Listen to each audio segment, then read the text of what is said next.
The Jacks here and T1 have definitely built a powerhouse composition. For KT, the mid game is explosive. If Zeri and Tristana win one of those early Drake fights or Herald fights, the game basically just ends. I'm really happy with the Gragas pick, though, because I didn't quite see it immediately, but we've seen AP Gragas be very strong into the Jacks. They don't have any AP on their roster, plus it's such an incredibly safe lane. Might be able to mitigate that point of pressure that T1 already sort of dictated to KT very early on in the draft. We'll have to see how it actually plays out. You can still play through that lane on T1's side of things.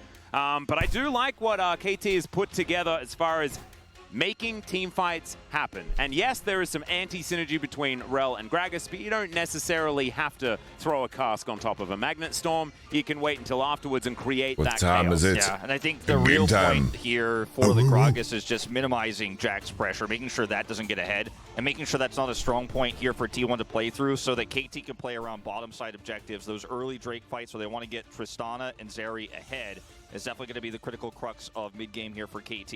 Yeah, and we'll see whether they can mitigate Carrier as well. Buster Shot can be a tool there, but let's jump onto the Rift here, ladies and gentlemen, for game number 1 of this best of 5.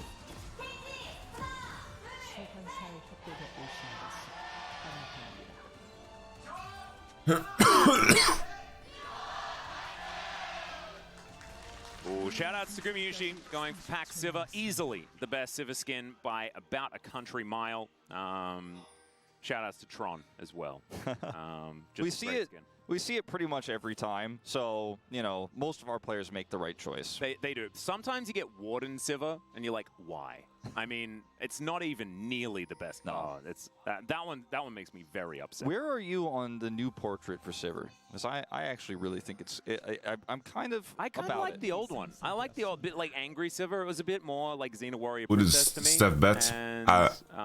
He's probably betting KT. It's just a very KT minus 1.5, or he's live betting. Just kind of says, I'm back. I'm not just an old champion. I don't know the odds. I'm gonna be in the conversation for scaling 80 What carries. about old Sivir? Right, let's have a sniff here of what's going on. I need to tune in. I was late today because I had to take a shit when I woke up. When that portrait was I had to. still active. This matchup, by the way, is so fun. Not only in terms of the Tristana and the Azir, which is a very skill-based matchup. You gotta get that jump over the Emperor's Divide, but also just watching two legends here who are really fighting against each other in terms of legacy here towards, you know, what is much of, in terms of our mid-pool, like two of the longest careers we have in the LCK right now. Yeah. And BDD, not always known for getting huge lane advantages, but with this Tristana here, he definitely has an opportunity to prove he can do it. Got the fleet footwork here. And he's just going to constantly put the pressure on here, puts another charge onto Faker at level 2. It really does feel like the new Kuro versus Faker is Flash has to come out here from Carrier very early Honestly, I think it's fairly balanced. I think Jax is pretty fucking strong. That is a big summoner spell opportunity. It's a good Jax game. Jax gets value here. Zeus keeping Keen at arm's length. The Fnatic Gragas Sushi shoutouts. You love to see it from Keen. Yeah, very cool. And up in the top lane, as soon as level 2 is hit, Keen will stop feeling as much of that pressure. Have the body slam to stop the strike engage. Zeus just stacking his passive early there and pushing through as there's level 3. That's one way to get a cannon, as Faker is going to have to Shifting Sands to get himself the shield. And does mitigate a bit of the damage, but still, BDD just having a great time here, utilizing the knowledge of the turret aggro range very, very well. I thought he was very close to getting in range there. As Zeus. Up, and Cuz has a red buff, so Zeus gonna have to get out of here. Is this how you're gonna play it, Zeus? He should be okay, but let's see if Cuz flashes. Whoa, he is gonna flash in. Looks for Zeus here, and now that red buff is ticking down. Counter-Strike does come in, but another stun comes through, and BDD will spot out exactly what's going on here. Ona will move up, and Zeus is going to try and get over. So good out of Ona, but maybe he's going to give up his own life. He doesn't get the reset. Now, as everyone's just piling in underneath this turret, and Kane is just pushing away. It's one of those things where you they're watch faking the base. dominoes, Faking base into TP. First domino goes down to the top of the first domino. We're going to get into it in a moment. It's not over yet. All right, Kane, let's see whether he can lock this one down. There's first blood. Ona now. Holy shit. What the hell? my god. Yeah, it is. What is this? What is this Zeus proxy, by the way? Why is Zeus proxying at level 3, dude? And get that CS and taking another set of actual big set of He's proxying level 3 when jungle is pathing into top side. So either he knew jungle is pathing into top side, or he didn't know where jungle is pathing, which is equally as bad. I didn't see what happened level 1. Can't actually freeze it against you, so Rel can come up and make an impact. The problem was that Cuz is very well aware of that timing, comes in there, sets up the stun, and then pushes Zeus' health bar low. Owner gets the read and says, Aiming gets base. They're gonna die. Faker doesn't have Everybody cryo, gets but they base. beautifully play the final parts of this, as this is, of course, the stop here on the jump from Owner. Just beautiful. Doesn't ultimately end up saving the play here, but it definitely looked cool. Has to flash, unfortunately, and damn, the demise of him and Zeus in the follow-up play, but it is cool to show that as Keen just sets up the body slam here. Too much damage on Tristana even early on in the game. And this Fnatic Gragas, baby. About you want to neutralize? I'd say They see me bowling. Faker could have TP, no he couldn't. Zeus is between the turrets. BDD is once again jumping on top of Faker. Faker was and low HP. As well. And I want to go back to that play just a little bit and illustrate just how Tristana gets a kill, Gragas gets a kill. As that play started, instead of Keen moving Top lane is down to try and giga rough, by the way. Like, kill, instead, already, if you look at the conditions of Zeus, you already know this is gonna be like, could potentially happen in the future. Like this is, he wouldn't be on time if he recalled that TPs. That takes way too long. He has to walk away, not get cancelled by no to lose, and then he needs to base TP. Like, it's like it takes like 16 seconds. Alright. Faker brings it back. I have to say, Faker Alzir is one of his better champs. Now, really nice angle Faker finds here. Doesn't even have His Jace was not it yesterday, that's for sure. The Rel, who has no flash herself. And that was a bit of a greedy moment there for Cuz. It is punished. T1 still with a great read. Seems like Sivir, like Gumayushi Sivir is really fucking good, by the way. I would even go so far to say like he's the best Sivir that I've ever seen. Yeah, nice spell shield there. He's going to deny the hook, but like Sivir, Gumayushi Sivir is, it's insanity. Does go over to KT, but Cuz will pay his life. There for the greedy. Oh, it's like when I think of T1, I think T1's draft is very T1 and very good.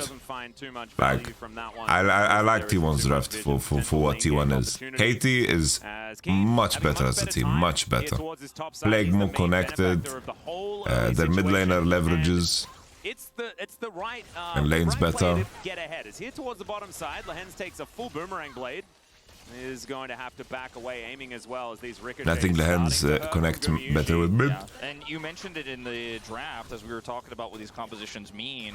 And he's going and Keen is just, he's a converter, man. He's a converter, bro. I'd be scared if Keen was like he's going to be able to put on a lot of Jehovah's Witness. He would knock on doors, bro. Everyone would be converted. He just converts leads so well. On cooldown and before it was available. But watch Faker's play here once more. Cuz secures the Drake and decides actually not to path down to where he has a Nautilus for potential assistance to get out here. Carry is over. The is Dome still having the shits? I think not. Could have tried to pass over to his bottom duo, or AC converter. No, bro, schooled me out. I made the joke. Don't try to fix my joke. If it wasn't funny, we move on. That's all good. He might have used it to secure the fight, an AC converter. Yeah, I don't know about that. Nah, blood. The 5 seconds, you know, we'll be all right. And probably will next time. Zeus. Now just collecting minions underneath this turret. Keen moving towards about a wave advantage here as Lehens moving up towards this mid lane. Rift Herald has spawned. Yeah, 1v5ing against CSM. That's not enough to put you to gold status. Faker is able to offer a fair bit of damage back though. And even though BDD was putting on a lot of pressure as far as getting damage down and poke, Honor the boneless. He has 6. Well and truly even on this. Has 2. Yeah. Through contention here on both sides, the Mercs are giving so much value. So he is going to. Lehens is gonna reach 6. Korea reached 6. Korea is a fucking Giants belt. I kinda like that coming into this fight. Ooh, is aiming gonna go for this? Here for aiming, see if he can actually catch Guma off guard. Looks like he's gonna think better of it here. I think this is probably like, ooh. All right. Oh, damn. Gumayushi with the sidestep. Doesn't matter, though. Doesn't matter, though. Wow. Oh. Holy, the jiggler.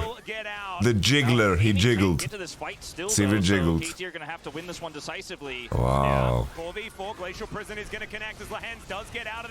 Okay. Oh, cuz. Is it enough? Is he in Sweden? He's in Sweden? He's in Sweden? Oh, BDD, he's in Sweden! Oh, what a flash! Brilliancy! Brilliancy from the Big Dick Daddy. Oh, Korea, buying time. Buying time. He basically saved Faker by buying time. Okay, Harry Houdini gets out. But 2 kills for Tristana. 2 kills for Tristana, ladies and gentlemen. Wow. I want to see a replay. Give me a replay, LCK. Come on, come on, come on. Inject it into my veins, baby. What a way to wake up. Some KT versus T1. League of Legends. Holy moly. I have to say, KT, they smoked T1 in both best of 3s this season. With this Tristana is 1 kill and 1 reset. And look at T1's positioning here. They have Zeus in a really nice spot. The engage onto Lehens is good. They but T1 seems to have the... Oh, never mind, bro. I just want to watch a replay. Like, can we get back to the replay? Can we get back to the replay before the Drake spawn? Yeah, this is what I mentioned, bro. Lehens pressure on mid. Exquisite. Exquisite. Like T1's early game. Bro, like the support and jungle are so disconnected from the game. They haven't managed to piece it together, you know? And I feel like in terms of transferring pressure and being like a web of mushrooms or like a hive mind, this is what T1's lacking, man. Like T1 need to like outlane the opponent because they are not leveraging like prio and roams and jungle in order to like create winning circumstances. Will be difficult for him to play out any more. Why is Nash being picked anymore? It's picked sometimes. That exchange after aiming Dove on top of him, but the fact that he holds onto his life is very important. As KT, they find some T1 members in this Herald pit, and let's see what's going to happen. Just static. I don't like the static vibe, but we'll allow it. Oh. The eye is going to be secured here by T1. Oh, never mind. T1 get away with murder here. Maybe they can pressure aiming, but he has cleanse and he has static, so he's going to be able to clear that wave. Here comes the static proc. They get the plata. You know that aiming doesn't have a support bottom side. He's in mid, so the numbers I think Ashe is underplayed. I think Ashe is a good champ. Is just going to get caught here by Hex flashing Lehens. Lehens just will make plays everywhere on the map. That's why he picked up... Fuck, I wonder we're going to watch the replay. Oh, Gumayushi has no flash. Bro, we get replay into kill, bro. Replay into kill.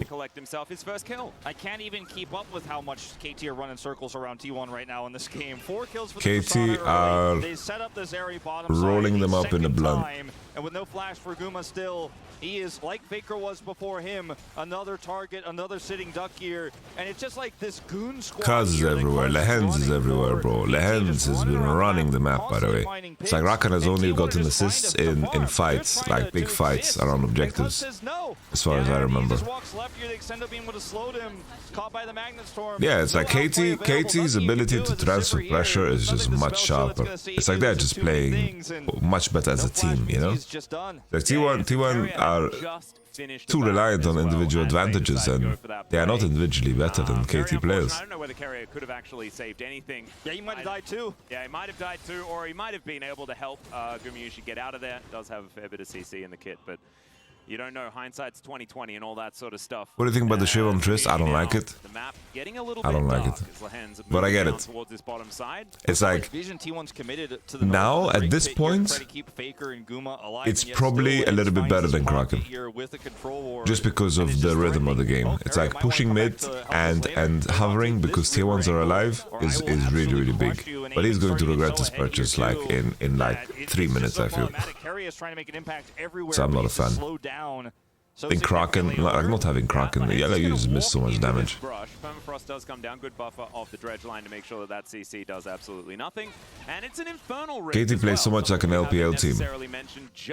I think it's time to go away from labels, and rather than calling it LPL team, let's call it a good team. That is on this KT, right? Full AP Gragas, or at least partial. It's going Navori, he better go Navori, like Navori is too OP. The flash hook comes out from Lens. He's not afraid to go for those. I don't even know whether Faker had to really dodge very much. Keen is so rich. Let's just say that. Sure. Keen is so rich, guys. Yeah, and the AP Gragas is going to be a lot of damage coming here too, on top of the double 80. Is T1 competitive again? They are competitive, yeah, but KT is looking much sharper still. This is still, it's like the best of 5 yesterday is some of the best T1 we've seen. The crown builder for Faker will in like the last month. Bit, but it's not really KT is better than GNG, yeah, I think KT is the world's contender. The only burst damage really is from Keen. But let's see, maybe they disappoint. He's not going to be engaging on an Azir. He's going to be helping to cut off the Jax and the Sejuani. What a roster they have, though, bro. I think it's crazy that BDD is like, it's like peaking, dude. Super great here. Well, we'll see how it does at this particular moment. Empress Divide is going to throw. All right, Kaz with the drag, Faker's out. He's looking for Kaz. The crash down is going to give him the shield, and okay. Yeah, I don't understand. Like, what on earth makes T1 want to fight this? What on earth? He's going to collect that one, and then not even what on able to earth? trade for the turret because the teleport will immediately what on come down. earth? And this will be first brick going what happens on Earth stays on Earth. What on earth? Is seen by this ward, but the fact that he's here means it's just so difficult to even group to try to clear this wave. Down it goes, and KT at 15.5. It's like the best T1 draft that you can hope for too. And this is not the no meme. turret that's going to go down here. This is the best T1 draft you can hope for, I think, currently. Maybe like Aatrox in a good matchup would be like. Yeah, we've got a bit of a fight. It's alright, BDD. Buster shot on Zeus, and he's just going to get out of there. He's going to be totally fine. BDD and Kaz always choked on internationals. Previous play, but it was a good idea there.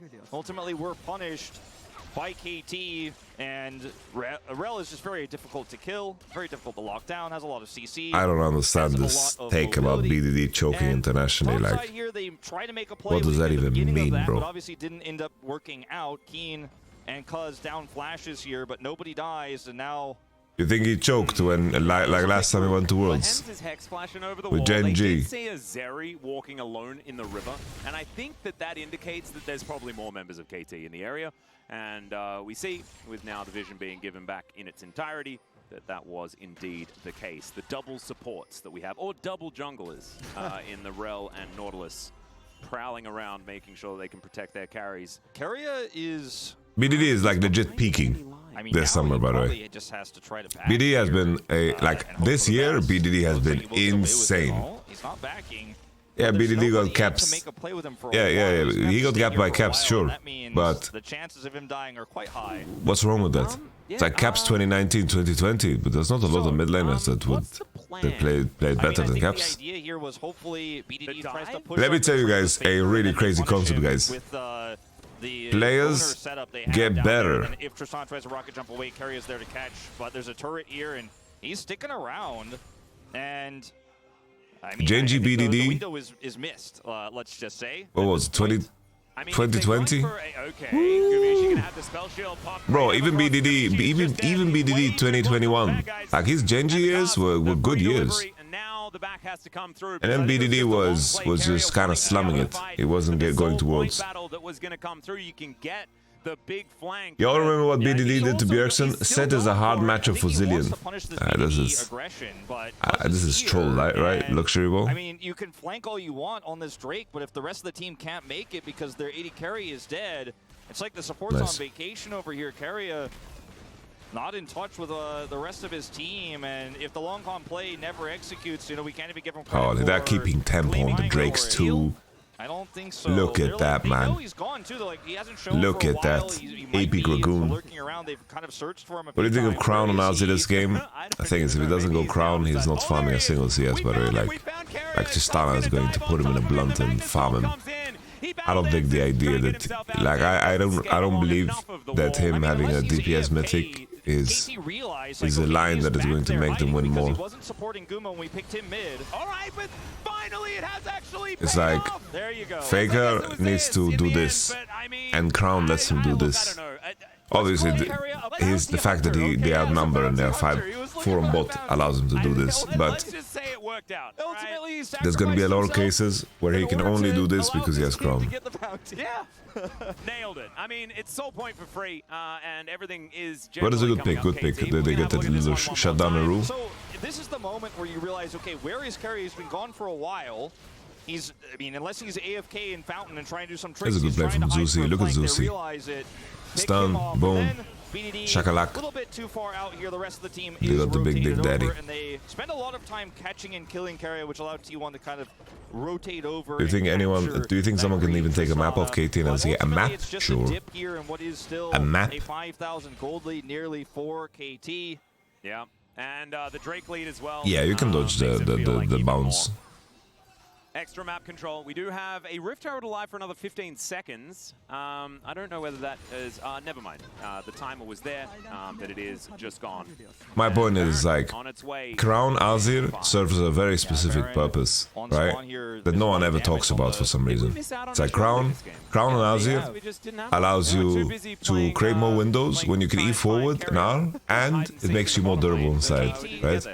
Sure, you do more DPS than others with others. But you think you're going to win a DPS race against these champs? Lehen's up here very aggressively. I don't know if, I mean, you have a It's just that Tristana here, it becomes too Fugazi, you know? It's like too theoretical. I should stop using Fugazi. I don't even know what the fuck it means. I just heard it on Wolf of Wall Street. He's going to connect. Owner just explodes and BDD going to lock down. I need to look up what it means. Going to become a lot more difficult. I'm gonna look up what it means. So that's the pick. That's the pick they needed. And you know, you have to be in this area as T1. Nazeus will get some bounty gold here and does have teleport. Oh, a person or a thing that is fake. All right, or a fraud.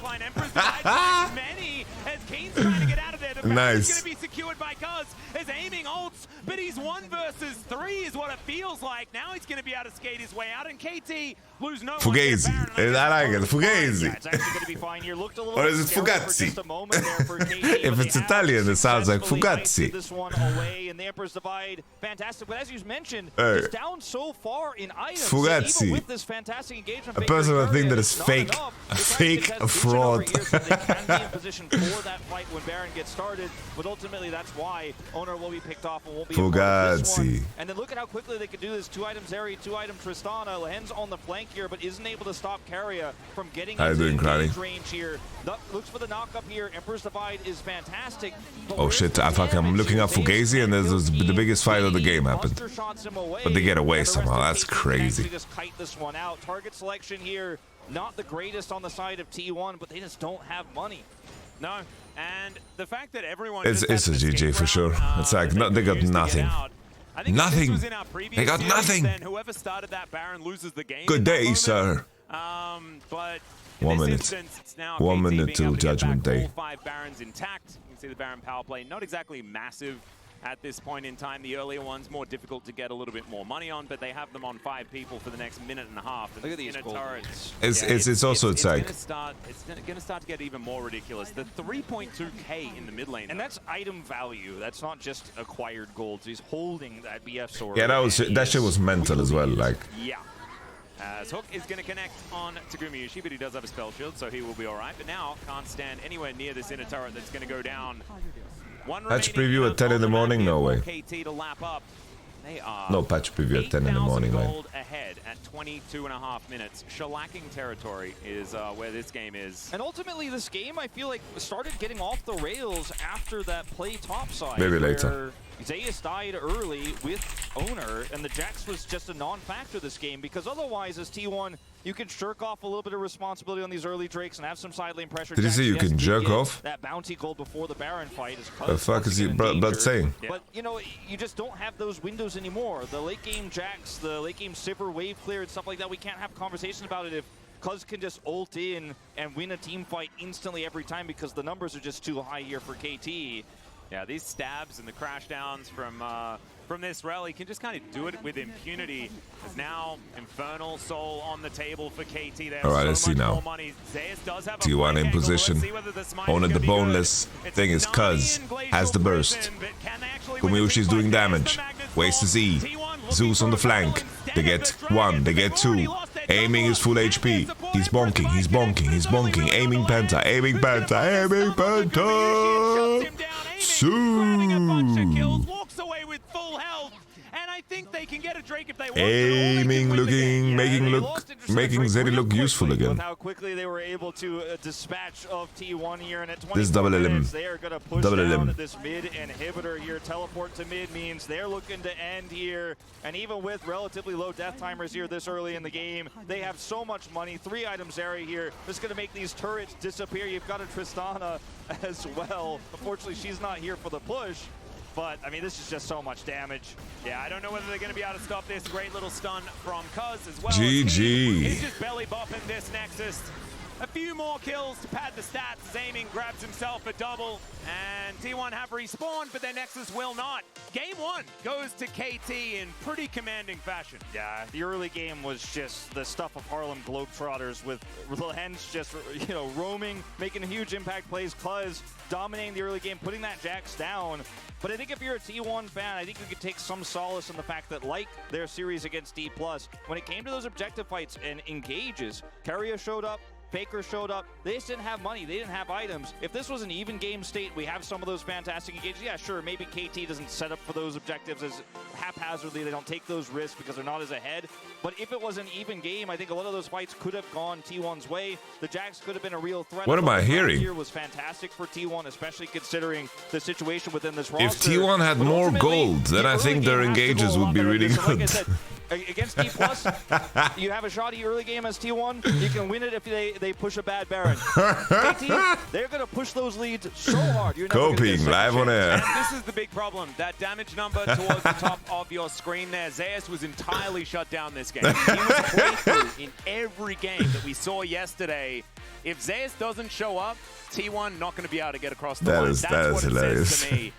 The rest of KT easy able to stand toe-to-toe with the rest of T1, but that also, guys, if they had more gold, support him needs to improve here for T1 moving into game 2. Thankfully, they have side selection. They can grab themselves blue side if they would like. We're going to go to a short break. When we get back, the space will break it down, and we'll get to game 2.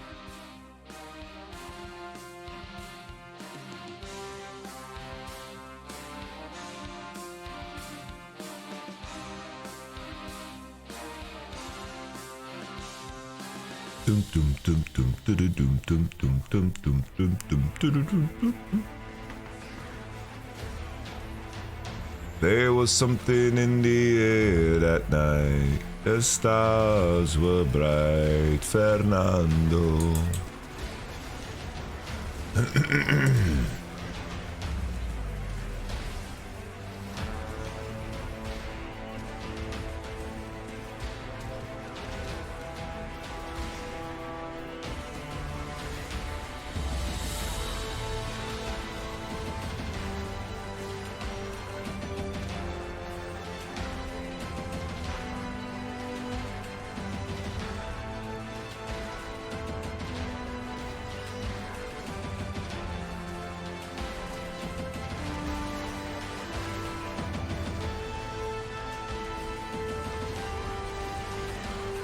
That song is actually playing on my TV right now.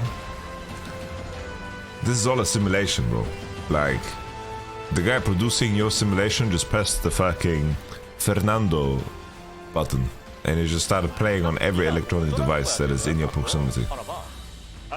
If my grandmother had wheels, she would have been a bike. It's actually... it's the perfect moment for it, you're so right. If my grandmother had wheels. Do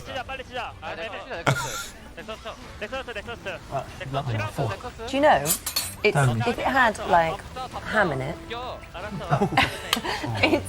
it's closer. It's closer to a British carbonara. Oh no! It is. No, that's true.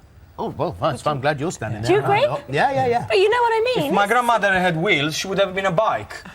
You know what? You know. You know. what I honestly, you know, it doesn't make any sense what you said. It's a different recipe. It's got nothing to do with macaroni cheese. You know? What? How random is what? Can please anybody help me here in the kitchen? Oh God, my God, he choked. Oh man. Stop it. Oh dear. Well, very good. Okay. Yeah. Okay. Yeah. Then, Yeah. There we are. you can put a ham at home if you want. Excuse me. Well, you nearly polished both of us off there. That's great. Terrific. Gino, thank you. Okay. It is absolutely sensational. Nice. Nice. Bro, what the fuck is he doing here in this thumbnail? What is he doing in that thumbnail? He's a nonce.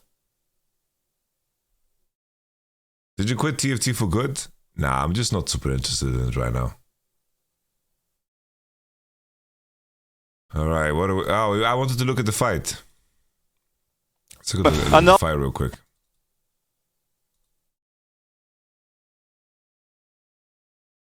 But all-inning and killing Faker when his ult is up is just not realistic.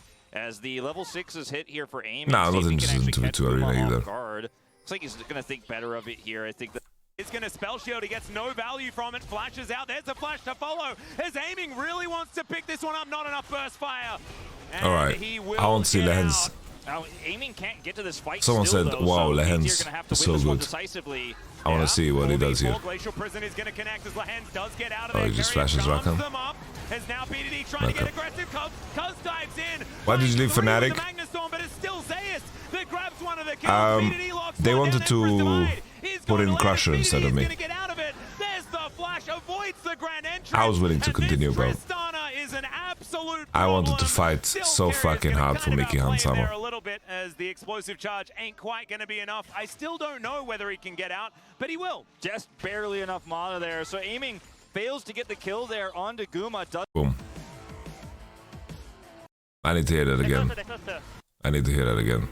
Toe to toe ahead, but if it was an even game, I think a lot of those fights could have gone T1's way. The Jax could have been a real oh threat. my god. Draft here. Faker showed up. It's legit. Money, they didn't have items. If this was an even game state, we have some of those fantastic engages. Yeah, sure, maybe KT doesn't set up for those objectives. That's hilarious. They don't take those risks because they're not as ahead. But if it was an even game, that's so fucking funny, by the way. T1's way, the Jax could have been a real threat. I thought the draft here was fantastic for T1, especially considering it's the perfect. It's the perfect. The early game has to go a lot better than this. It's a perfect use for it. It's the perfect use for it. It's so perfect. It's closer to a British carbonara. Oh no. It is. No, that's true. Oh well, I'm glad you're standing there. Do you agree? Yeah. But you know what I mean. If my grandmother had wheels, she would have been a bike. You know what? You know. You know what? Oh, that's so fucking funny, by the way. That's shout out to the commenter. Insanity.2. That's fucking brilliant. That's fucking brilliant. Stations we had, at least. Yeah, I'm not sure if you guys heard yesterday, like what I said, today the match will be, I'm not sure if T1 can actually handle the early action from the KT. And that's what exactly happened. They weren't unable to handle, like, not at all. Yeah, the early action came very early on, 3 minutes in, and we'll look at that a little bit later. But it was, yeah, not much of a war, or at least the first battle was more of a stomp than anything else. It really was. Oh, I was so confused because I had volume from this, and I see Hooney talking. I'm like, what the hell? We're going to take a look at right now, because when you look on the side of T1, thinking of how Zeus played yesterday. I need to listen to that again. We're going to go to a short. Jax could have been a real threat. Game 1 goes to KT in pretty commanding fashion. Yeah, the early game was just the stuff of Harlem Globetrotters with Lehens just, you know, roaming, making huge impact plays, Cuz dominating the early game, putting that Jax down.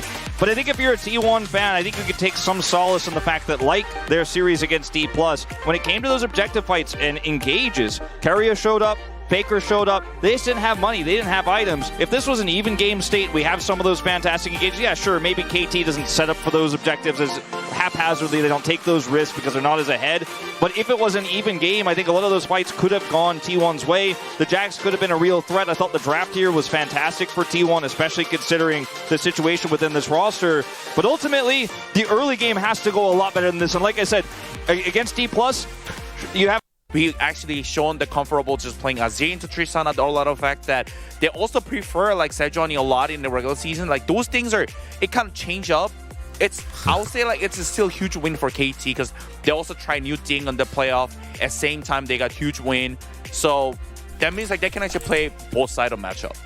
Yeah, you know, this draft was pretty interesting. You know, we were talking about maybe getting the Sejuani first for KT, but they went the Tristana route instead. I also was pretty interested in the fact that they were really hardcore trying to push away Guma from his comfort picks, right? So no Neela, no Draven, no Xayah, obviously, which was in the first round. So they even forewent going for a Rakan ban, which seemed like a very obvious pick, just in favor of trying to ban out Guma. So I guess it worked in the end, as the Sivir, you know, didn't end up working out, but not necessarily his fault in this game. Yeah, not really. It was more like a global issue. And if we can reflect on the early game and look at upside right now, top lane, it's burning right now. Like top lane is, you have to be there right now. Like otherwise, these two people's like completely dead, and he went for one more wave instead of just putting neutral. And then Lee doesn't lose the opportunity. Like he can actually cancel the base at the same time, tipping top. And meanwhile, the game's boom. Yeah. League of Legends can sometimes be a game of milliseconds or just seconds. You gotta back and be ready to TP when you know that play is coming. So then we got into this, which was kind of the second part, which got BDD 4 kills by the end of this fight, and it was just, you know, trying to force a fight when you're already really far behind after the dive was a pretty huge lead for KT Rolster. And, you know, BDD's just it's like he's in a playground. He's like, okay, who am I gonna kill next? Yeah, I mean, it's a thank God Carrier actually find a way that he at least exit, but it's not helping them at all. Would you advise them to not force plays so much at this stage of the game? Like, what would be the approach here, Kuni? Well, I mean, KT was one the actually making one the proactive play as well, and but T1 actually just like they can't do. Like, it's not like T1 necessarily outskill like as a draft wise, so they still kind of have to use like they want to Sejuani Jax, so they kind of had to use it, but it's like it's just impossible to do it as soon as like the early game it take down by KT. Yeah, you kind of have to know what position you're in after some early mistakes and balance the risk versus, you know, are we going to go for it? Whereas it felt a little bit forced from the side of T1. I wanted to look at the second highlight maybe and see what T1 tried to make happen next. Again, not really in the driver's seat at this moment of the game, but I feel like you have to try something. What but should the he vision say? is just not well, it. it's yeah, like, I mean, just see like it's just funny, here, you know.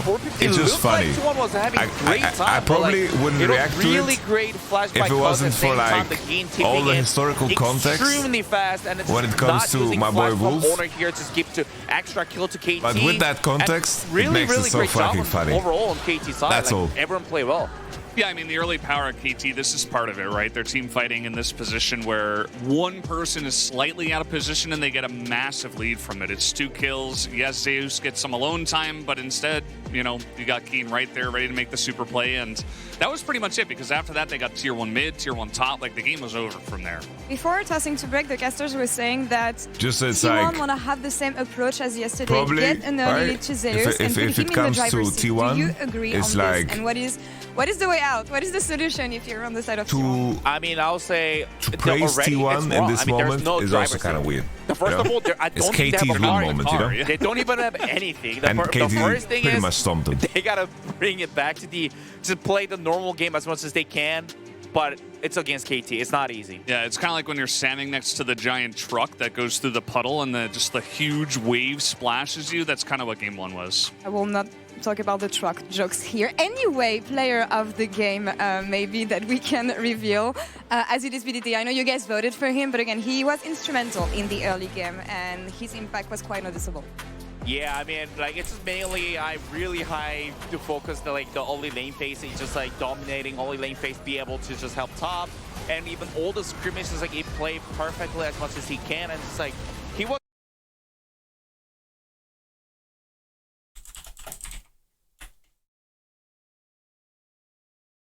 perfectly as much as he can, and it's like whatever, man.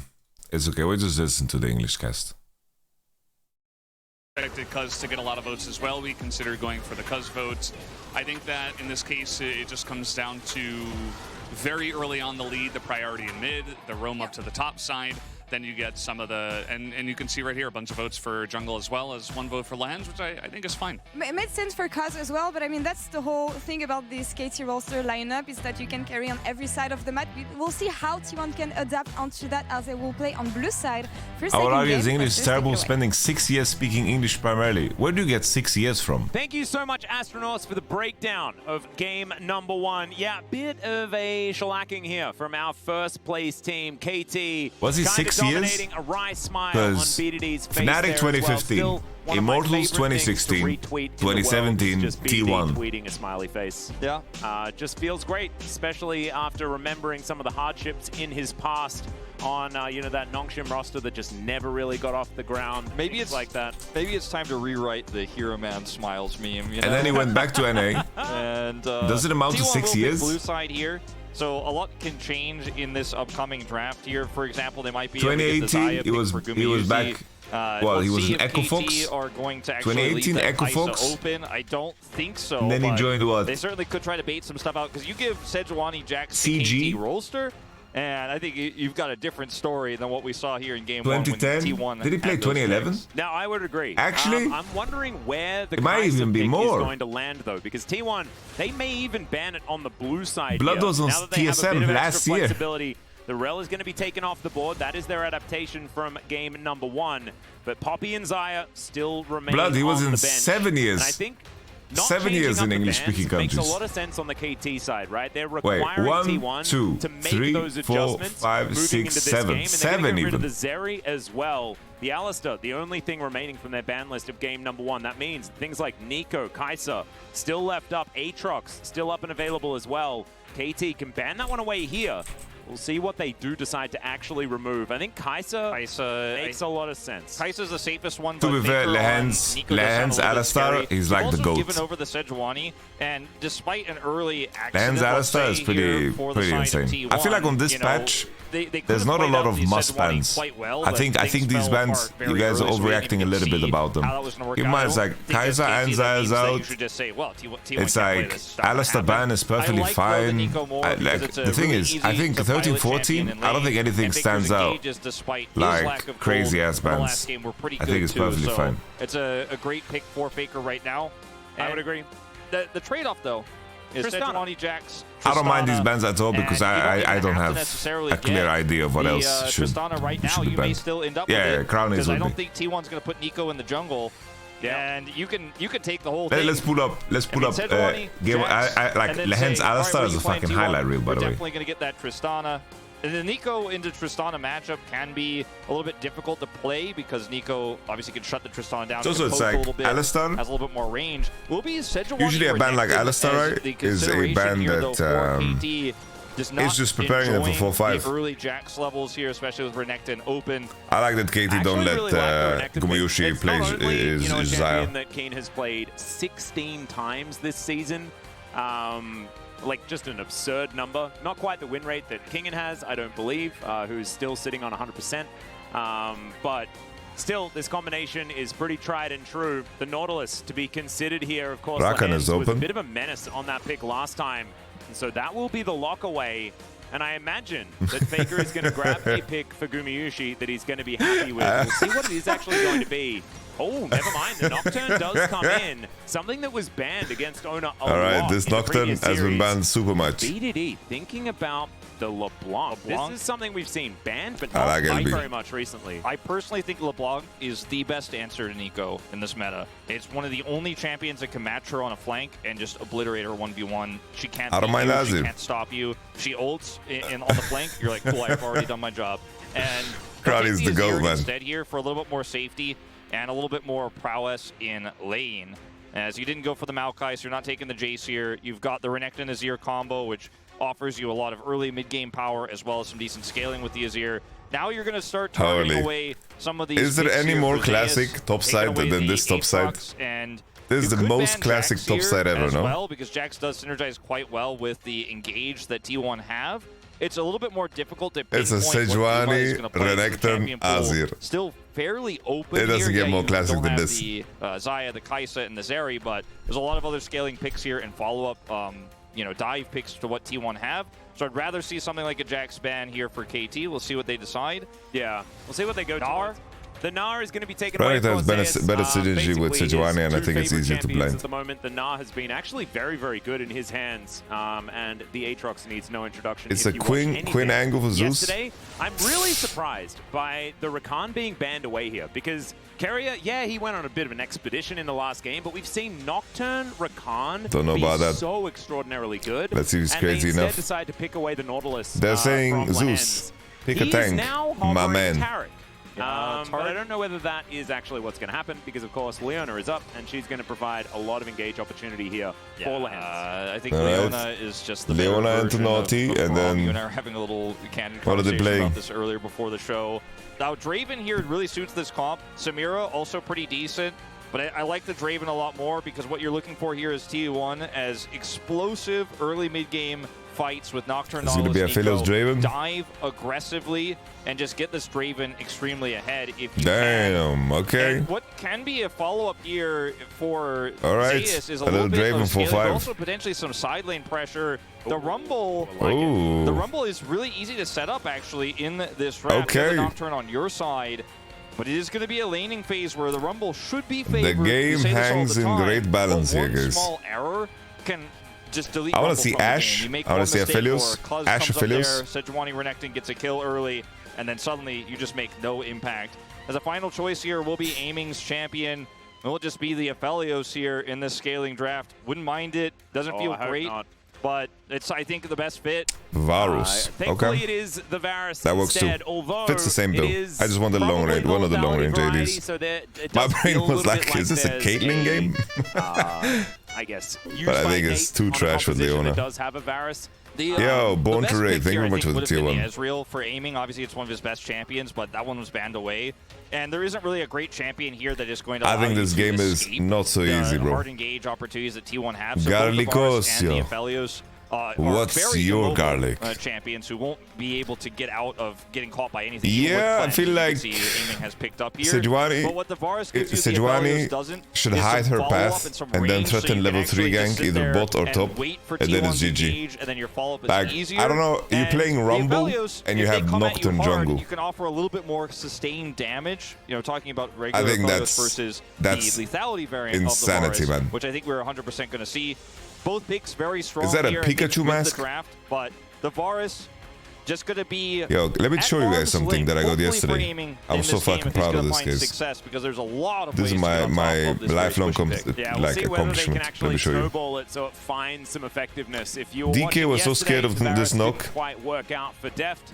We'll see whether Aiming can find a little bit more success. Of course, you do need to have the game going in your favor. KT have been kind of used to that, but I love this draft from T1. It is pretty all in for the early game, but I think that they also have a lot of team fight power as the game goes on, and if they can get some cash-ins for this Draven, then it could be really tough for KT, who have solid draft. You know, the top side very, very strong. Feels like a similar version to what we saw from T1 in Game 1. See how it works out on the other side.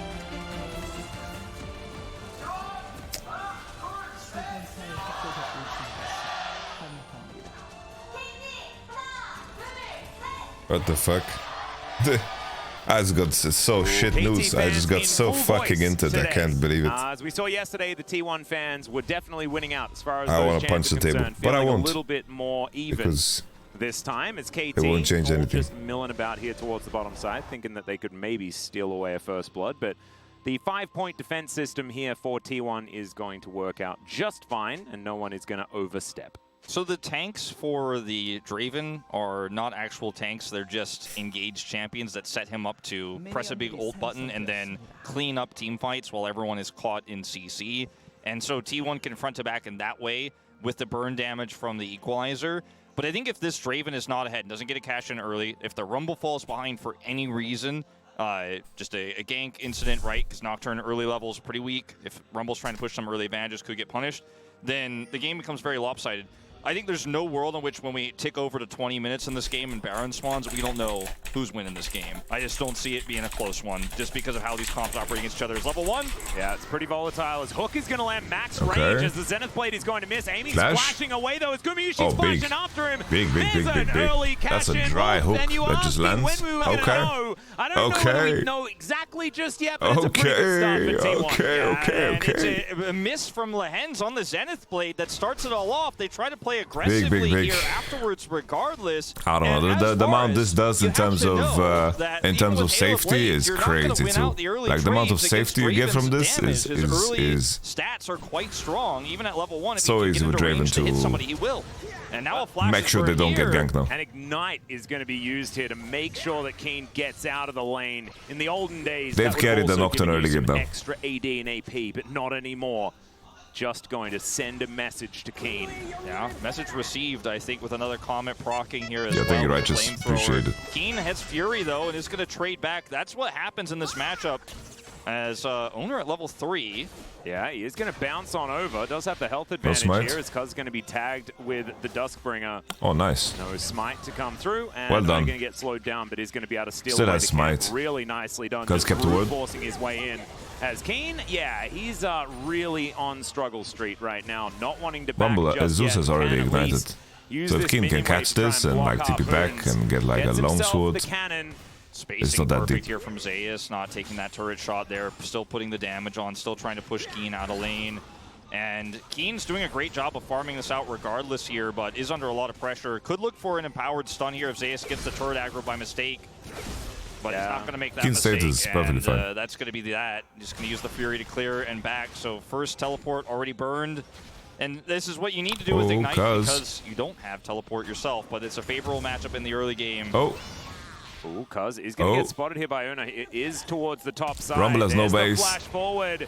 And Cuz, I don't know whether he's going to be able to make it out of this one. He's wait, you don't flash Q here? Don't flash Q. He's just going to die. That is you don't even try. Second kill. I thought you flash Q every time. He's getting ahead, and man, the 3-0 Rumble gets a clean base over this. Starting to feel a little bit worried. And boom. The early game for this, Holy, what a turnaround from T1's early game. Whoa, that's a flash whoa, flash forward. Stand aside does come through. Fair bit of value there as once again. Lehens doesn't find a lot of joy with his Zenith Blade.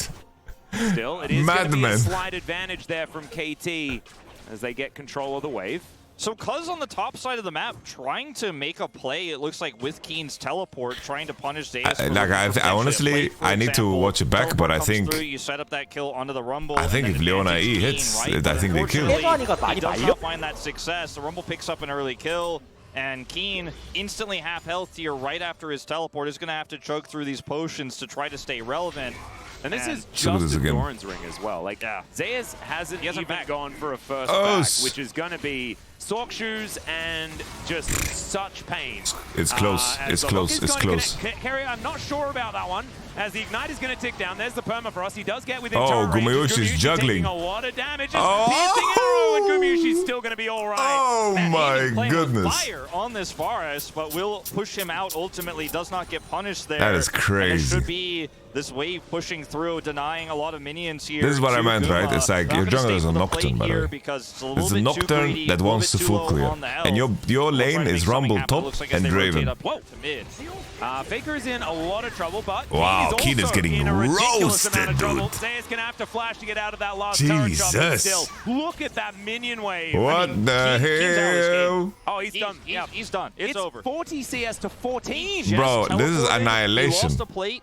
He has no this way to is get back annihilation. To I'm like, yo, he's gonna TP back. He's gonna be fine. Actually stays but here. my man gets Ignite, and then GG. Faker here, but won't get punished. BDD has flash and ult, but there's just too much space between Faker and him, so can't actually punish. And that's 1,300 gold, the advantage here top side. Doesn't even go for the Sork shoes, just getting some additional AP so he can get the maximum value out of these early levels. And look at this, Equalizer lines up nice, tossing in that Ignite. Huni would be proud. Oh yeah. An old SKT Rumble player himself. And this is exactly look at that Rumble with Ignite. For here for T1. And they haven't He's rolling up Keenan to a blunt. Or a Pop Blossom yet. No, and the team fights are going to be just ridiculously strong for this team if You know what would be based now? retains this level of advantage. Because not only do they have If Wolf the just strong goes rumble, full but the KT Renekton that bias we've mode. seen be able to mitigate a lot of this. This one is going to be a handbag. This is not a real Renekton in this game. No, I mean, you might as well be anything else because he is just not going to be relevant unless he gets a ton of help. And that's just going to make the rest of the map so much more lopsided. BDD looking for a potential roam up here, but Zeus is just holding the wave right on his turret. This is so He doesn't fucked, have bro. six. This is cruel, though. A potato in this game, unfortunately. Like, he can't do anything. He literally can't farm. Yep. He cannot clear anything. He's sitting in experience range to get level 6. Aren't cats supposed to be unbiased? That's the best he could hope for. At least he wasn't zoned out of that. Yeah, I think that's arguable, bro. So I guess this guy, I remember watching when I was watching football, he loved Messi so much. Bro, he just loved Messi. Every time Messi had the ball, you could just hear through the microphone how much blood is rushing to his penis. He loved Messi. Like Messi! Like Messi would have like passed. It just goes crazy. Keen is not safe. Yeah, they pinged it. They know that this is probably happening as Keen is already dominant. And there's the paranoia. Like, really knocked He's that. trying to get the stuns in, but it just does not work. Another wave denied. Multiple waves denied. Another cannon going down here. Zeus just putting flames on it, saying, look at all the gold burning up. And every single 22 CS, baby. For Zeus, his first 2. Denying waves from Keen, who finally got 6. We have not seen a top gap like this in a long time. I mean, this is insane. He is 50 CS up at 8 minutes. Keen is like Taeyun when he got pushed out of that one game earlier this season by Lehens. This is like twice as bad as that. No, this is oh my god. This is not okay. And I don't know whether there's any way that KT can actually deal with it, as Faker is going to turn into a minion, make his way back towards this mid lane. And still level 6 here. And as you can see, oh my goodness. I mean, Carrier has 20 CS and Kane has 25. Like, that's the story. That's what we're telling here. Is Lehens, he wants to come up and try and at least get Kane a wave or 2. He has, you know, that level 6 that we were talking about before, but it's level 8 on Zeus. This is just Yo, homies in the chat, if you get booked to work something, right, and then they cancel on you last minute, and you reschedule your schedule based on it and so forth. Oh, okay, this is a big breather for... Oh, the Ignite! It's ticking, but he's not going to fall. Oh, I think shit. you gotta double down on this. Oh, it's gonna be a shit. disaster. Carrier has ult. He's Oh. And now it's their turn to try and deny this wave. There's the flash forward from Keen. They don't find the stun though. Zeus is still here, still alive. T1 is out. BDD's gonna move over. Oh, Carrier's just T1 gonna is solo out, dude. the Leona.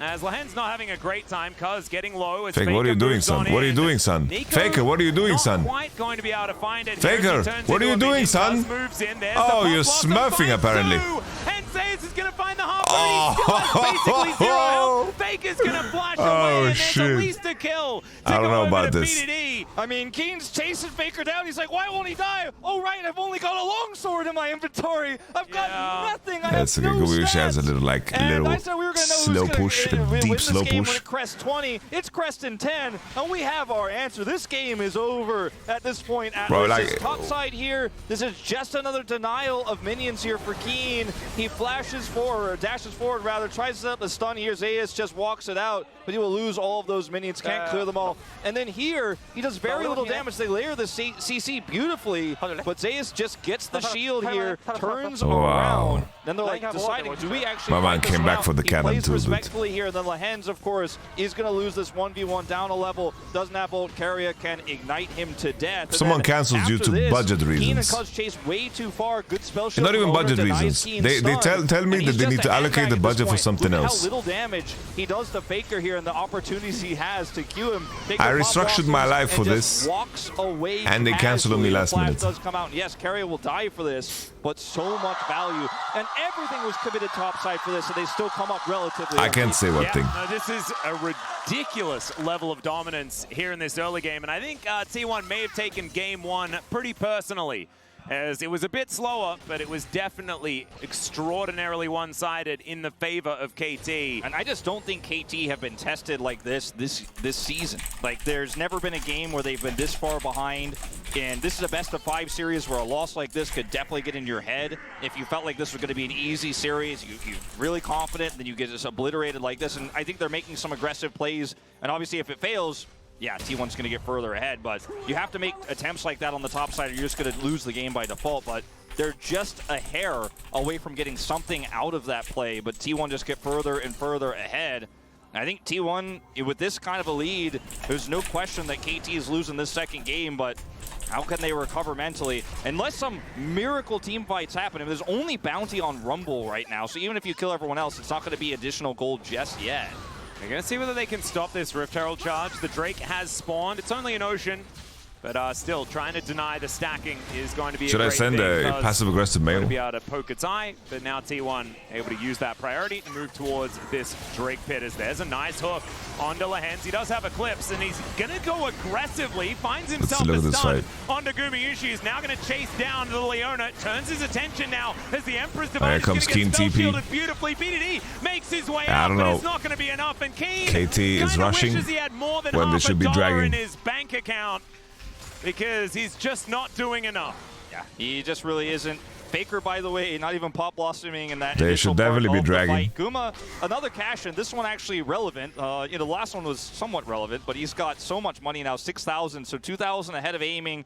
And it was just one kill earlier for the Draven. You're like, okay, well, that's not completely on fire. I was thinking of asking, should my understanding be that this is something that can always happen in the future, that I can be booked and then cancelled close to the event? Go ahead and go back and buy that Triforce.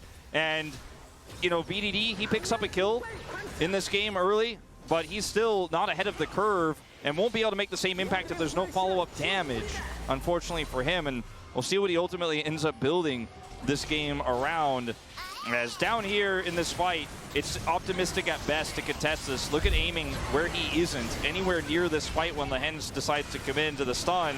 Keria gets permafrosted here. They do commit to try to kill him. BDD, I'll just talk to my agents. Divide will still get out, but Keen, he does no damage. Like, it's actually kind of appalling to watch. Like, you see that, you're like, is that a bug, or no, he just actually can't hurt people. No, he just can't.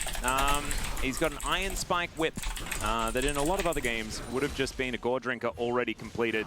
He's trying his best to catch whatever waves he's going to be given. Plate's going to fall down in 5 seconds time. Aiming has his Dust Blade done. There is at least a crown built here for BDD as he's going to park himself. And like, KT have found some great team fights in the past, but I just don't know whether you can even team fight your way out of this one. It's feeling just a little bit too doomed. It's hard to out-macro your way out of this one. Like, yeah, stuff like this, BDD's got his crown now. He's just waiting for Faker, hoping maybe he wins a 1v1 if he rotates up to Herald.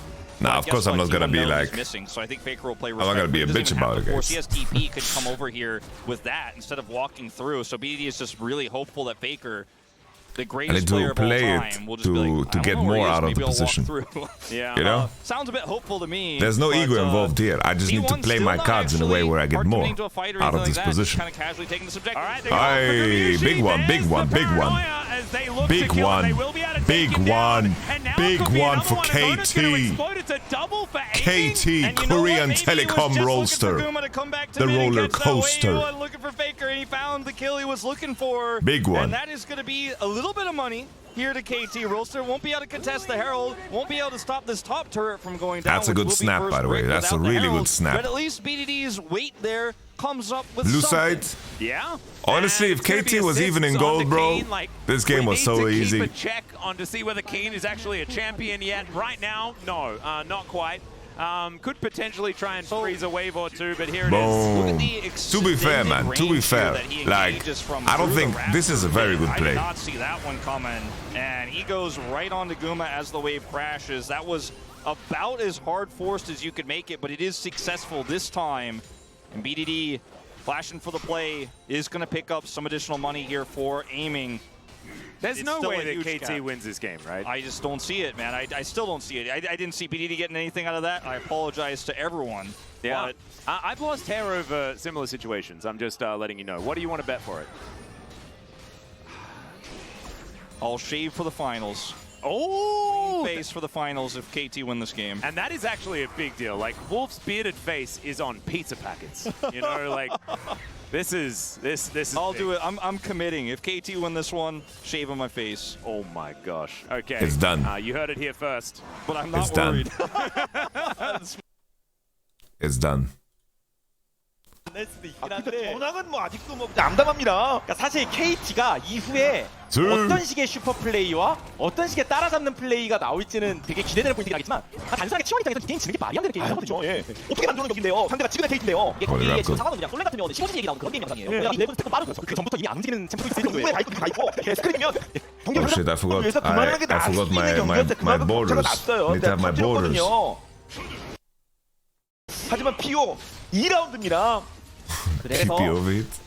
그래서 T1 입장에서나 KT 입장에서나 전 서로 의식하는 포인트일 텐데요. 따라잡는 쪽이나 그걸 완벽하게 막아내는 쪽이나 일단 탑의 순간이동 차이의 변수 이거를 이제 서로가 These castles are trash. I can't even tell who they're rooting for. 호재가 될 수 있는 거니까. 그럼요. 럼블은 원래 없습니다. 그리고 T1은 지금 워낙 유리하기 때문에 어지간하면 그냥 녹턴이 불 끄고 성공권 날리면 웬만하면 이득볼 확률이 높긴 하거든요. 그렇지 않을까요? 그걸 계속해서 살리려고 할 텐데 KT가 또 얼마나 거기에 대응을 할지. 자, 타워도 공격 준비하고 있습니다. 일단 전력 펴고요. KT가 날개를 펼쳐놨기 Your 때문에 silence are pushing. T1 입장에서는 응징을 해야 되고 I'll trade tier 2 mid to get the tier 1s on side. 박는 건 막을 순 없죠. 실제로 KT는 뚫릴 거 뚫리더라도 날개 that Korea just said, oh, never mind, it's Nico. 맞죠? 금태도 Bro. 그것도 I was like, yo, I like that Korea said, fuck you guys, no one's farming bot, I'm farming bot.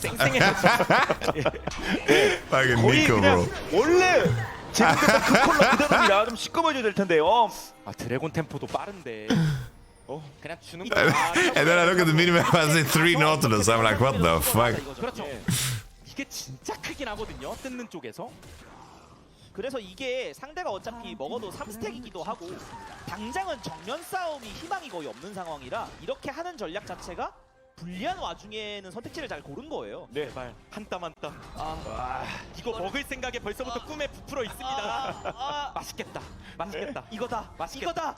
이거다. 딸랑딸랑. 예.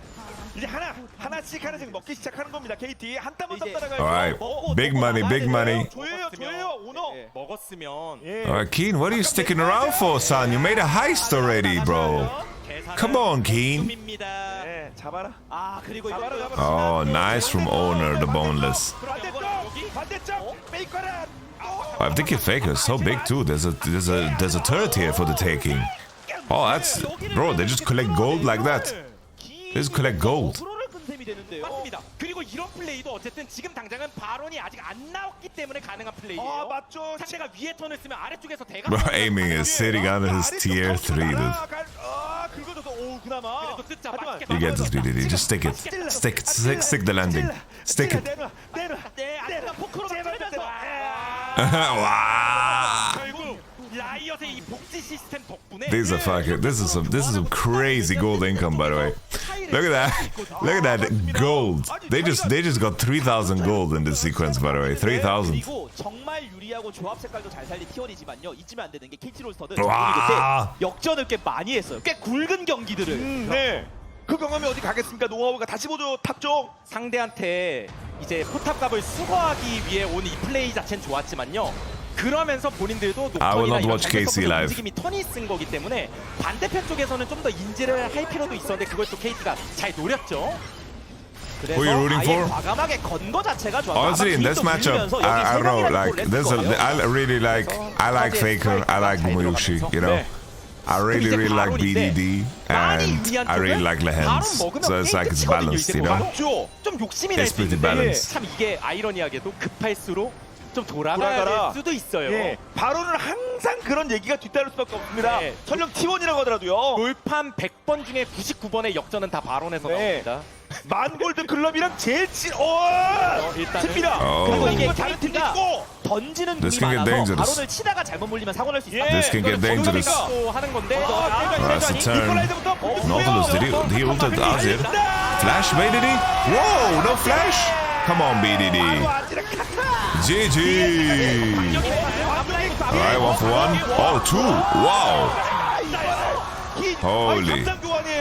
오히려 교환이면 I don't think they could kill Rumble like that. 교환이면 땡큐. Rumble had no dark seal. 만족스러운 협상이었습니다. 맞습니다. 뭐 구메이지에 킬이 들어가 뭐 이런 문제가 아니라 아니 숫자가 3-3 교환이라고요? 아니 그래서 이게 T1이 뭔가 약간 Holy 기분이 좀 shit, 나쁜데요 please. 이런 식으로 It'll be too funny if KT win this. But Renekton looked so OP in this fight considering what happened to him, no? I'm like, in my brain, the way I'm processing it at 11 in the morning is, oh, this Renekton, he was 22 CS to 70, like he's not gonna do much here. And then I'm thinking, yo, BDD just fucking didn't flash. And then, boom. It's a fat Q. It was a fat Q from aiming, by the way. Honestly, if KT had more gold here, if KT had more gold, if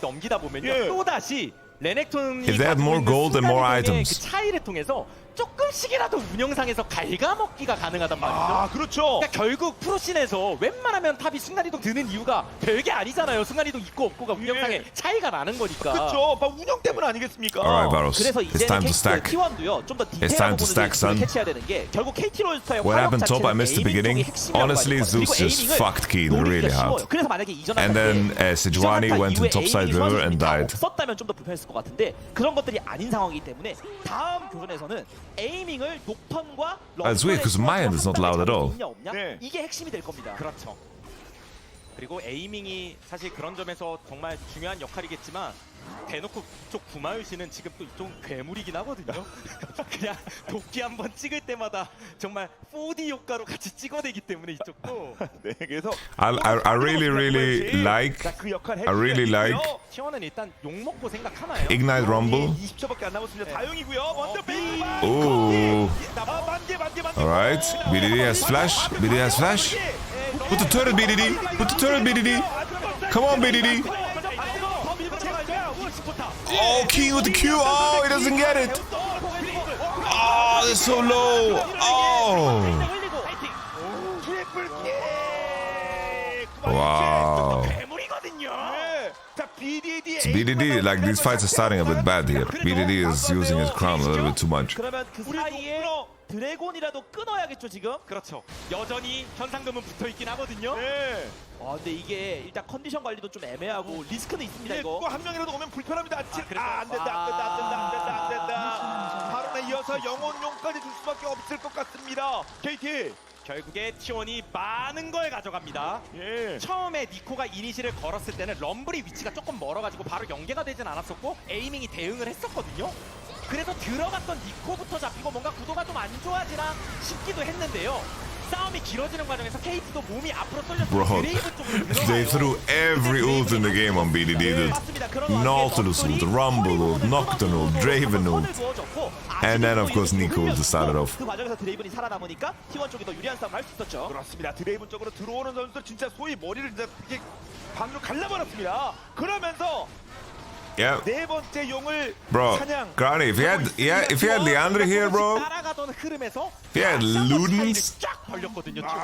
if he had Riftmaker, 가지고 있는 거 가지고 더 굴릴 수 있는 거고요. 그렇죠. 그리고 4용이라는 것도 분명히 플러스가 될 수 있는 부분이고 바론 버프도 2분이나 남겨져 있습니다.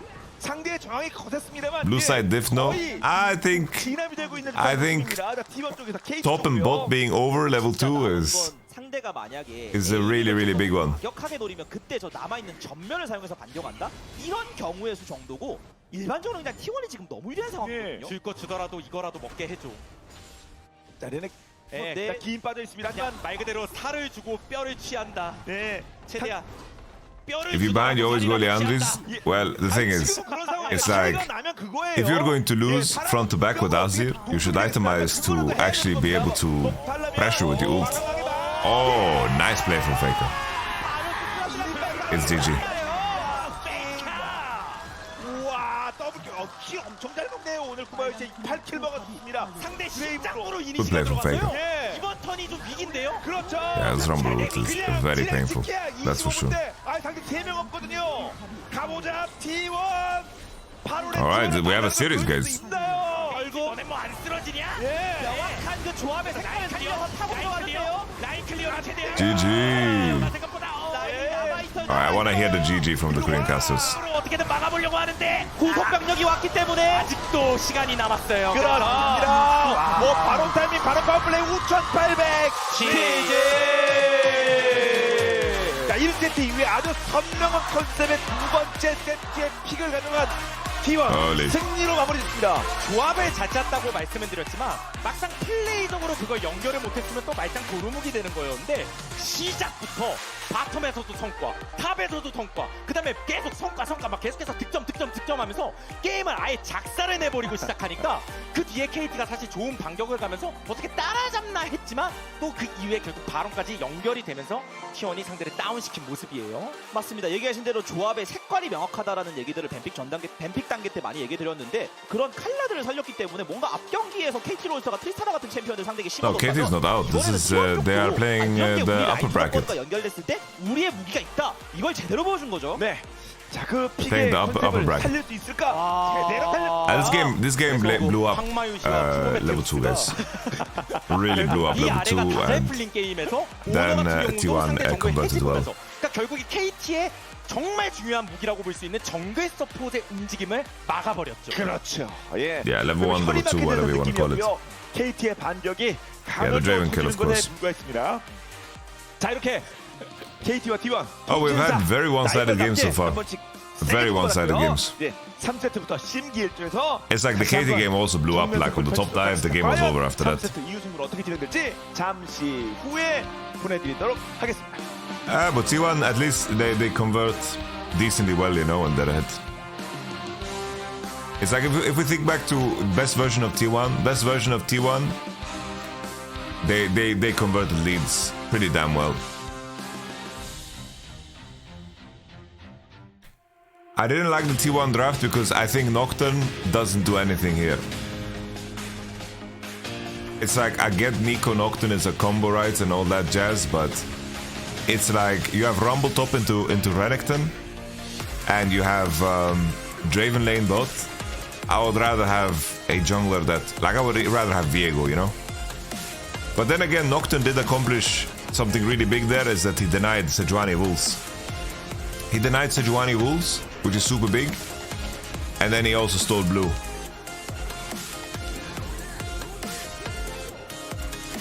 Why is Viego bad, Moody Mind for?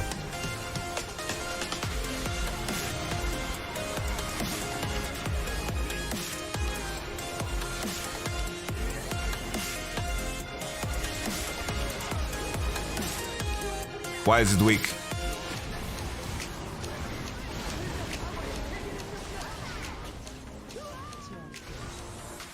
나 초시계는 있어. 볼게 공. 하나 갖고. 공중. 봐봐. 구도 좋아. Hello, Bobby the uncle. 가자, 일마하다. How you doing, Bobby? 이거 랭 노플이야. 얘 박으면은 잡자 그냥. 오케이. 랭 초식에 살만할 듯. 안 샀다. 내가 표식으로 맞아줄게 이거. 폴라리도 있어. 침착하게. 이거 미들라인 그렇게 줄 알고. 하나씩 차근차근. 레넥 잡을 생각하자 이거. Yeah, okay. So basically, Viego, right? 네, 볼게.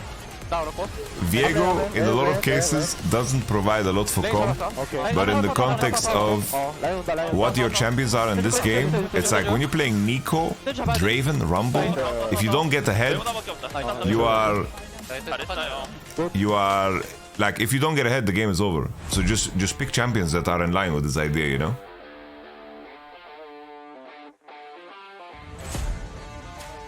But then again, I repeat, it's like Nocturne did invade Wolves and denied blue.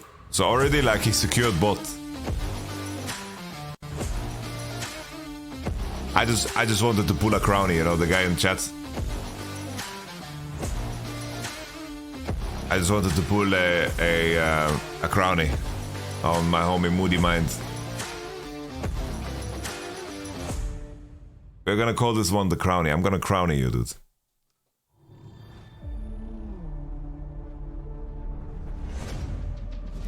Yeah, it just got banned 4-5.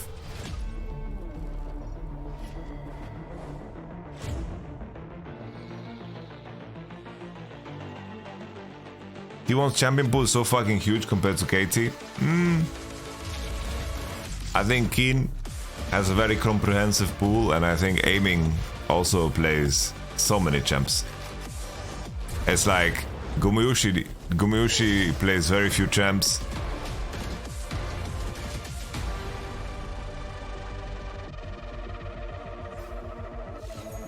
And BDD plays a lot. Yeah, like KT plays so many champs, by the way. Like, let's do a Game of Legends check.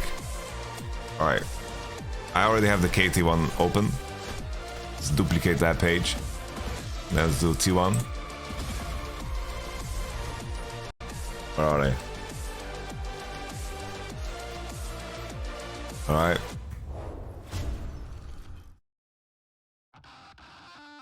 Five. 10, 13,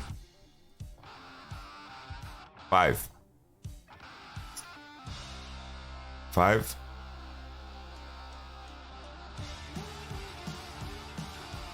13, 13. Keria. When did he play Zaya?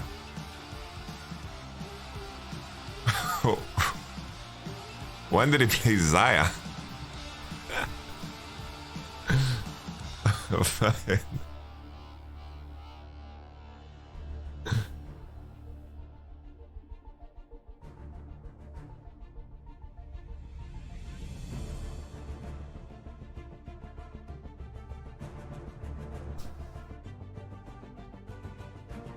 Yeah, we can't trust Game of Legends. But anyway. Champion pool is not a factor here, like.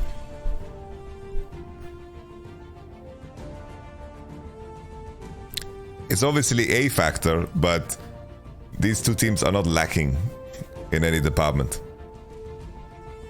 So I think it's just decisions.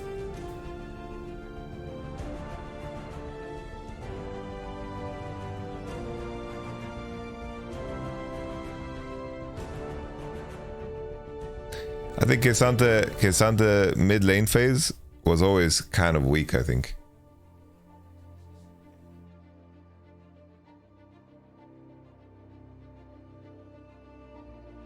And now also like the top blind pick champions that you would do and the answers into Kesante are good, just strong blinds in general. So you don't get like the same amount of value.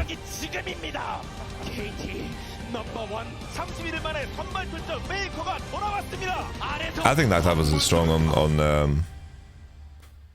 think Night Harvest is strong for Rumble, especially if you have APT. It's like he had Nico on his team. Probably in cases where you want to buy Void, I think that Night Harvest is pretty damn good. 2023 LCK 서머 시즌 플레이오프 2라운드 첫 번째 매치 KT 롤스터와 T1의 대결 함께하고 있습니다. What do you think about Leandri's Rumble? 되면서 승부는 다시 I think you're spending way too much gold on mana. KT 롤스터가 최근에 정말 강한 모습을 보이고 있지만 이게 통신사의 입장이잖아요. 역시나 쉽게 갈 수 없었네요. 그래서 확실히 럼블의 그 불꽃처럼 굉장히 뜨거운 경기력이 나타나면서 네. 눈호강을 진짜 신나게 하고 있습니다. 그렇습니다. 럼블을 T1이 뽑았고요. 그리고 드레이븐까지 픽하게 되면서 T1은 초반부터 좀 압도적으로 라인전을 가져가고 싶은 그런 마음이 있었던 것 같습니다. 뱀픽 같이 살펴볼게요. 네, 플레이오프 들어가면서 T1이 뭐 후반 뭔가 밸류 조합 들어 누워가지고 나중가면 좋은 조합을 많이 구사했다면 이번에 처음으로 T1 클래식이라는 좀 라인전 강한 조합들을 많이 가져온 것 같아요. 그런 상황 속에서 드레이븐이 앞선에 뽑히다 보니까 원딜 쪽에서는 라인전을 강하게 맞출 만한 바루스가 나는데 이게 맛이 그렇게 살지 못했던 것 같습니다. 그렇죠. 확실히 KT 입장에서는 상체를 굉장히 빨리 뽑았는데 네. 이제 Why people 아래에서 not pick Ramos into 2 ADC comps and more fight top? Because if you lose early game too hard, it won't matter. And additionally, it's like Malphite works very similarly to Jarvan. If the enemy has flash coming into crucial fights, you just straight up nullify the whole champ. It's like if Malphite doesn't hit ult, he's like 1/5 of a champ. 깎아온 차라는 생각이었는데 구마윤씨 선수는 이거를 대충 알고 있었어요. 무빙을 보시면 위쪽으로 살랑살랑 흔들고 있잖아요. 네. 거기에서 그랩까지 맞추다 보니까 바텀에선 this champion in team fights later on. Yeah, and this is at 8 minutes into the game, That's okay? crazy. It is a 46 CS difference, a over 2,000 goal difference. I just let and this play so you guys can understand so too. You were talking about making the enemy useless. He definitely did that, and he also got fed. It's kind of like everything went right for him in the top lane. Yeah, I mean, that's why I said this is a happy Rumble game day, and it's like, I think that only the Zeus can do it, and I'm pretty sure it will affect the rest of this series. Like, it goes game 3. I mean, they're gonna think about how about Rumble, and at least in the second phase, like, they probably have to throw the ban. Yeah. Even Zeus, I think if I was him, I would just pick Rumble 1, 2, 3, like, before they get banned. He did really well during the game, but I also want to praise the rest of the T1 lineup here, really not missing the mark, really being in sync, and this is what we wanted to see from them. But also, I feel like with a draft like this, it leaves a little space to misplays, and I don't see how KT could have come back with the tools they had. Yeah, I mean, they had a lot of tools if the game went long, but we never really got there, right? Yeah. It was a great point about the coordination. T1 actually able to make it happen in the laning stage. And then you've got so many R buttons. Just go ahead and press them. Faker always looking for the opportunistic plays. What's up, Metallicatron? 2020? T2 were taking some little fights here and there. They couldn't quite overcome the giant wallet gap. Yeah, I mean, it's the same thing as a game 1. Like, the KT actually dominated, and T1 also got extremely demolished, but it's just exactly around back. Like, they turn it around like in game 2. Like, if from early game, they never lost their lead, and it's like if they're be able to, they know they're a good player. They know how to just make a snowball. They're not making mistake. Even though there was a little mistake, but that's not. It wasn't. Lord's really, been doing LCK and T1 actually the entire summer. play really well around the object as well. Yeah, they do, and that's what we wanted Yo, to homies, see from them. And what I am. Is it gonna be enough for them to give them Is that who he? confidence It's to keep the who he. ball rolling and maybe clutch this series? As I'm talking they were the to underdogs my based on what contact we saw that from did them about this. the subscriber badges. It's still the same 5-man What roster should I that add has gone to as multiple subscriber finals, badges? And I think that they went through a really rough slump, and they had some really rough times, especially without Faker. Faker is back. They do look a little bit better here in playoffs. I still do think that KT did kind of disrespect them early on and gave them a lot of angles to get a lead in this I'm one, keeping these. I'm keeping the Pepe peoples. At least was able to put 2 and 2 together and get across. I'm keeping the people. And actually win a game against KT was something that a lot of us didn't even expect. But I want to add Player more. of the game here. We talked about the man in game 1. He shined here in game 2, and of course it is there. I was thinking of adding just peoples that hold the League of Legends ranks. I mean, he's my What do you think POG about that, already. guys? Like, it doesn't matter. That my POG was already it wasn't locked basically, like even before he was getting fat, because he had an Ignite Rumble, and I knew that he will do well, and he actually proved himself, and that's good boy. That's the bottom line, Uni. Bro, you guys are so stuck on the sack. Like, some of the equalizers were not great, but some of them were really fantastic. Like this one up against the wall. I mean, too basic. Like, it doesn't need to be that It deep. doesn't really matter about the equalizers if you just boom your lane that hard.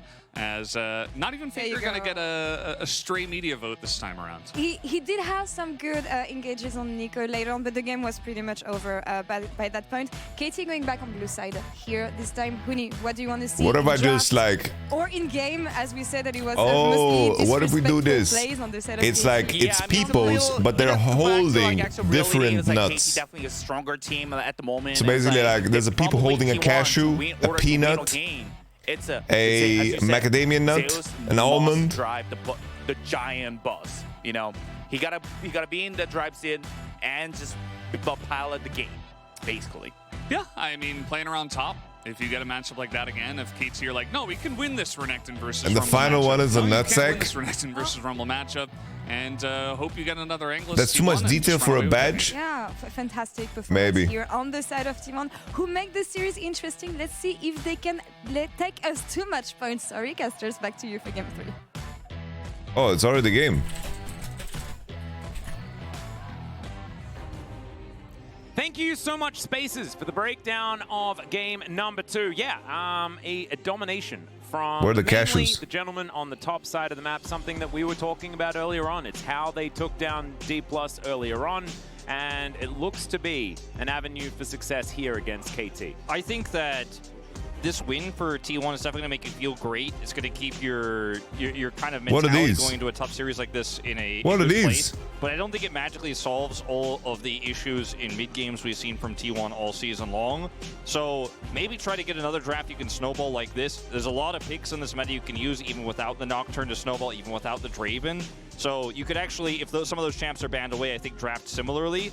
And for KT, you just have to keep This your is mentality coconut. straight. And I think this team definitely can. We've seen them choke. We saw them choke against Gen G in that What are these loser nuts? final match in spring. It's not the first time as Lehen's here topping assists almost at 4,000. 14 away. And the ways in which KT lose this series, I think, are a huge momentum shift that will happen in this best of 5 that's now become a best of 3. And I still give the edge No, to Hazelnut KT is here, but let's see how D-tier. this next draft goes. Bro, Because hazelnuts I feel should all like be converted I was to so fucking Nutella. confident. That's I it. predicted 3-0 for KT. I was so confident in their ability. Yeah, but the cracks have shown a little bit here in the early game.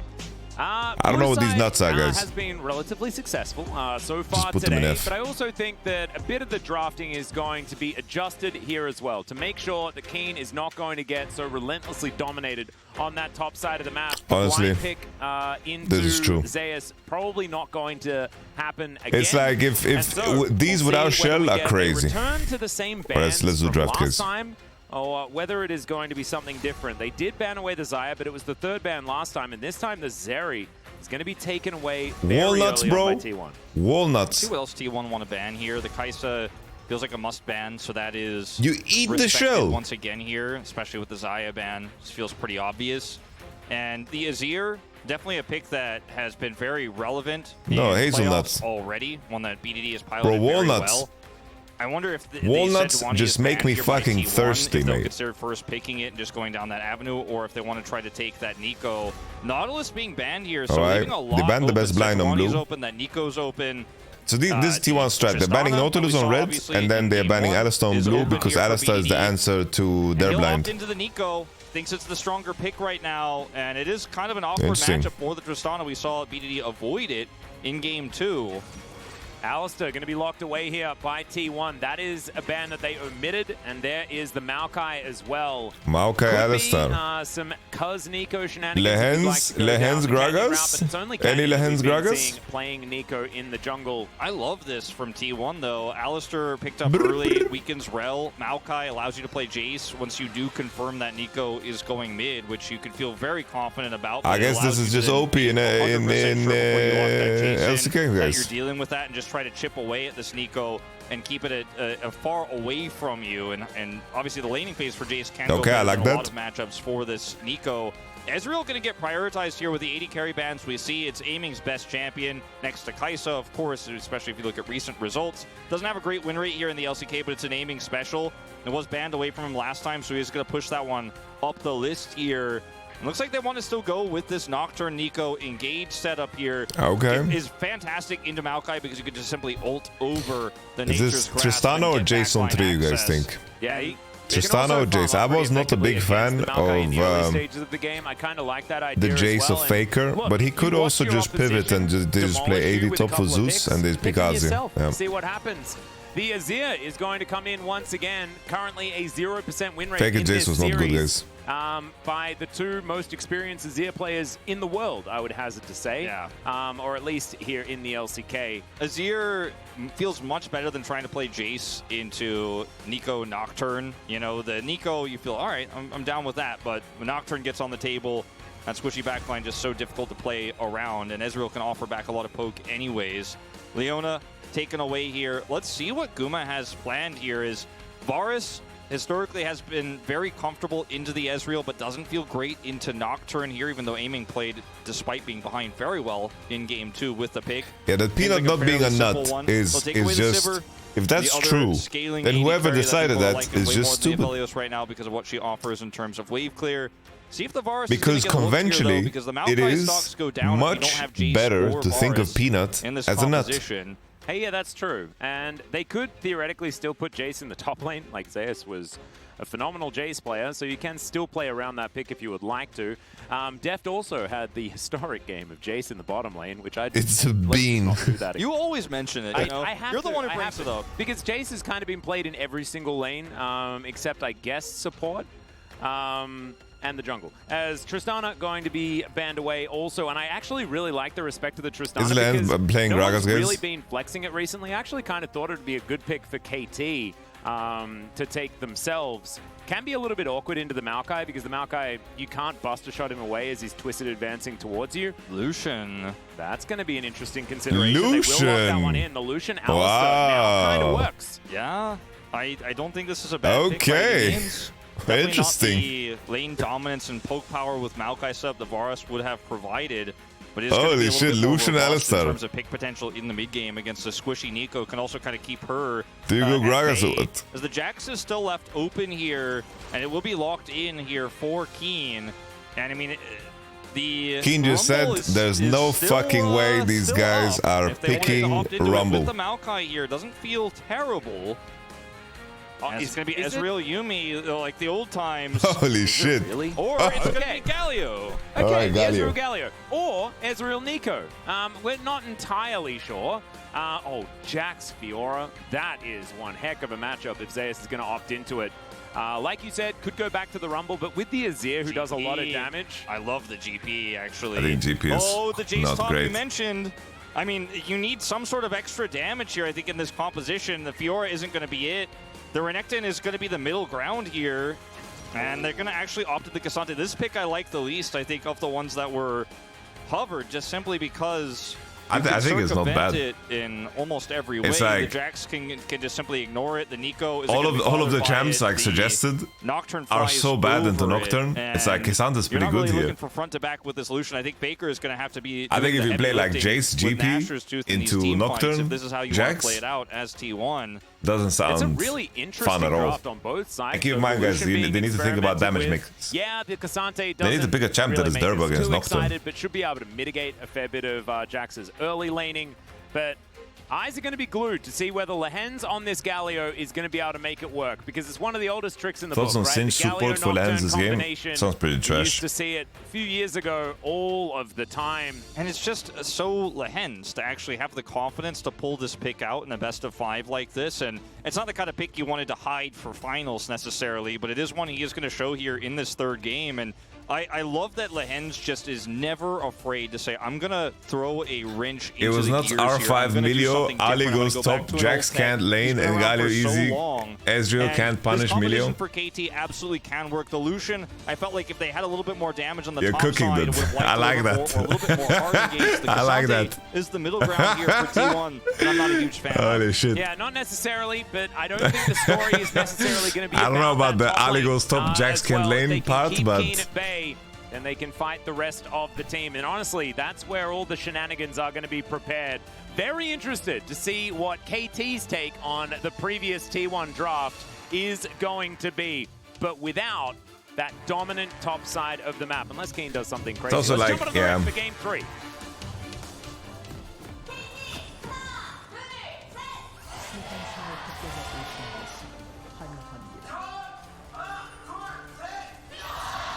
I like the Lucian, honestly. It's just always the question is like, what else would you pick? Like, you prefer to have something with a dash? You definitely prefer to play something with a dash, and round 2 playoffs match. Lucian into Ezreal is perfectly playable, and I like it. Yeah, I can't think of other champs with dashes. It's like Ezreal's out, Zeri's out, Kaiser's, Zaya's out. But we'll see who's like, what do you want to play? Some experimentation being done here by KT. I think Lucian's pretty fucking good. Lehens on the Galio support. Is there a random person screaming the team names at the beginning? I think there's like fan clubs. And Kate Alistar is a trash lane, and I don't think it's good. Definitely a... Kalista could have been something, yeah. Kalista could have been something. Pull it off a few times. It was the one of the picks that Faker liked to prioritize early, and then they would swap it as Lehens. Trying to get his flash early here, but he's got a blast cone. He's not too worried. That's actually going to offer some damage. Faker gonna have to blast cone away. What the fuck is happening? For the positioning of everyone right now. There's a Whoa, flash over what the fuck is KT doing, He's gonna bro? flash away as well. What is happening? There's a lot of things being used here. The puppy's getting upset. And I think in the end, everyone's just going to back away. BDD getting control of the mid lane. Bro, what is going That is on? going to be the result. Kane just going to walk towards Allison Zayas, awful. hits him, says that's for being mean to me in the last game. A little bit of health All right. advantage here in the Both jungle on Star matchup Raptors. going to KT. Cuz losing Flash on an early Owner game. was quicker. Nocturne doesn't feel too bad. Keria having a lack of Flash actually feels more impactful, arguably, even though he has Hex Flash. Just Oh, no, it feels great for Keria. Yeah. You're absolutely right. Get that thing on cooldown as he does get taunted up just a little bit. Lens get out of. I mean, it is going to feel really bad if you end up getting collapsed on or taking bad trades, because level 2, pretty strong. Holy, aiming. Oh, aiming is base. He plays Conqueror like I do. Loves his Ezreal. Look at that, guys. And the fact that the Alistar doesn't have Flash. PTA is pretty OP early. But Conqueror, I feel the spell scale so much This is a better. 6-game losing streak the Jax is on currently here on this patch, 4-6. So started off with a win streak, but has otherwise felt a little bit absent in some of these games. I think a lot of teams reliant on the Jax pick. And Guma, he's got a pretty huge win rate on this Lucian. This should come as no surprise to anyone who watched him play in the Lucian, Nami, Zeri, Lulu meta, and other metas as well. Yep, very true. I do think that The more and more I think about it, I like Lucian. Being ridiculous on the Nami as well, but he's also fantastic. Okay, Oh. Lehens is flashing as well. Owner is going to have to flash. All And right, so, Nimbus. Cuz complained to Lehens and said, Atrox was banned 1 "My to man, 3 years. there's a flash advantage in the jungle. I don't like it." And Lehens is like, "Let me see what I can do." And he manages to alleviate it. And this is just really great play from KT in the early game. Their early game has been fantastic, and this is even with a Nocturne pick. The bot lane Prio allows for plays Atrox like always this to come banned, you'd be through. The surprised. Galio, a little bit more agency You'd than be a lot of the surprised, my supports friend. that Ezreal plays with normally. Like the Yumi, for example, is Alright, definitely not ladies and making gentlemen, plays thank you like so this. much for joining me for and he today's comes over here host and stream. takes a flash We were away, playing Baldur's and Gate now they've 3 taken away after. some of the camps here, so Owner really This feeling the is- hurt here early on. Honestly, Doing some damage, but they had lots Ward of on control here Raptors, early and they for saw KT that when they've been Maokai able to passing to amass top. a significant Like, gold lead Nocturne across is so the fucking jungle and far mid lane ahead. here. Ooh, double scuttle This is as well as a really, really triple nice. bloom on the burst, but still, Really, really nice. he's going to be able to press that Q. Owner button is after W, and everything's completely gonna be boneless. Okay, because there's the double scuttle. Just so you guys know, I call Owner the Zayas boneless moving down, just he wanted to because, see whether he could possibly not deter because Cuz from taking of that one anything away. related to Owner, it's just because of Ivar the Oh, boneless. and no mid lane is really going to be able to come over and help out in this particular moment. Owner at 50%.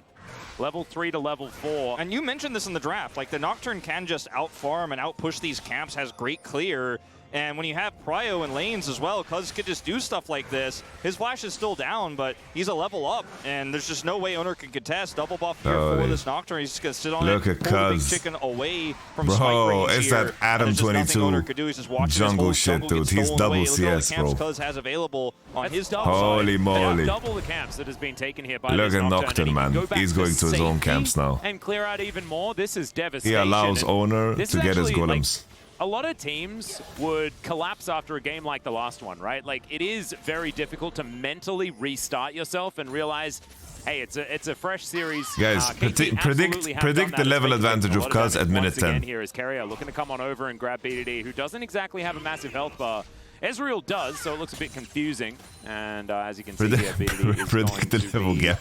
somewhat unhealthy. At minute 10, okay? Run the gamba, okay? We run the gamba. It's level 6, and I mean, Owner is just trying to do anything he can. If he can't get these chickens, All right. I don't know if he gets these, to be honest. He gets some of them. And Cuz doesn't have Plus smite, so 1, there's at least that. plus 2. Cuz All still right? gonna move in, These though. are the Sapling options. helping out.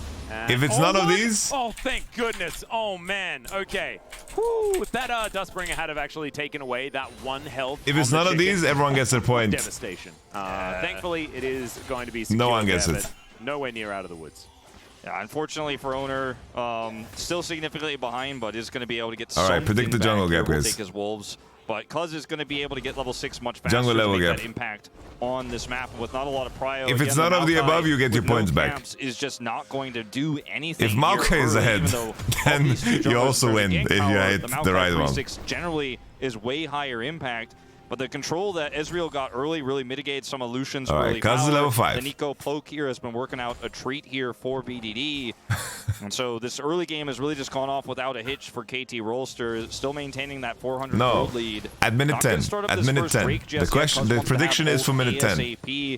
You can see his Minute 10, guys, experience minute bar. 10. He's just hit level 5. I so he's still repeat, a ways minute away 10. From it. Yeah, another scuttle. Going to collect this one towards the top side, go to his Gromp. probably have that Holy, level 6. And yeah, the points that are involved here is getting wild. Just move straight towards the Krugs. We're on And, 500,000 chickens are also territory. coming on through here as there's the all out from Zeus, but Krugs is in the area. Oh. And there he is, he flashes over, gets himself Oh, first blood on huge this win. Nocturne. Huge win for the level 2 battles. 2 gap you could do this battles. to great success if you have jungle control. Can't see the vote. It must mean you're in a country that doesn't allow it or To something. the enemy red side Jax here, those early levels, he is going to be able to add a lot of damage, and then Cuz just flashes in for the play. That's level 6 with the Gromp, as you mentioned, so he can come down here to the Dragon and make a high impact play before Owner is going to be able to do anything about it. 2+ He levels is also a just really backed, big ask, so guys. Not going to be able to hit 6 unless he clears the top side of the jungle, so that means that KT should be able to turn this into a Drake play. The bottom side smartly resetting here as Faker. There's just not going to be time for a contest. And Keen does have teleport. Will be able to pick up that successful play on the top side here. As this aggressive trading is what leads to Zeus. He's like, okay, Counter-Strike is down. Going to pull him over the wall. It's a good angle from Keen Zeus. ults here, has a bunch of It's a his very good passive stacked angle. up, just gets Bro, over the like wall, it's so and Cuz sad is actually. Like, well, I'm here, Zeus is so playing it's not pretty a fucking 1v1, good. You can't win this one. Yeah, and the fact that the leap strike comes through and then Cuz flashes over, it could have been pretty Like if awkward he solo Cuz had, bolos there, flashed in bro, and then Zeus still kills like Keen. the And wave then they go 1-for-1. crashes, like the Instead, timing of this he's is so patient, good. Waits and then immediately flashes afterwards. It's like one of those secure the kill. plays Really that you nicely done. fucking flip that Still Nocturne is means not that there, his, by the way. flash is just going to be permanently Because the value is used. just I love too that, getting high, the most you know? value out of the cooldown of that flash button. They will be able to take this Drake as well. You solved early game Nocturne. Just flash constantly. Yeah, you should flash out of the base. That's the real strat. That tech is too dark to be used here in the LCK so far. So despite the arrival of the Typhoon today, we got Cloud and Ocean earlier. No Soul of either of those this time in game He could be 3. baiting, yeah, he See could what be the baiting. Soul does end up being, but KT feeling pretty happy, I think, about the Drake setups they have.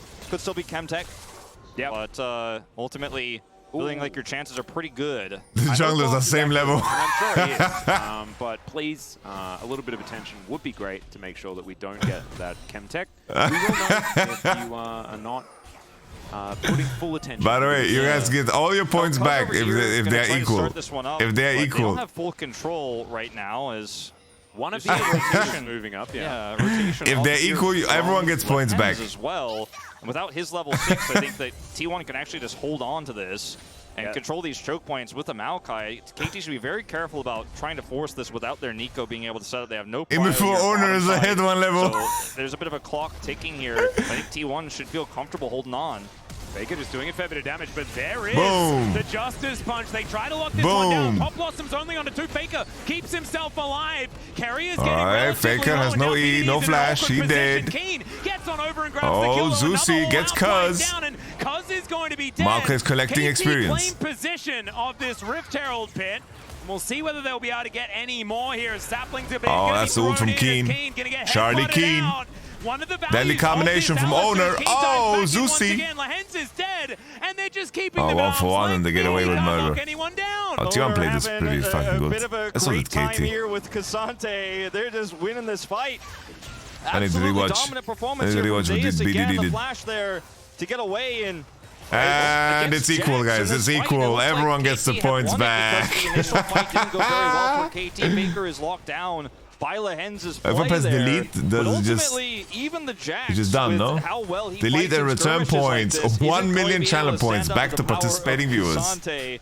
Aiming going to be fine down here. Boom. But finds himself Easy in a CS refund, deficit. guys. T1 Thank you for striking back in a playing. big way. The Jungle Herald's still advantage available. doesn't Neither team securing matter.com. that. The eye not picked up. So we will have another fight for that very likely here. But it's a little bit disjointed. Lahens decides, okay, I see the angle here onto Faker. We're going to look for the flash taunt. The follow-up with Nocturne is there. You mentioned this combo, but Faker just slides his way out of here. And then the turn for T1 is quite nice. BDD not going to be able to offer a whole lot of damage here. Keen, on the other hand, he absolutely will, but he's on the wrong side of the fight. Once Cuz is deleted and this becomes a 3v3, Zeus is like, hey, John my CC, thank you very much resistances for the are coming T1. I back, appreciate you. Thank and you. I'm ready Thank you to fight kindly. this one out. He is absolutely outclassing here. Carrier boops the Counter-Strike away, and then he Actually, and guys, I Owner stole all your collapse on points. to kill Lahens. Flashes to get out. This top laner, man, when he's on, he's on. Yeah, he's looking real good. And that was just after the whoopsie. Oh, look at that. As T1 will be able to secure this Rift Herald. The second time of asking. Zeus Yeah, you comes can- on you over can to grab cancel himself out a of the plate. yes. Keen counter-strikes, but isn't going to be able to stop that one from happening. And I think a lot of that had to do with the fact that Lehens doesn't have that pivotal ultimate to pair with the paranoia that is so useful in these moments. I mean, honestly, like that means I just stop farming jungle camps in solo queue after level 6? No, it just means that the camp respawns are so powerful that if you can't stick the landing on the second rotation of jungle camps, then your advantage will be significantly lower because you've delayed the spawn of your own camps. A game that is reminiscent of either games 1 or 2. Both these teams have really good win conditions in the mid game, so it's not like Zeus top 3 top in the world. I think T1, that is, say, even with the Lucian pick with here, his a lot of scaling like if you just look at his performance in the last 2 months, I don't think you can say that.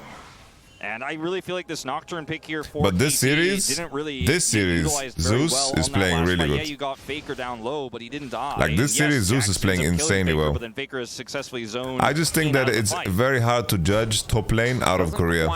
So, what do KT do because I assume they probably want to just continue. I think that you get the whole experience when you're in the LPL, you know. Then we'll get, it's like Bin, 369, Ale, Breathe, looking good with the spacing. Sanji. It's like the top laners in the LCK, LPL are crazy. Zika as well has been really fucking good. True. The Shy also has his moments for sure. Like the Shy is just walks into that, but no freaky tricks to be had. Cuz was in position, did have paranoia, but not going to be able to find anything. Is we're going to have a bit of a setup here now on this Cloud Drake. T1. I did watch fewer games, yes, Kinteshi, but from the games that I saw, which is enough, you know, to have a good assessment, I think. I watched most of the KT games, I watched most of the T1 games, and that's the games with the 2 best top laners, right? As you can see, they're just going to give it up completely. We'll find out what that soul is going to be here in just Wayward is the GOAT as well, and Xingtian, it's like, they just make each other better, they complete each other. The fear is actually going to come down, it doesn't, because the Shifting Sands is available. Still, T1 do get relatively split up. Still, they're able to collect themselves this dragon very comfortably because Spell Shields the Nature's Grasp, but that is after the damage has been done in another Infernal. Very similar to game number 1 as far as the dragons are concerned. Not great for the composition here of KT. The lack of bushes, the lack of places to hide and engage from. Don't feel great about the Rift. Obviously, the Soul will be great for both teams. The lack of bush. We're split 1-1 here. But less hiding places for a Nico to spring out of, or a Nocturne to ult through, or Jax even. I mean, basically this entire comp is 4 engages and an Ezreal. Yep. So for T1, the fact that there's a lot of open space here does empower their composition quite nicely, allows Maokai to know exactly where he's going to be able to get the most value out of his ult as long as they have vision anywhere. I mean, even local wards get more value when there's no bushes for them to be obscured, the vision, or that obscure their vision. And KT, it's not Dunzo or anything like that. They're absolutely still in this game. The Jax is going to be very relevant in sides later. The Ezreal is going to scale up and will outrange the Lucian. It's just going to be, as we often say about execution here of these next few fights. I can't focus. Drop to give Faker some money. Yeah, it does feel like in an extended team fight, T1 have an advantage. In an early team fight, if the burst is going to land correctly, KT have an advantage. You mentioned side lanes. They are going to be able to figure out some angles there on the KT side with this Jax. But I do think that Gumayusi can be a bit of a difference maker. I think that the culling, if used Gigan is so underrated. He is so good in pressure situations like Worlds. Where T1 find themselves with map control can be very, very powerful. But as we can see, I mean, there is yeah, it's just Gigan doesn't have the body of work, you know. Gigan is mechanically very talented. Alright, oh, Lucian dashed too soon. Lucian dashed too soon, but he has cleanse. Oh, time it, cuz. Oh. Oh, I should just dive to the fucking turret. That's a TP from Zeus too. kill. So congratulations, KT. You managed to kill Gumayushi, but you lost 3 in the process. Oh, Guma played that so well, and T1 were ready for it, and KT... Guma actually misplayed. Guma actually misplayed. No meme. A pretty significant gold lead here. A lot of this money I just think that Zeus, forcing at this point in the game is not good. Here in this composition, you'd love for the Lucian to be picking up that gold, or the Azir to be picking up that gold, but this play backfires in a huge way. It's another aiming overextension on the Ezreal. We've seen these; they're almost trademarked. It's like this is just a very weak point in the game. Nico can't TP in a fight like that. It's like here, look at the state of the map right now. Look, Nico isn't even mid. Jax is not on the map. Zeus has easy TP into bot side. This is just a very, very bad timing to force. Stopwatch as the perfectly timed ult comes through from Owner. Aiming flashes through, gets the kill, but ultimately dies here in the process. And with Zeus showing up, Cuz goes down too. Well, now Faker is going to deliver Keen to his team. Let's see whether they can take him down. The Alright, T1 is going to fucking reverse this whole fucking series. Oh shit! Oh shit! Wants to try and find the cow, but it's not going to get there. And they're losing on both sides of the map right now. KT Rolster, 3,000 gold. Now up is T1. They took out aiming. They won the What I want to say is, like, blue side, they needed to let the game slow down a little bit until they hit 2 core. Failed play or failed survive there. They couldn't really enjoy any of their advantages, and now the game is just blown wide open. Is unable to do so, and Keen. He's now not where he wants to be. Thing is, like, Jax, sure, he'll be very strong on 3 items, but this game will not go to 3 items. Red side is gonna hit 2 core first, and they're gonna just force Nash. Yeah, and Owner is now gonna just come They're gonna over and force Nash. of this Rift Herald. Cuz is over the wall as there's the Nature's Grasp. They get the reset.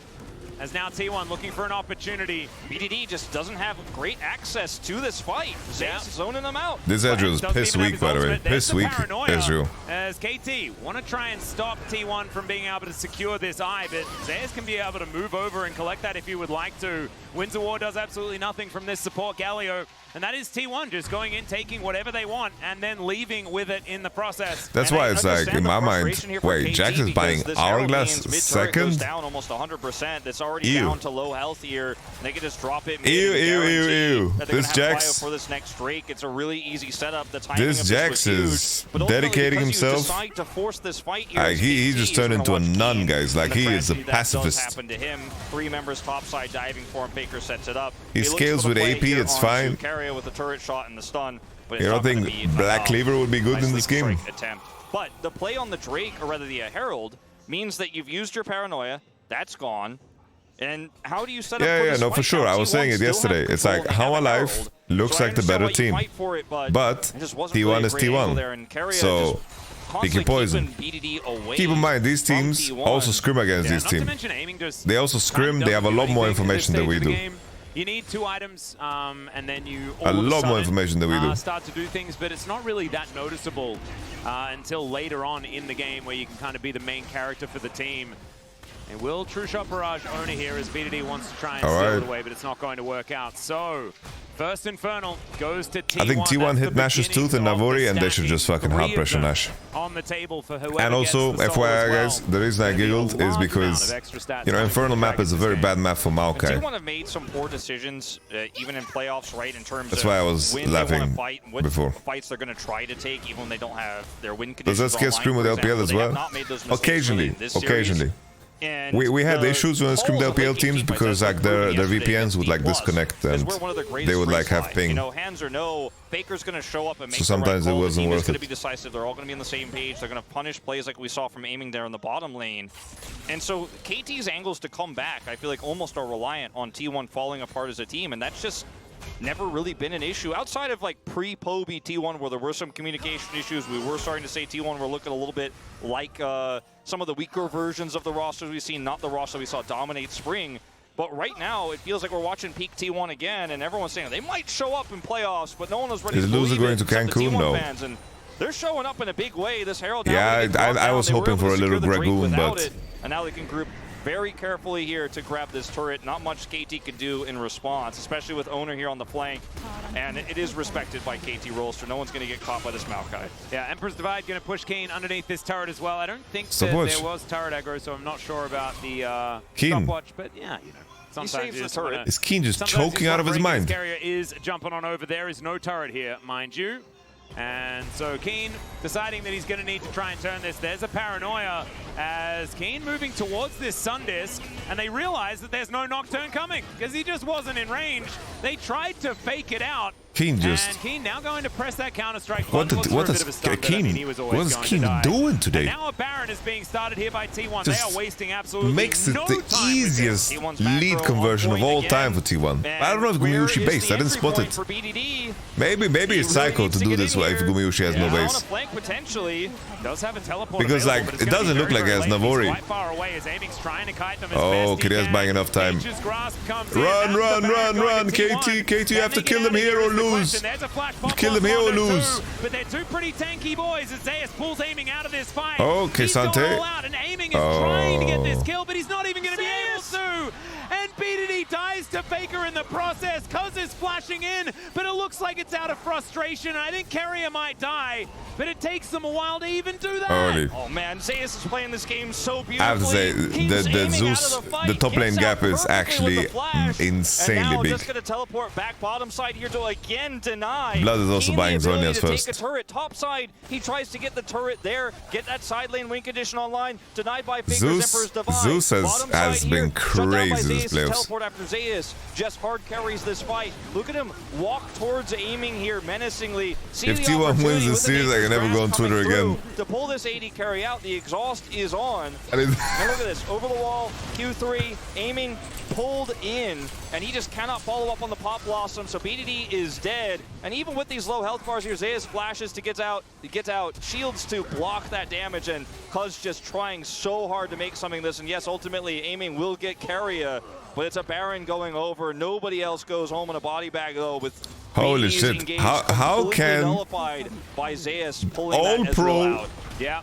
the And whole Zeus All is Pro now team, looking how for can Keen they here as lose? well. How can lose? Ona will come from behind the turret, and Keen is just being bullied. Cuz going to move in. There's the Nature's Grasp, as Counter-Strike's pretty powerful, as it turns out.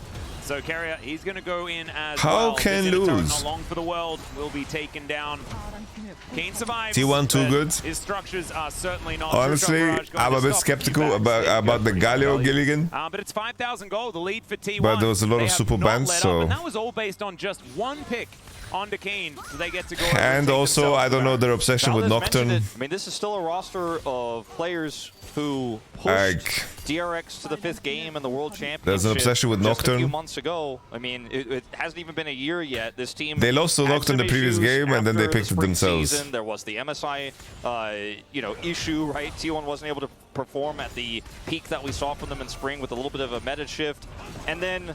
It's been a rocky season for them. Nocturne in the T1 series has had like 100% presence. Kobe in mid. They come into playoffs as some consider them as underdogs. I didn't really consider them underdogs against D+, but in this series they massively were. Is Pop Blossom? Yeah, gonna land on a Faker, but yeah, look at that crown, guys. He just dead. And, but this was completely troll. I mean, T1 are showing up big, and we might have an upset on our hands here. I mean, holy shit. gold the lead here right now for T1. T1 just like that, no baby. entry point for BDD in these fights whatsoever. He tries for one there. Honestly, guys, if he didn't have crown, he would one-shot the whole team, and he would like Penta, and he would get Drake at the same time with one Q. There is no behind for this team, and yet in this best of 5, they're tested for the first time in a longer series. T1 actually winning on red side. It's not looking this is an upset. Right if now. T1 win, it's a big upset win, guys. It's a big upset. Worn off, so I think the base is going to survive for the moment. But we are well and truly running on the last ergs here. And I think Ona can just come over, take himself this soul point very comfortably by himself. And KT's composition doesn't have a lot of comeback mechanics, right? Like, I think this very early Ezreal pick is what really worries me the most. Bro, because it is kind of interesting how the deflation of KT always looks and Aiming is definitely that weak spot that we were talking about earlier on. Like the deflation of KT always looks the same. It just looks dull and dead.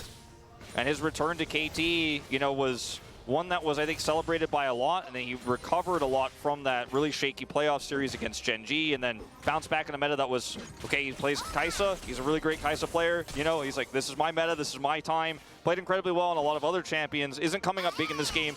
To be fair, not out of his own fault, but the draft is it? Of course it's an upset. Of course it's an upset. It's a big upset. Give him the agency to make an impact, and they're reliant on this Ezreal pick. T1 going through the loser bracket, having a fucking terrible split. The control we saw from Faker on the Nico KT looking giga dominant, stomping T1. Stomping T1 in both matchups. Less than invisible. He's trying to be invisible here as a ward. Big green eye on the map, but I think the eye is only seeing KT's 5,000 gold deficit. I love it. It's absolutely fantastic. He's now going to relocate. Look for an opportunity. He's going to be spotted on himself. Queen TM casually omitting KT 2018. He's basically just furthering my point. You forgot KT 2018, my friend? He just can't ever find an angle in this one. And Faker is so big, he just destroys him. No, he absolutely does. Thankfully, we are going to see BDD actually move away from that warded brush that he was sitting in. That would have been very, very sad if T1 had have just sort of walked up there and killed him as, okay, we're warding over here instead. Okay, fair enough. This is a feast or famine type situation for... Ezreal pick was good, I think. They saw Alistar and there was 3 AD bans. Really just trying to do something, and the fact that he's not showing on the map really does keep T1 honest. They have to be really careful. They have to move together as a group, but not too stacked up and clear vision. But it does mean that ultimately when he does show here, they're like, okay, move those wards forward. Baron spawns in 20, and they were hoping for greedy T1 group up to try to put deep vision here, and then maybe he could set up for an engage with the paranoia, but T1 don't take the bait. They don't make a mistake. Now they have this group up on Baron with the choke point control. The BD is nowhere near where he needs to be. He has, of course, the dash cannon and flash to try to look for a really long-range engage, and they have in melee support meta, you can't make. It's very hard to make the bot lane matchup explosive. Going to get a bit of a snare onto Zeus as Cuz dives in. He'll deliver Rip a gargoyle as well. As Let's go next game already, guys. Find a counter strike. They get into the back line as Faker takes a fair bit of damage. He then dives forward. Gumayushi gets a double, and KT are too busy trying to deal with Zeus to be able to do anything about it. And Zeus might die. No, he's not. He's absolutely fine. Keen's going to have to play Lethality Kate with Lethality Kate with first strike. On the Baron now, aiming, trying to get to work. Misses a whole bunch of Qs. And if Zeus just comes over and kills him, that would be so very sad. Going to do it. Going to help out. Oh man, I don't know if you recover from this, KT. I don't know if you're coming back. You got absolutely dunked on in game 2, and in game 3, the same is happening, but it's been more finesse from T1, not just an early lead with a Rumble taking a 2,000 gold lead in 8 minutes. T1 just absolutely dumpstering them. Wait, did you see T1 won world champs? It's not close at all. No way. There is still more to play for after this, but this is looking like T1 are turning this series on its head. A lot of low health bars, though, as T1 do get out of here. Sentinel going to turn up. There's the paranoia. BDD looking for that angle if he can find it. As there he goes, headbutt just to get rid of him. Carrier's going to go golden, and Taunt does come through. All right, this is your best moment, KT.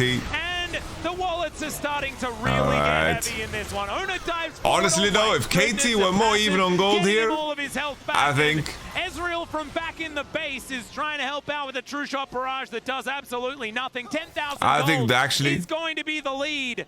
And T1 are just pushing for the victory. He's picking up a death cap, but he's not going to get to use it. He is not getting any big pop blossoms this game. Excuse me. It feels like blossoms. Plop blossoms this one. Unfortunately, T1 just dominating here. Zeus showing up tonight. He is absolutely in peak form right now. He's got Anathema's chains built up, and T1 just taking out these inhibitors.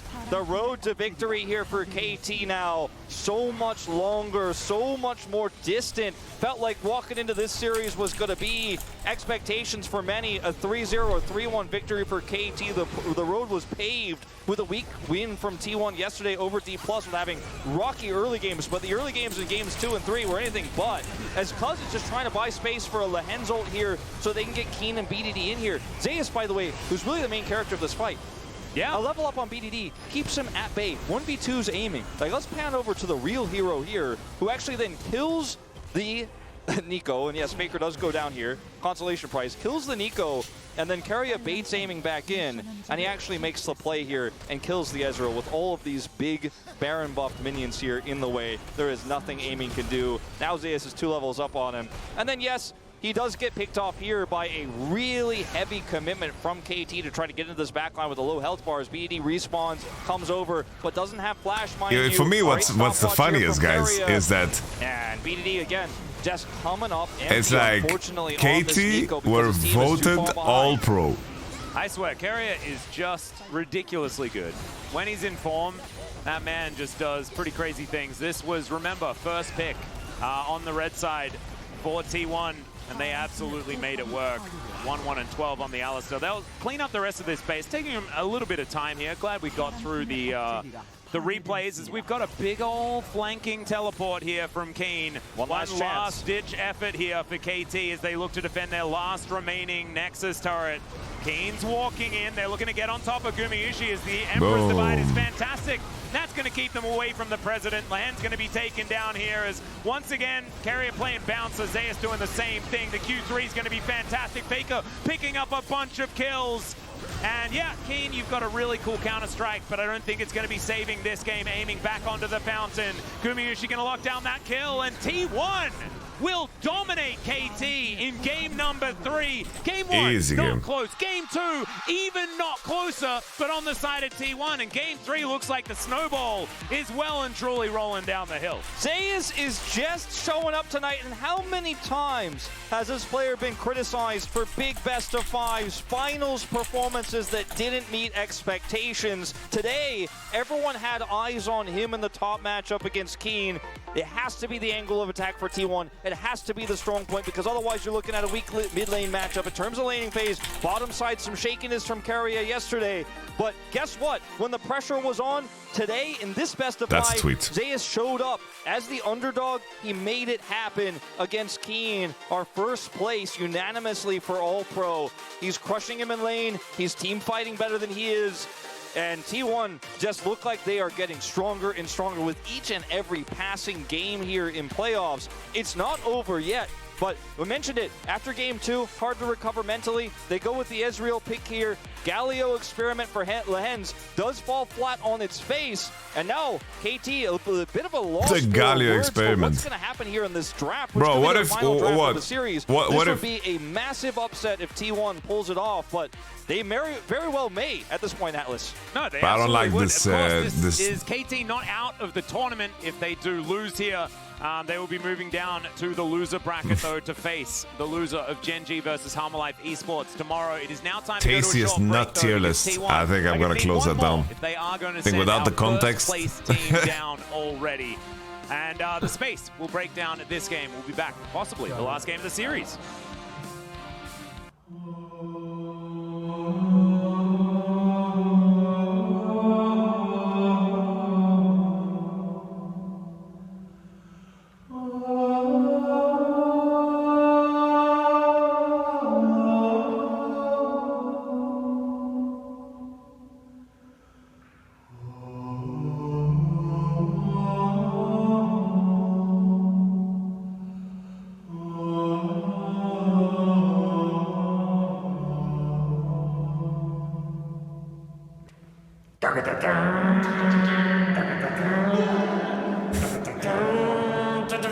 Jesus. Blood just ruined the whole video. What the fuck?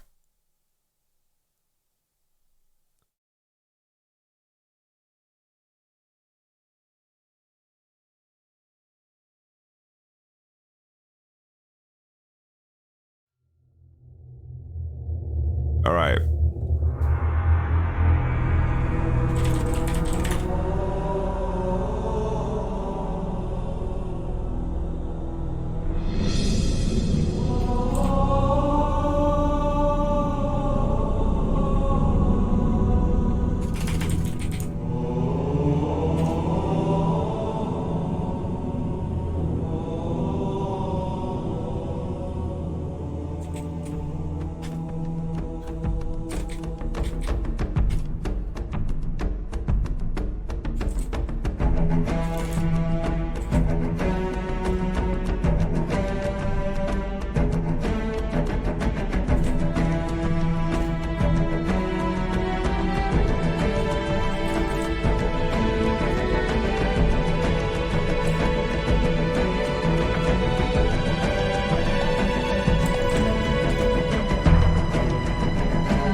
bad. Brom is bad.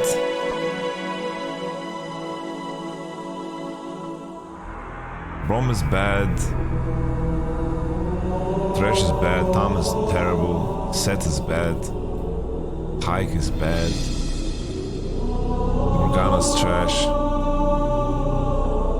Karma is also not that great. They kinda need buttons. Just need buttons.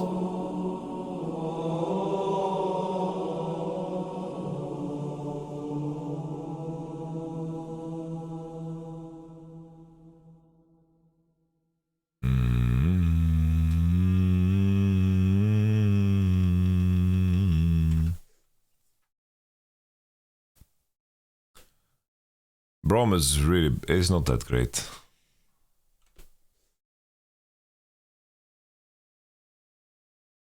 They were winning lane, guys. They were winning lane.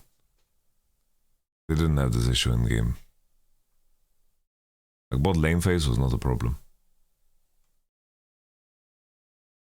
Maybe if Nautilus and LCK gets picked 1, 2, 3, you just have to pick support instead of Nocturne, but they also like are refusing to pick Rel, right? Into Alistar. Maybe this is just a mistake. You should just pick Rel anyway, even though they have Ali. But I get it, right? It's like you're playing Rel into Alistar, Azir, and Lucian. It's not super easy. It's like ideally you have the room to play a champ that allows you to play the range game.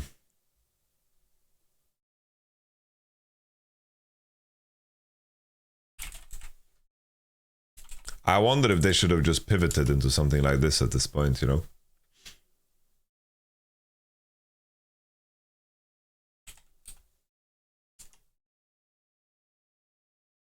Maybe not Yumi. Maybe something stronger.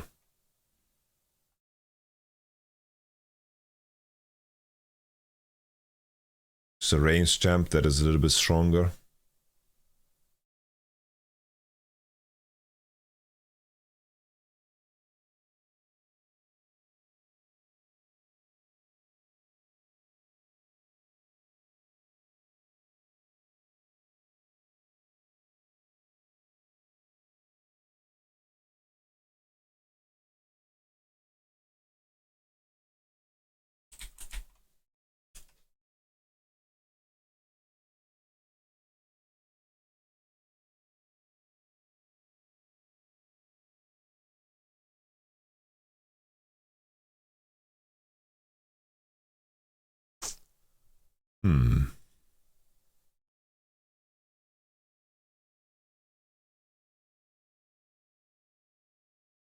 Time for some Post Malone.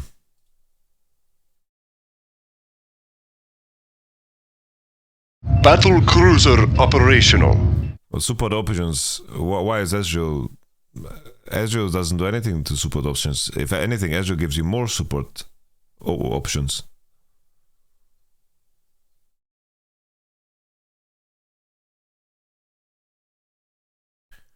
I'm not gonna open that right now, Carol. Sorry. Yeah, I'm skeptical about the Nico first pick, right? But I don't know how to. My issue is just that Nico Nocturne, you're just locking it in. It's like already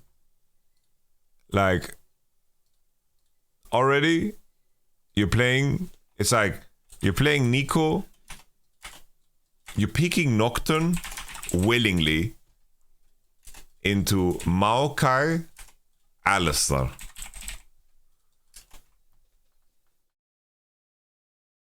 This limits you so hard.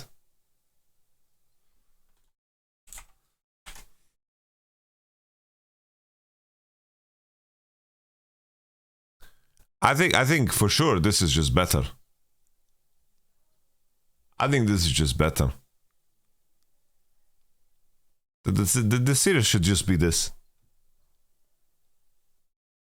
Like looking at these two mid laners, the series should just be this. First pick Azir.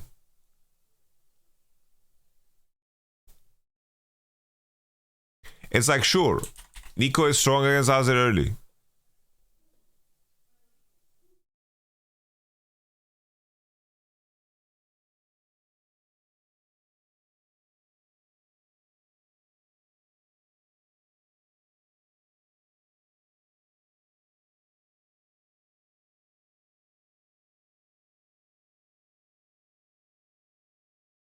You only got 6 cards.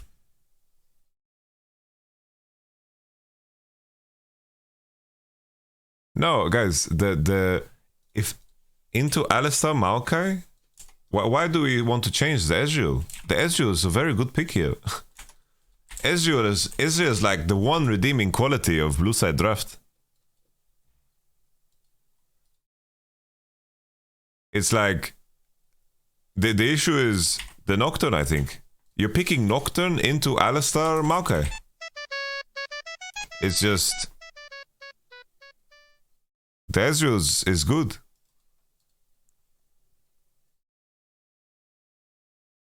So yeah, I think maybe you just go Rakan.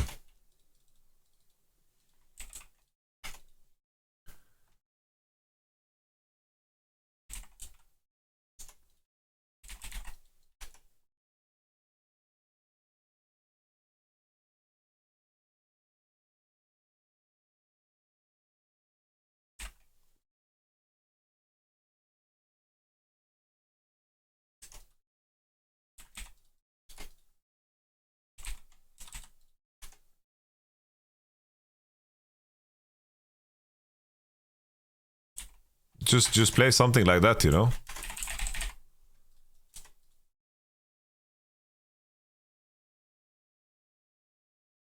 No, you can't sack Ezreal. Ezreal is so good. Why would you sack Ezreal, guys? Sack it's so good here.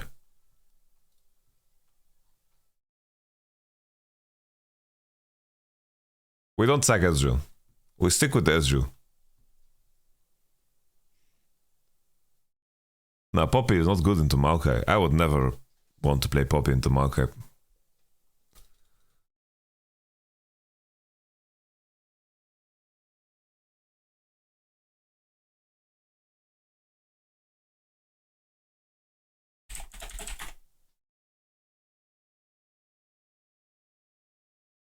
No, you just go Rel jungle.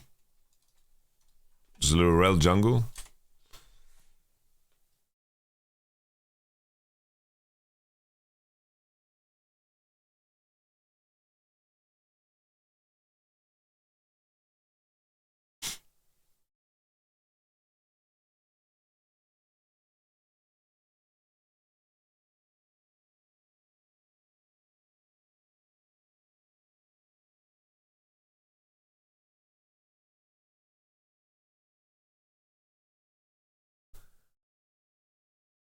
I think people like when people say Ezreal is bad against tanks, like Ezreal has such a high DPS output. Like if I'm playing Ezreal with Conqueror and Cut Down, and I can Q tanks on cooldown and hit them and basic attack them, like the DPS output of Ezreal, it's like tanks are just good against ADs, period. They are good up until the point where they have 3 core.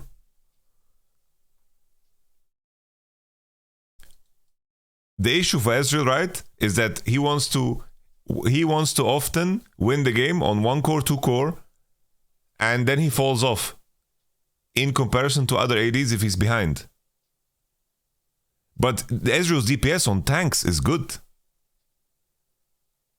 The thing is, tanks are OP on 1 core, 2 core. That is the whole point. 1 core, 2 core is basically 1 item, 2 item. But we say core because it's completed items.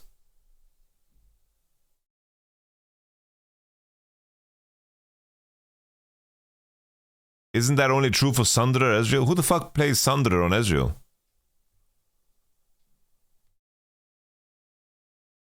Most ADs are not good against tanks. Some are, right? Kai'Sa, Kog'Maw. It's like definitely like Navori and Kraken gives you a lot of fucking upfront damage, right? But the point being is, Ezreal is not bad against tanks in that theory, because Cyrilda is a very strong buy. What's your top rank ever? I've been rank 1. His build was bad? No, his build was not bad. His build was good.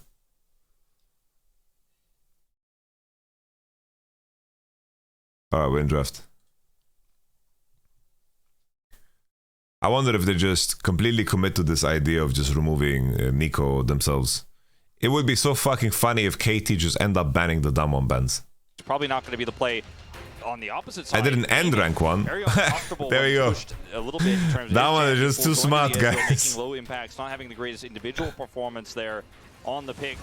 I feel like you could have done more with Kraken. So you want Kraken Ezreal. All right. Maybe a little bit exposed in this series. I hope you enjoy your stay in the chat, even mate. If they win or drop down to losers bracket, I think a weakness has definitely been shown.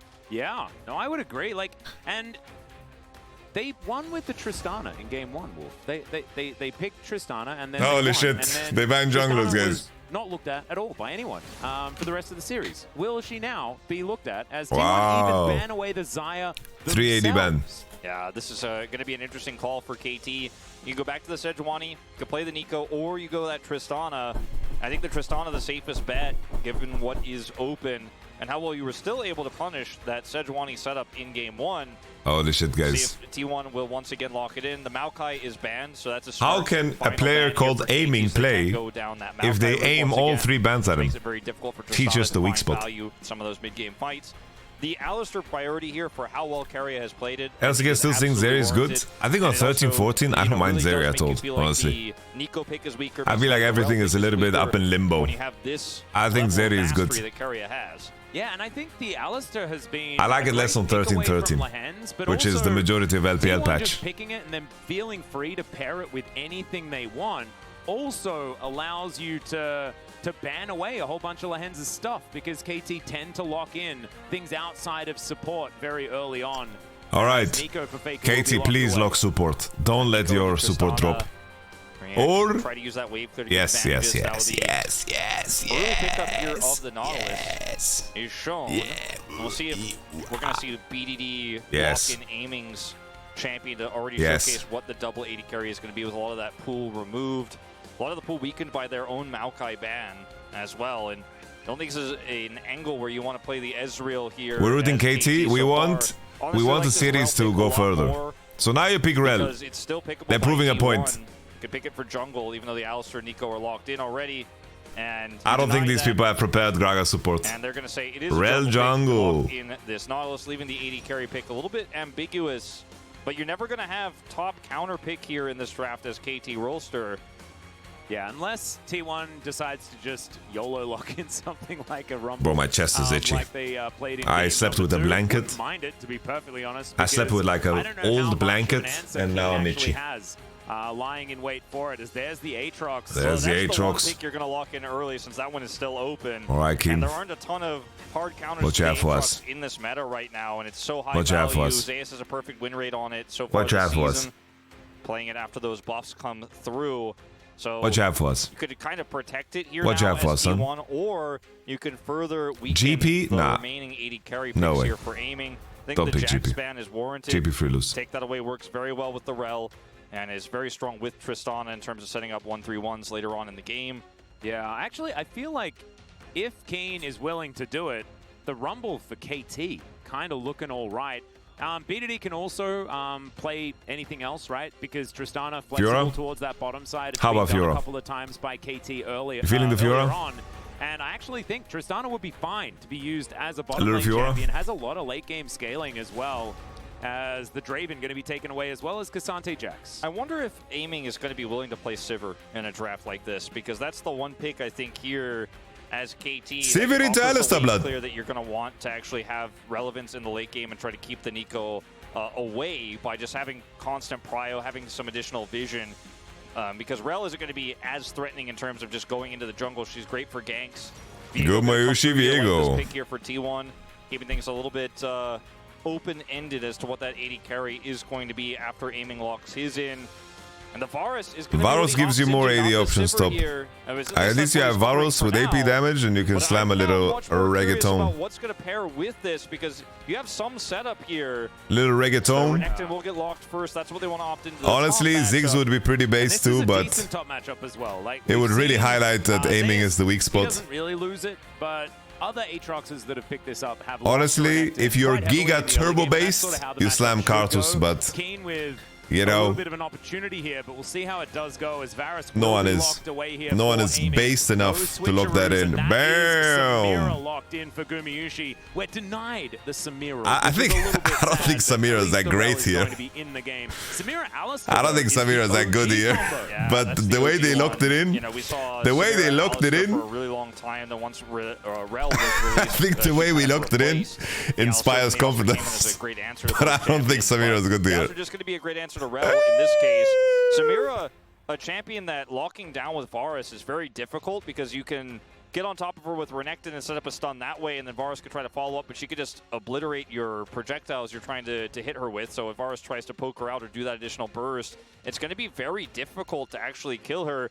And if she gets online in a team fight and spins around, hey, you've got a decent amount of lockdown here as KT, but she's not the only threat. You have to deal with this Nico as well. And the setup here for T1 and 5v5s is pretty If she gets incredible. online in a team fight, I do think we have to keep zooming in on that Varus pick because it does look very good in terms of Aiming's champion pool, his mastery of the champion, his history on the champion. But on the other hand, it's not going to offer you a whole lot of damage sustained in these fights, which you're going to need to outlast the Samira somehow. Dành cho KT Roster ở vị trí của BD và Aiming. Đây là ván đấu thứ tư và tỷ số đang là 2-1 dành cho T1, tức là chỉ một ván thắng nữa họ sẽ có chiếc vé vào vòng tiếp theo. Trong khi đó KT ở vào thế chân tường, bắt buộc phải thắng lợi trong ván đấu này. Đại chiến viễn thông tiếp tục không làm cho chúng ta phải thất vọng với độ hấp dẫn của cặp BO5 giữa KT và T1. Nah, they're T1 biased too. Có với khả năng landing tương đối mạnh đến từ bên phía của KT Roster với Renekton đứng trên, với Tristana và Varus ở khu đường dưới. Và để xem là cái cách vận hành đội hình đến từ KT với cái đội hình Win Game này sẽ là như thế nào với đội hình hai xạ thủ. Còn T1 thì chắc chắn rồi họ sẽ đợi cho mình những cái ngưỡng sức mạnh, đặc biệt là cơ độ 6. The mug shots were crazy, they went hard. Bất khuất để càn vào, thậm chí là Bro, where's I can't find the Korean cast. This is huge. Oh, there it is. Bro, they have 240,000 viewers.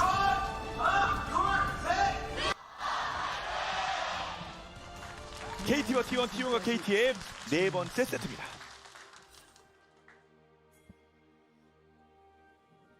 결국 지금 분위기 자체가 워낙 심상치 않은 분위기로 흘러가고 있는 가운데 이걸 KT가 수습해서 부금을 깔 수 있을 것인지. By the way, guys in chat, if I can get in trouble for something so small, it's better that you don't tell me, because then I have plausible deniability. 변수를 만들고 정말 많은 I wouldn't be surprised if this series has like a million minimum viewers, dude. More. Like, I wouldn't be surprised if this has 2 million, 3 million, bro. I wouldn't. This series is massive, by the way. Massive. 본인들이 오히려 드레이븐에게 킬을 주면서 꼬인 거잖아요. 그렇죠. 그러니까 이번에는 그런 게 나오면 안 돼요. 지금도 똑같이 자리를 먼저 잡고 있는 거고. 그 실수 한 번이 사실 워낙 크게 작용됐었으니까요. 뭐 상대의 또 슈퍼 플레이기도 했고. 그럼요. 그래서 자, 초반 잘 풀어가야 됩니다. 자, 본인들의 유리한 장점 살리면서요. KT. No, for sure this series has created more than 2 million. I would be surprised if it's 3 million, bro.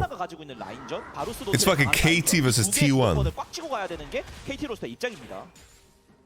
Of course we co-stream LCS tonight. 그래서 뭐 데이터로도 나오고 있지만 KT도 결국에 이 플레이오프에 접어들고 다전제에 접어들다 보면 하던 것만 할 수는 없는 거니까요. 뱀픽 패턴에 따라서 좀 새로운 것도 꺼낼 때도 있고 익숙하지 않은 픽들을 꺼내야 되는 순간이 있는데 그 숙련도나 그 구도가 장기적으로 봐도 너무나도 중요하긴 하거든요. Yeah, eShots doesn't fucking look at Africa. 맞지, 막 기다렸다는 듯 자동 반응이 이루어졌습니다. 서로 치열하게 싸우고 있고요. 요즘 알리들이 참 과감하기도 한데 캐리아는 특히 더 그런 것 같네요. 어제도 그렇고. I think this series started at 6 p.m. 뭐 상대 전적이 많지, 뭐 제우스만 다 이겼네요. 이게 중요하죠. I don't know. Zeus has ran this series so far. Let's see if he continues. 좀 애매한 거 아니냐라는 얘기들도 많았는데. Fnatic can make worlds, yes. 이야기들을 쏙 들어가게 만드는 거죠. 그렇죠. 현재는 거의 제우스만입니다.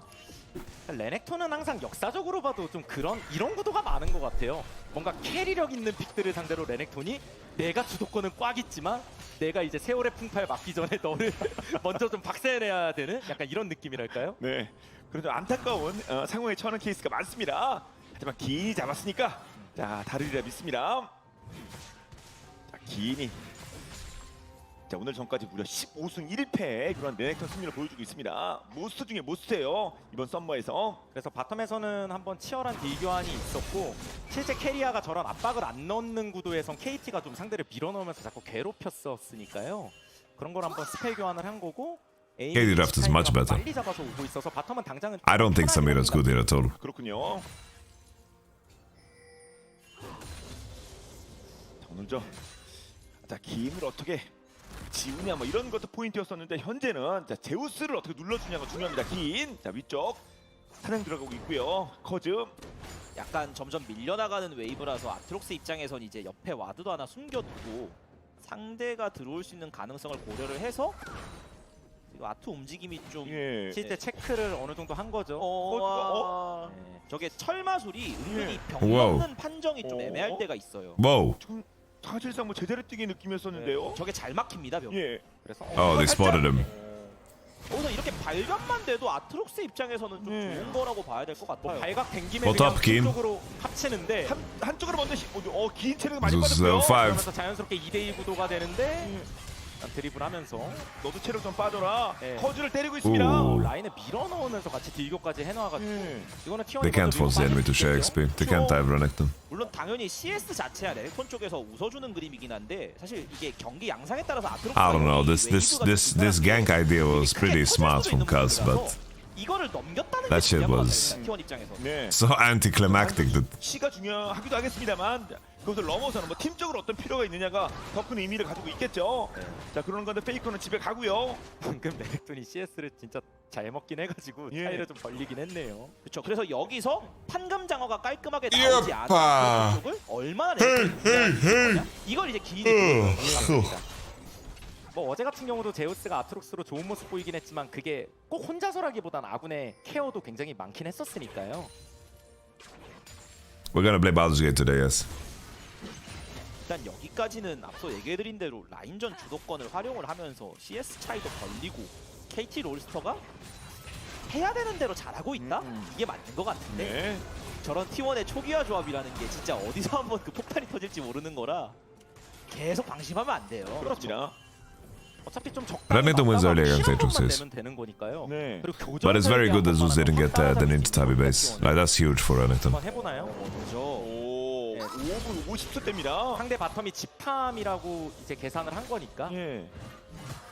그래서 지금 빨리 버스트하면 된다. Cuz showed on both sides there's no dive threat. It would be so good if like it was top side now and 아니면 잃어버리기. 바로 그냥 블로킹. 오늘 이제 블로킹 기가 막힌데요. 그러면 아래에다가 the Baldur's Gate extension is fixed, yes. 이거를 수거를 해야 돼요. 트리스타나가 가긴 가는데 I'll do a break between LCS and Baldur's Gate to go gym. 지금부터 버스트를 한번 해보자. Big fucking big dick daddy did your job, Rel. 아트록스가 좀 아이템도 부실한 상태라서. 그래서 Oh, they're activating the superpowers. 자, 키를 만들어 냈습니다. Bro, I need to continue these games. Look at these cannons move. 체력 관리라던가 이런 게 달랐을 수도 있는데 지금은 진짜 웨이브도 I'm unemployed, boys. I'm unemployed. I need to gym. 되게 깔끔하게 구도가 나왔죠. 그렇죠. To feel good about myself. 있는 상태에서 저기 써봤자 뭐 몇 마리 안 되다 보니까 지금 아끼고 출발은 하고 있는데 확실히 싸움이 어이. 편합니다. 뒤에서 이제 삼거리 쪽 비에고. Okay, Viego. 빅맵이네요. How about a flash the hands? Yes, yes, yes. 빠져나가야죠. 빅맵인 거 보면 전이가 좀 상쇄될 수 있고 상대 니코가 빠르게 오고 있어가지고. 그렇죠. 그래서 아래쪽 뭐 킬이 나온 건 아닙니다만 상대편의 중요한 것들을 좀 빼낸 T1이기도 하고요. Bro, this mid condition, like 그래서 계속 강조하신 대로 지금 BDD, like is running this region. By the way, like this mid condition is terrible. If you are even and like Tristana has tempo to fucking get a kill top, as Nico, that is fucked. Boom! Arrow to the head. Good lane gang on the push out. KT have woken the fuck up. 그래서 이전에 한번 노틸러스 압박에서 밀어낸 것도 있다 보니까 T1 쪽에서 상대가 I benched PB yesterday, 82.5. 잘 노렸죠. 그렇죠. 아래쪽 Wait, who wrote that? 재미를 본 쪽은 먼저 T1이었는데 Oh, 포인트는 Rhythmatist. 정립이 됩니다. Good shit, man. 나오고요. 8분. 야금 득점을 했다는 거고. How many hours do you have in your day to manage everything? I don't. 네. 여기 있다. 그리고 Alright. Bro, what is the base HP of fucking Samira, by the way? She has the biggest HP bar on the Rift. Oh, he did. Well, Keen just went on a warding journey and didn't come back in one piece. 와 이게 약간 딜레이가 됐으면 만약에 Holy shit, Alistar is actually so fucking smart. Korea died intentionally on bot, so he had bigger tempo for Rift Herald. He's so fucking smart, guys. 많이 보는데. 그렇죠. 그와는 분위기입니다. 말씀하시죠. 3이라가 혼자 있는 가운데 죽거나 한 것도 아니었고. He's so fucking smart. Oh look, Korea just completely womanized the game because he dies bot. He's so OP, man. The enemy used all of the resources so Samira could 1v2. 오히려 BDD가 이쪽 밀어내주고 레넥톤이 지금 위쪽에서 공 든 상태로 결국에는 아직 안 That's why he's the best support in the world. 리셋되는 분위기라 턴이 좀 지연돼서 T1 입장에서도 약간 애매해지긴 했거든요. 다시 가야 될 것 같아요. 그리고 저 구마유치가 대기 중인데 바루스가 컨디션이 좋진 않으니까 뭐 1대 말아도 넣고 뭐 써라. Wait, aiming greedy boy. 네. 이거 안 일단 터프하게 Gumayushi wanted to play the champ for the new skin. 레넥톤이 궁이 있어가지고 그리고 T1이 결국 턴이 좀 늘어지긴 했거든요. 맞죠? 없던 궁이 뭐 이렇게 뭐 하나둘씩 챙겨지면서 결국 위쪽에서 전령을 챙기게 됩니다. 그 전에 뭐 커즈를 잡거나 그랬으면 모르겠습니다만 T1 쉽지 않았고요. I think Gumayushi could start with W. 알리가 이번에도 한 번 더 지금 각을 보려는 것 같은데. If he could start with W, 위에 숨어 있는데 I could just clip him with W. 비에고까지도 Like QW 를 빼놨으니까 뭐 강신을 키든 뭐든 into E, another W hit 느낌이 각을 into Q auto. 이 선을 안 넘어가면 각이 조금 애매하긴 한데 그리고 넬도 백업을 뛰고 있긴 하고 아니면 넘어와서 뒤쪽으로 헤딩. 그쪽 가면 헤딩. Oi! Holy shit! Korea wanted to die bot because he has so much tempo in the whole game, guys. No meme dog. Korea is doing good. Korea is doing good. 폭탄 달려 있고요. It was on Samira base. They had all the time in the world. Okay, can they dive, cuz? I don't think they can. I don't think they can. 최고랑 칸 줘. 이거 그렇죠. 이게 반대쪽에서도 사실 레란테 그냥 다이브하는 거. Oh, Tristana's going bot. Varus is catching mid. Oh, Korea no flash. Damn. 거세게 길을 뚫고 나가네요. 그러니까 6렙 알리가 마치 자기 세상인 것처럼 막 돌아다니는. Bring more cringe kids. Zeus can't win lane on his own. 위쪽에서 나름 재미를 보긴 했습니다. T1도. 하지만 아직까지 글로벌 거기는 여기에 뭐 들고 있는 전력까지 생각하면 그렇죠. T1이 그럼에도 그 전에 용도 하나 챙겨놨었고 shit. 한타의 선수가 워낙 센 조합이라서 그 구도를 잘 만들면 그렇다면 이 정도는 T1 입장에서 긍정적으로 보면 큰 차이도 아닙니다. 아니면 아예 차이가 안 난 것다고 볼 수 있을 텐데요. 그리고 드래곤 타이밍 Renekton is good into Aatrox. 드래곤 타이밍은 서로 큰 싸움을 각오해야 되는 거고요. 탑의 순간이동은 아트록스만 있긴 하거든요. 밀어내고 우리 아트 넘어올 수 있다 예. 그럼 레넥은 달리고 있고요. Aiming is a little bit late to the party. TP of Zeus is ready. TP of Zeus. Oh, big Q, aiming. The American sniper in the back. Holy. Bro, this Rel, what is Rel's inventory right now? This Rel is the tankiest Rel I've ever seen. Oh, that's a disaster. That's game. That's game, guys. That's game. T1이 용을 먹긴 했어도 이번에 케이스가 대박을 냈죠. 그럼요. 그러니까 저의 여진 레 자체가 진짜 오래 버텨가지고 그리고 T1도 분명히 드래곤하고 Bro, this Rel was unkillable, bro. Imagine you buy a belt, okay? It's fucking designed to hold up your pants, and then you're the tankiest motherfucker on the block. Tankiest.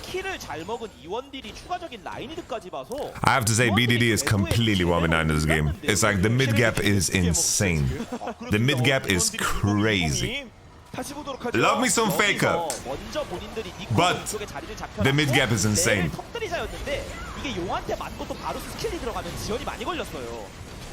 Bro, this Rel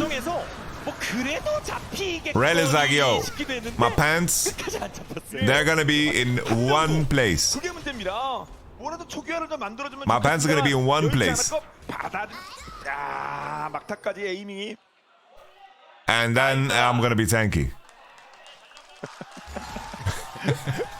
자, 오랜만에 자 KT 자 나이스 아주 기분 좋은 자 탄성이 나왔고요. 애초에 다전제 자체가 양쪽 다 이 멘탈 싸움, 기세 싸움도 큰 거니까요. 그럼요. 또 남들 큰 판 많이 한 선수들이라 뭐가 필요한지 알고 있을 겁니다.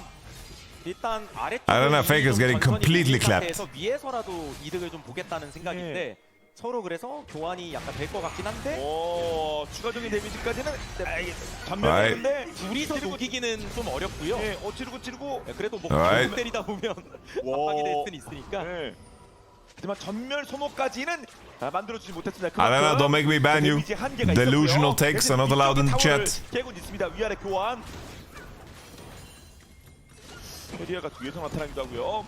No cringe kids allowed. 하면서 결국에는 저 트리스타나 같은 경우에도 견제가 좀 어려운 Send 상황이라 more cringe T1 kids. 쪽이 분명히 선택과 집중은 잘하고 있는데 KT 입장에서 기분 나쁠 건 없는 거죠. 뭐 4,000차랍니다. 14회. Holy plating city. 오! Oh. 장막은 일단 버티는데 Oh. 있는 거 다 썼어요. 서로가 좀 심리전 설계 플레이를 한 건데 이런 게 나온 이유도 결국에는 좀 극단적으로 위아래 인원 배치가 갈렸기 때문에 좀 과하게 들어가도 상대가 반격은 못한다라는 확신이 있어서 KT가 저지른 거죠. 그렇죠. 그래서 뭐 언뜻 보면 위아래 그냥 교환처럼 보였지만 애초에 그 과정에서 KT가 조금이라도 이득 보고 미드 쪽도 어차피 계속해서 압박이 들어가는 구도였으니까요. T1이 이 쌓아둔 드래곤을 가지고 얼마나 시간을 잘 끌고 교환을 잘할지 이게 좀 관전 포인트라고 봐야 됩니다. 아, 그렇군요. 그나마 나은 포인트는 저 용 2개 2대 0이다 이거밖에 없는 것 같습니다. 당분간은요. The thing is. 계속 조마조마 계속 때려요. 계속 때려서. Oh. BDD is too clean, guys. BDD is too clean. 미드 쪽 싸움은요. 계속 좀 압박도 넣어주고 있고. It's a terrible Samira game, guys. It's a terrible Samira game. What is Samira doing in my game, bro? This is like Crowny picking Samira in that fucking game too, dude. This is.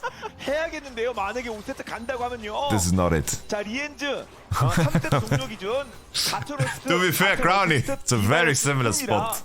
It's very similar. 나와 있긴 한데 당장 돈 차이가 심하긴 하지만 T1도 그래도 어떻게 초기에 한번 노려보자. 알리 위치가 쉽지 않아요. 어떻게 진짜 바로 Game 1 was good. Game 1 was good. Agreed. 하나 먹어야 될 거 아닙니까? 현재 지금 1킬이 다예요. 일단 수색은 하고 있는데 알리가 더 아래에 있는 걸로 보이죠.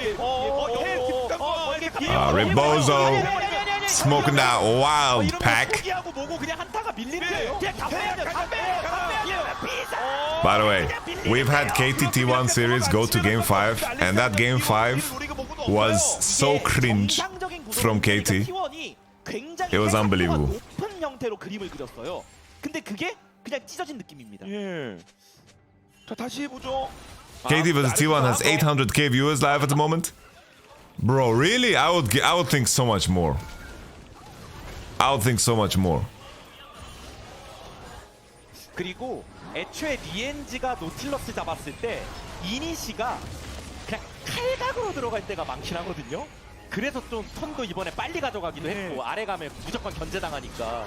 괜히 노틸 달인이 아닙니다. 뭔가 확실하게 만들어주고 있어요. 위쪽 계승, 뭐 아래쪽도 연이어성 용 나오거든요. 그나마 용은 좀 났었는데 이미 거의 6천 이상의 차이가 나기 시작합니다. T1은 이미 이런 템포에서 길게 보는 건 의미가 없다라고 생각하는 것 같아요. 어떻게든 교환을 하자. 그렇군요. 이득이 꼭 아니더라도 킬 교환을 하자. 그러면 미드 전령을 방치할 수는 없는데 일단 방치를 해야 될 것 같아요. Actually, it would be so fucking funny if Dom does a hater episode where he just oh okay oh he is in the pit.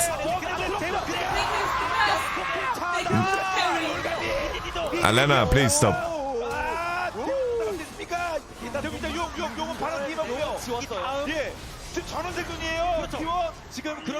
We're gonna get divorced, Alena, for these takes.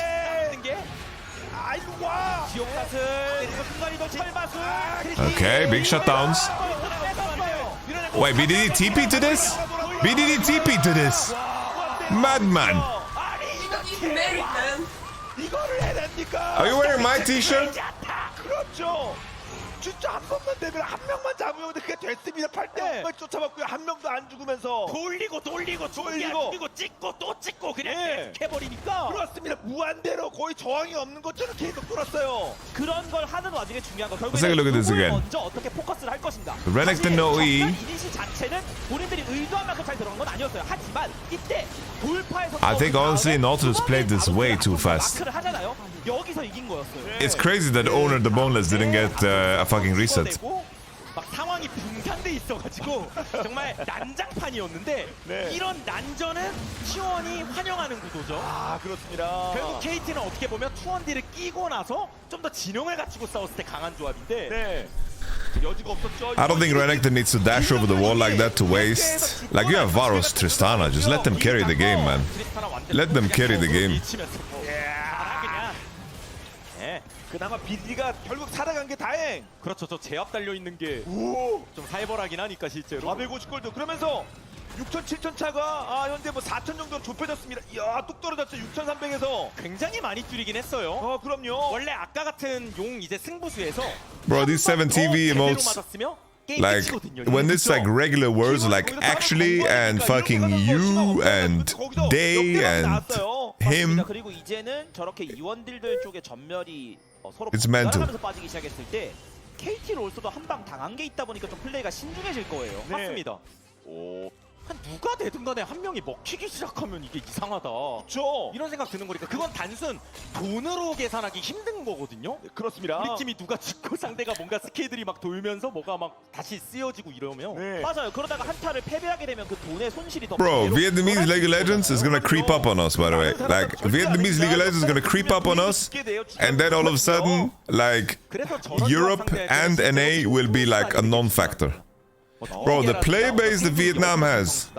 Jesus. 빨아들이면서 한 턴만 빼도 T1의 조합이 또 힘이 쭉 빠질 수는 있기 때문에. 그렇죠.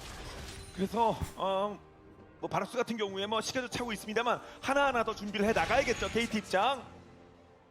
아직까지도 긍정적인 포인트들이 있긴 Vietnam has zero money though. Bro, you think they have any money in Dagestan? KT도 그래서 Before Khabib blew up the way he did, but still they're producing the best fighters. 여전히 사이드 쪽에 라인 푸시 주도권이 있다 보니까 그쪽으로 야금야금 갉아먹으면서 이제 구도를 볼 텐데 리엔지가 어떤 식으로 이니시각을 볼지. 그래서 그게 굳히기 한 방으로 들어가는 게 KT한테 중요하겠죠. 맞습니다. 자 그러면서 자 본인의 4천 어시스트 지금 3개밖에 안 남았거든요. 그런 기록 달성과 함께 5세트까지 경기를 끌고 갈 수 있는 I'm just messing around, guys. 그 부금 KT 입장에서 This should still be winning for KT. 지켜보겠습니다. But they definitely play a lot of champs that you can end with. Like Lehens needs to hold spells, really. Like Lehens needs to hold spells. Like if they tell Lehens, yo Lehens, don't act unless Gumayushi acts, then they win. What happened to SOFM? SOFM is co-streaming. He's co-streaming. Lehens, Lehens, is that his nickname? 그게 자체적인 또 공수에 막 핑퐁도 되면서 한 번 더 들어가고 그런 거라서. 그렇죠. 자 길이 나와야 뭔가 그런 긍정적인 요소들이 T1 쪽에서 자 고르게 발동을 합니다. 결국 이제 T1 쪽이 포탑의 상황도 그렇고 상대가 스태틱이 2개나 있기 때문에 라인 관리가 살짝 불리할 수밖에 없는데. Jeez, SOFM is doing everything. 한 방이 중요한 거겠죠. 근데 그럴 때 이제 SOFM is getting married apparently. He's coaching. 30여 초 남았습니다. Do you like Radiant or not? I don't think it's necessary here. T1인데 커즈도 리엔지 He's getting married, co-streaming, coaching Asian games, gonna play pro next year. 쪽으로 전장이 옮겨질 가능성이 높은데 그때 흐름을 보죠. 말씀하신 대로. 분명히 KT도 본인들이 유리하다고는 알고 있지만 한타의 변수는 무시할 수 없고 특히 You know, I've been watching Dragon Ball and I've been considering like just wearing a weighted vest perma. 그러니까 누가 죽든지가 안 중요한 거거든요. 누구든 간에 한 Speaking of weighted vest, Faker is very weak coming into this fight. Samira is very weak too.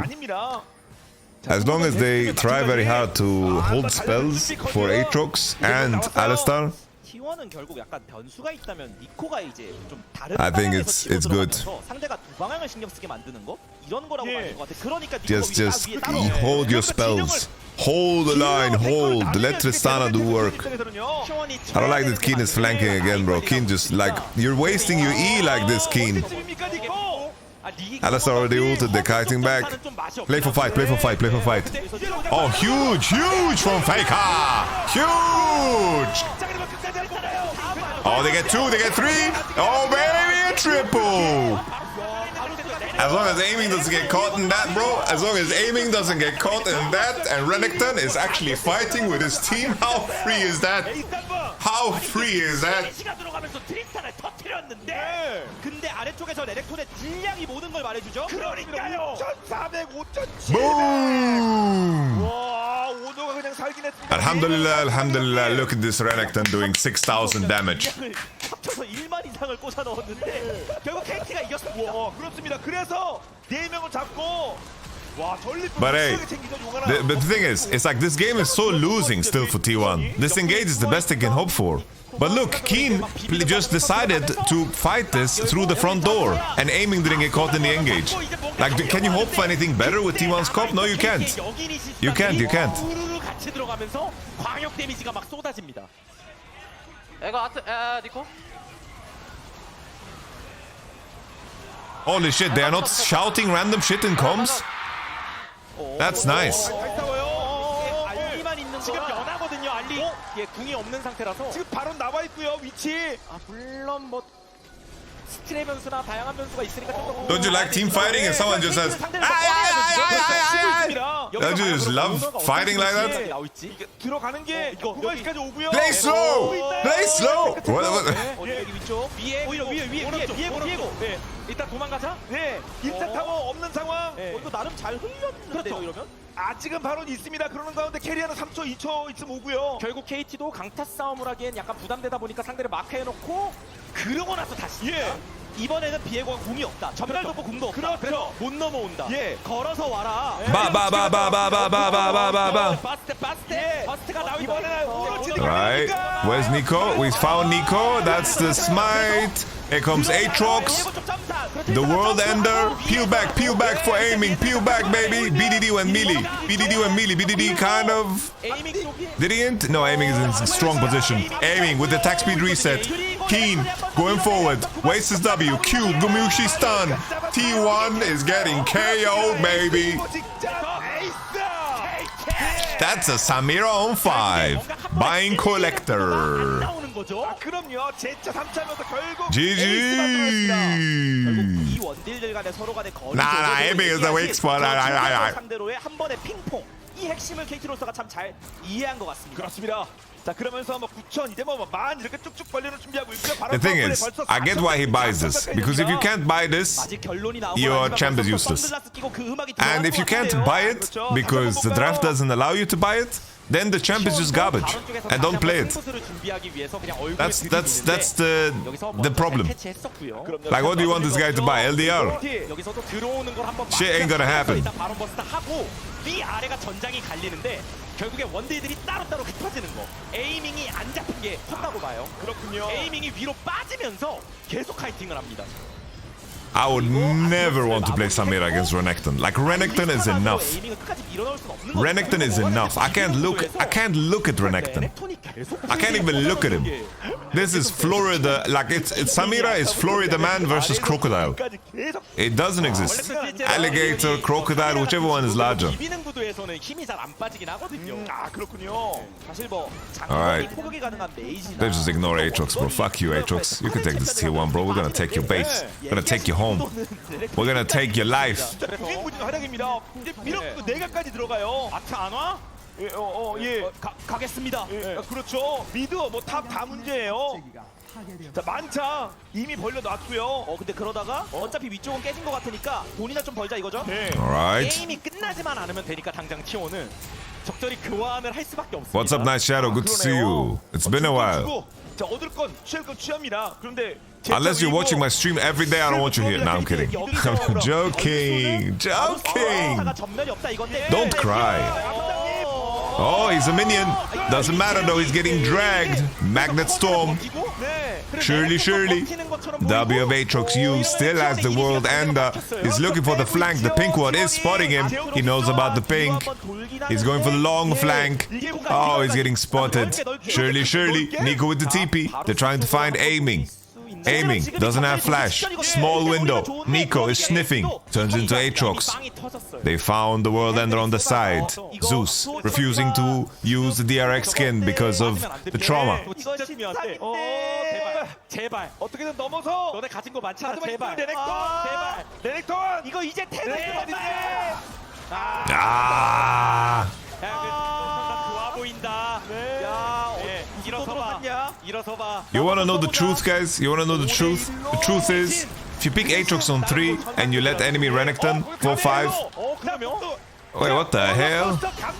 Alright, Merc's OP, Merc's OP. 3 people on mid, he saw the info. 혹시나 이제 저 포탑을 깨고 빠질 수 있으면 좋은 거였는데 상대도 이제 대응이 되니까. Maybe Zeus plays Ingenious Hunter or Aatrox, and then he just buys Edge of the Night, Duskblade, GA, just all items that benefit from Ingenious Hunter. 나오기 전에 저거 정리하기만 해도 또 KT가 이득이에요. I'm trolling. Of course I'm trolling. Why Renek is better than Aatrox? Because he has 2 dashes, has sustain against the poke. If Zhao can get red side twist game in game 5, then why can't be DD? True. 계속 봐도 뭐 전멸이 도이든 안 도이든 결국에는 아직 조냐가 안 뜬 바로스가 그나마 제일 노릴 만한 대상 같긴 하거든요. 그 나머지는 이제 또 천사랑 막 다 갖춰졌으니까. To be fair, like this is a vastly different game state. This is a perfectly fine GA on 3. It's not the same as the one we saw in LCS. That game they were very far behind and the enemy had full tanks. Here, he's playing against Lethality Aatrox, Lethality Samira, and he is giga far ahead. It is funny. For sure it's funny. I agree with the fact that it's funny. I just wanted to clarify this. Like that Tristana was against like 3 tanks, was super far behind, and like they were stalling that game for LDR. Alright, oh, Massivo Nautilus ult. Boom! Gumayushi is trying to massage them, but it doesn't matter. Oh, BDD with the Quadra. Holy shit, we have a series.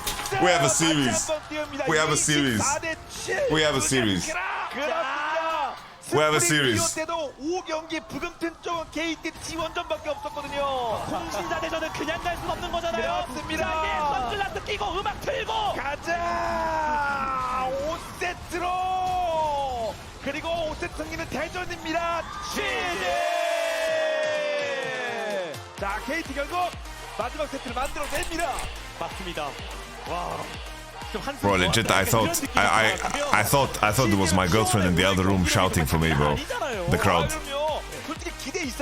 I was so confused. But cruiser operational. Guys, guys. Sosa was for a very specific moment, so I can't steal the Sosa. Bro, Sosa is the tradition of Dom. We can't do that. I did it specifically for LPL because he wasn't there, but I can't steal his thunder. 오늘 또 시리즈에서 어떤 픽이 중요한지도 이제는 어느 정도 다 서로 인지를 한 가운데 뱀픽 구도가 궁금해지고요. 특히 뭐 탑들의 캐리력이 한 번씩 그 장면들이 나고 마지막 Maybe we just take a different Chief Keef song. 뒤부터 치고 들어오면서 비벼대는데 그냥 데미지가 살벌하더라고요. 네. 그냥 다 갈려 나갈 수밖에 없었습니다. 맞습니다. 참 이런 딜량이나 골드그래프에서도 KT가 좀 더 우위에 있던 게 느껴지는데 결국 이 5세트가 어떻게 될지 와 이게 진짜 조합 색깔들도 그렇고 진짜 많은 카드들을 공개한 상황이라 그걸 잘 버무려야 되는 거잖아요. 네. 기대가 됩니다. 그렇습니다. KT 입장에서 최소한의 카드만 공개하면서 말씀처럼 다음 주요 경기 맞고 싶었겠습니다만 오늘의 티어는 만만. Don't like. 자, 이번 피어 첫 번째 5세트는 어떤 양상으로 진행될지 잠시 후에 보내드리겠습니다.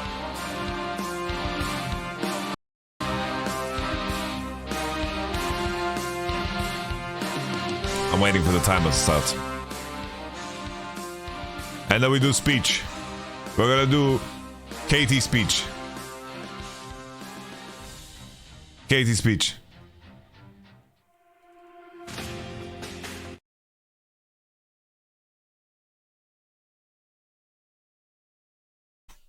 Do we do the Kanye version?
Who are we guessing up? We're guessing up Lehens or BDD?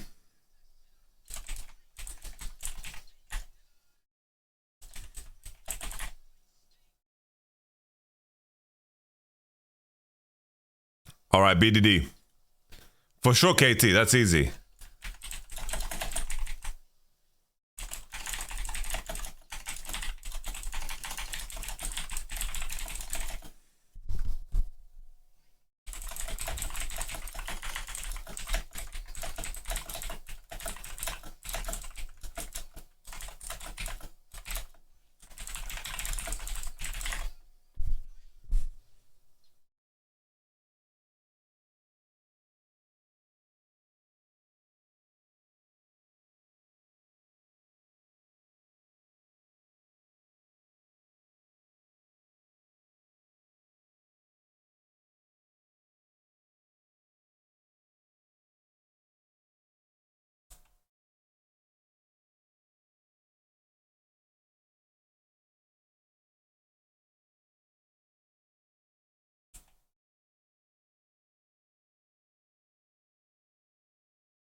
All right. Should we try something different today? We're gonna try something different today, guys. Let's try something different today.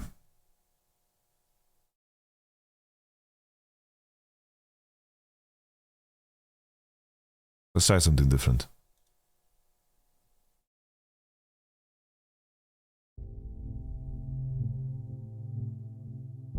Ladies and gentlemen, warriors,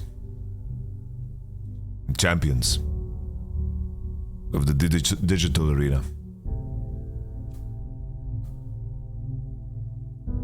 the time has come to witness the culmination of an epic saga.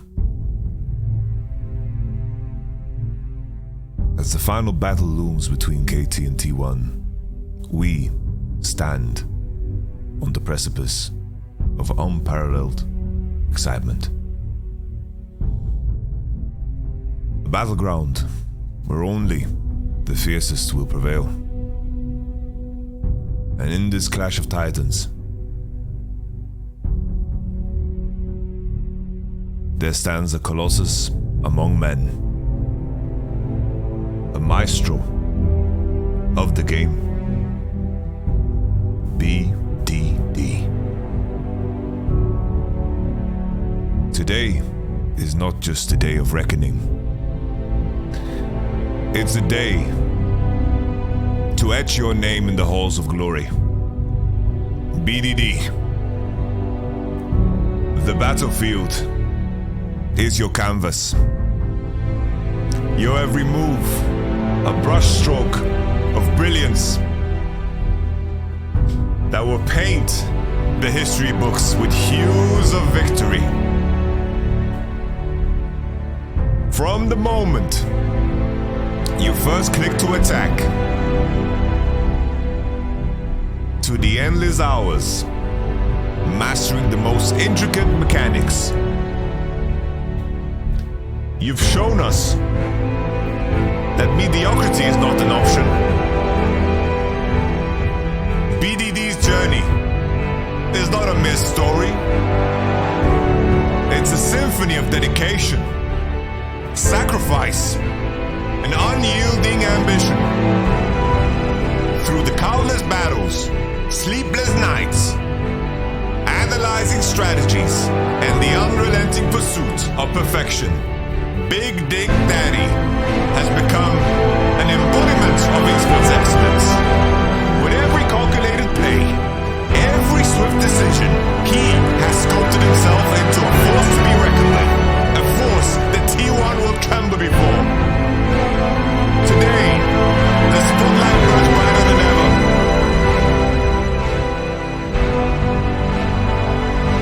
The stage is set for a showdown of seismic proportions. The tension in the air is palpable, crackling like the lightning as BDD steps into the arena. It's getting louder and louder. But let there be no mistake, this is his domain. This is where champions are forged, where legends are born, where moments are carved into eternity. BDD, you're not just a player. You are a gladiator, and this is your arena. The spectators are not mere onlookers. They are roaring thunder, the echoing war cries that will fuel your every move. The anticipation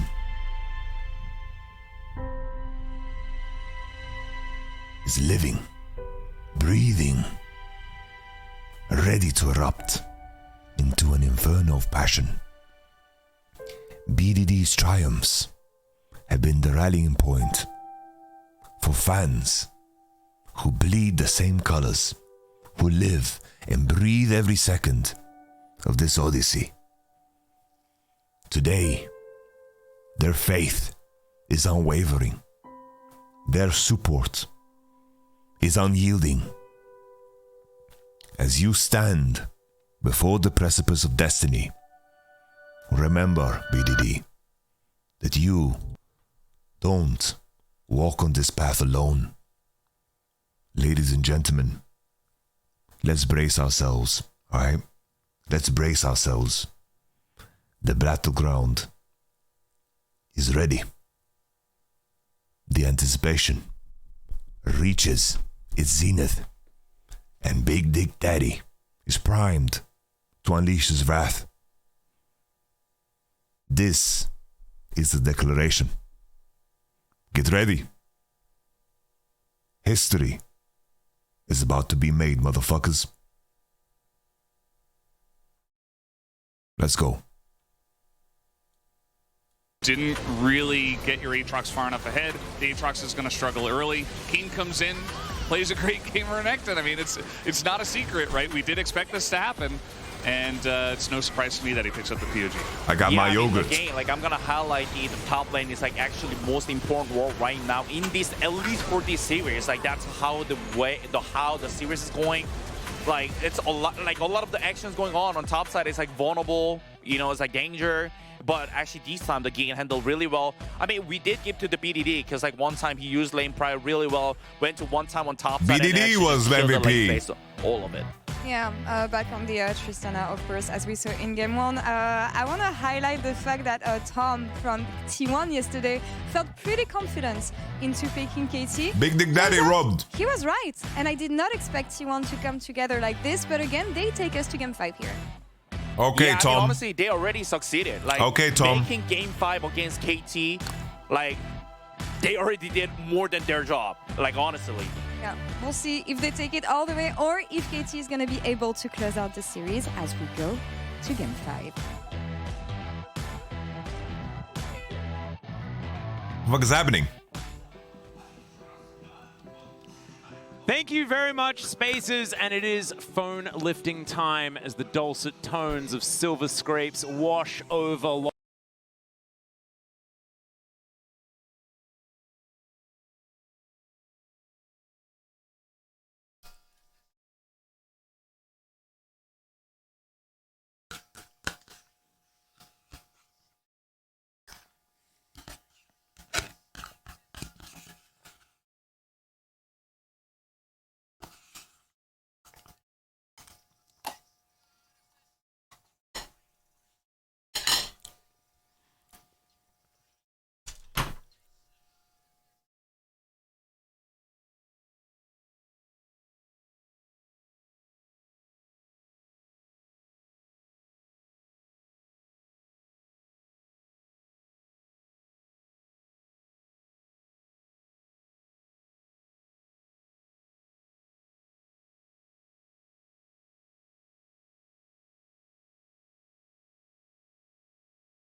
Sweet draft music draft. Yeah. Holy shit, Game 5 LCK music is fucking hype, having that actually. extra priority here. We'll see what the bans are going to look like. Taking away the Alistair, this time from KT. Rolster and KT, let's see if they want to continue to ban that T1 with Zaya. Alistair ban on blue. T1 haven't picked up the Kai'Sa yet. It's been banned every game.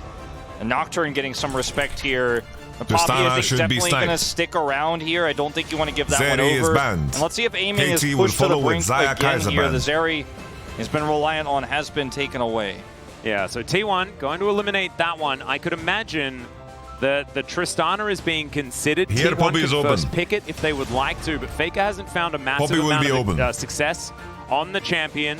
Zaya also Your conclusion is the ban continues to Aatrox be after that so previous game? as the Nautilus respect comes on through here. The double Lehens bans, and I actually have it written down here. All right, there are Red a is few open. things listed as far as the things you need to check off when you're both T1 and KT in this series. Red is and I think open, KT Kai'Sa's still need open. to get good picks and good And agency for Papushka is Lehens open. and put Keen in a good matchup. And T1, I think if they stop that from happening, they're in a great position in this series. Final ban, last second, the Annie to be taken away. Annie, are you from okay? T1. It's really Annie, are you okay? Are you okay, Annie? Sejuani's available. Both Sejuani Empowering Shaman's up, and All also right, the Kaiser, for Guma.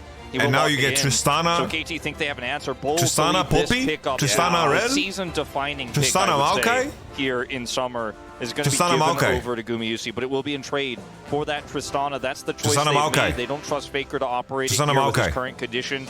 And now, one of those check marks on the Give bullet me list fuel. was to give Faker a matchup where he can feel Give comfortable. me I think fire. the Azir is probably that matchup you're looking for.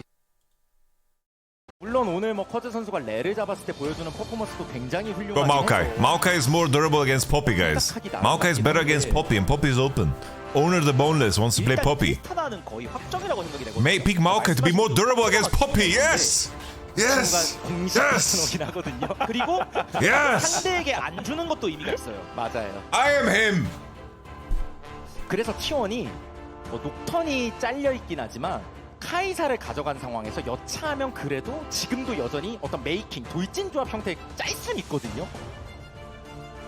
뭐 그런 쪽으로 갈지 아니면 약간 그냥 정석적으로 짤지. Oh, they're AP heavy. Holy shit. They call out the enemies on their bluff. 가는 것 같아요. You can't play AP Kaiser.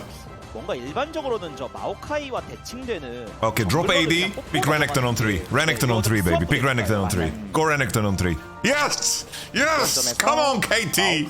Come on! Come on, KT! Slam it!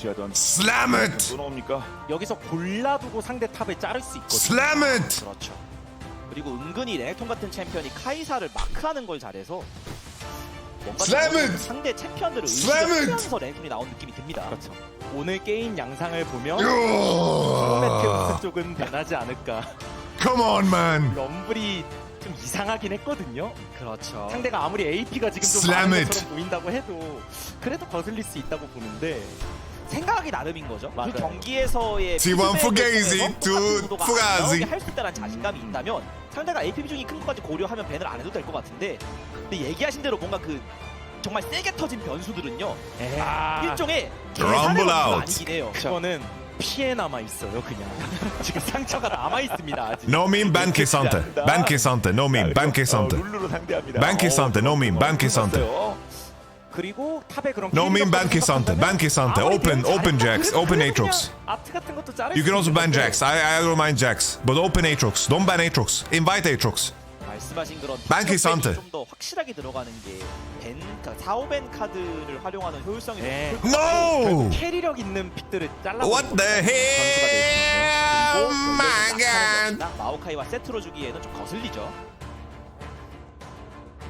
KT의 판단은요? 음악 자체가 저희의 심장도 뜨거워지는 느낌이라 하도 오랜만에 들어서 좀 낯설긴 합니다만 네. 자주 들을 수 있기 바랍니다. Varus.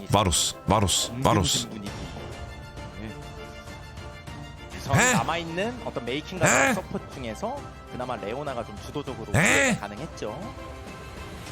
그리고 Bro! 결국에는 트리스타나의 You can pick Million 5 if the big Leona, bro. 남아있는 생존기가 좀 애매한 챔피언들 사이에서 고를 거라면 원딜 쪽을 좀 더 배려해 주는 게 맞아요. 와 이제 Wait, is Aiming playing Draven, guys? Is Aiming playing Draven? 하거든요. 보통 Is Aiming playing Draven? 못하니. 오! 네. 이러면 세주와 함께 이게 정답이에요. 저 브라움이 나왔으면 좀 얘기가 묘해졌을 것 같습니다. 활약하기가 쉽지 않죠 요즘. 네. 자 그러면 10번째. Bro, the only thing I can decipher from this Leona on 4 is that they are gonna go... bro, I really hate KT 4-5. Like, their 4-5 bans. Like, the enemy gets a Juani, Renek, Jax on 4-5. BDD한테 그냥 미드 트리스타나를 주는 게 전 좋아 보이는데. It really fucked them. And that's a Draven. Bro, that was the only way Leona on 4 was acceptable. It was the only way Leona on 4 was acceptable, guys. Is with Draven. 터지면 어떻게 되는지 앞 세트를 통해서 확인도 했었고요. My read was the only reason they would pick Leona is because they are picking an AD carry that is so AD heavy that they need to force. 세트에서만 나오는 이 뱀픽 음악 또는 감상 중에 계신데요. 실제 뱀픽 양상은 They need to force mercs. 조합의 Guys, this is not an easy game for KT.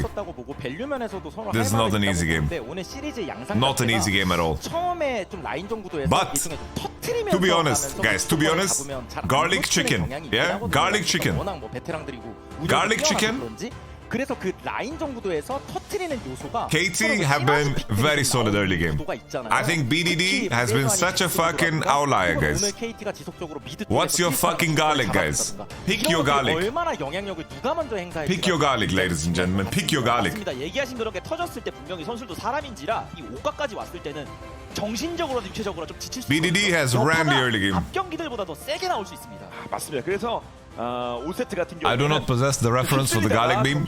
It's coming soon. 상당히 많았거든요. Bro, even their calligraphy is much better.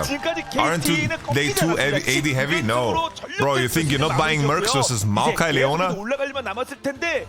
Who's buying armor here? Who's buying armor? 맞습니다. 자, T1. 자, 이 라인업으로 5세트 준비하고 있고요. 이에 맞서는 KT입니다. 정말 오랜만에 결승도 가고 그리고 더 멀리 롤드컵도 한번 가보자.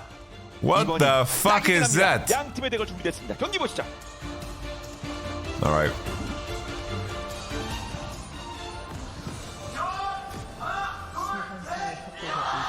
Cut, no, set.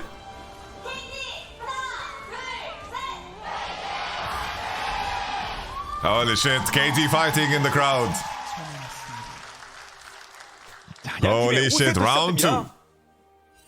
Was there an angle for Ziggs bot? No, why? Draven is better. 그래서 Draven's good. 스킬들 활용된 부분들을 찝어주고 있죠. 또 이런 막판까지 왔는데 Huge event in Pokemon Go on Tuesday. Okay, thanks. 쪽에선 텐션 확 떨어질 수 있거든요. 예, 그렇습니다. 예. 뭔가 뭐 준비된 대로 가진 않을 수 있겠습니다만 뭐 There she is. There she is. This is the garlic woman. 포인트가 나진 않았습니다. Look, the ad says, "What's your garlic?" and it makes no sense.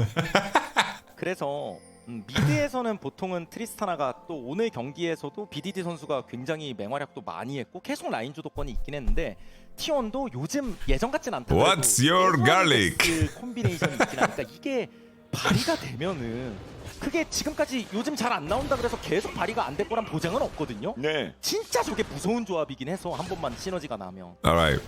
그렇죠. 그래서 그런 것들을 좀 맛을 살려야 상대가 주도권을 쥐게 될 미드나 바텀 쪽 구도에서도 집중을 못하게 만드는 거니까요. 그야말로 탑의 역전의 용사.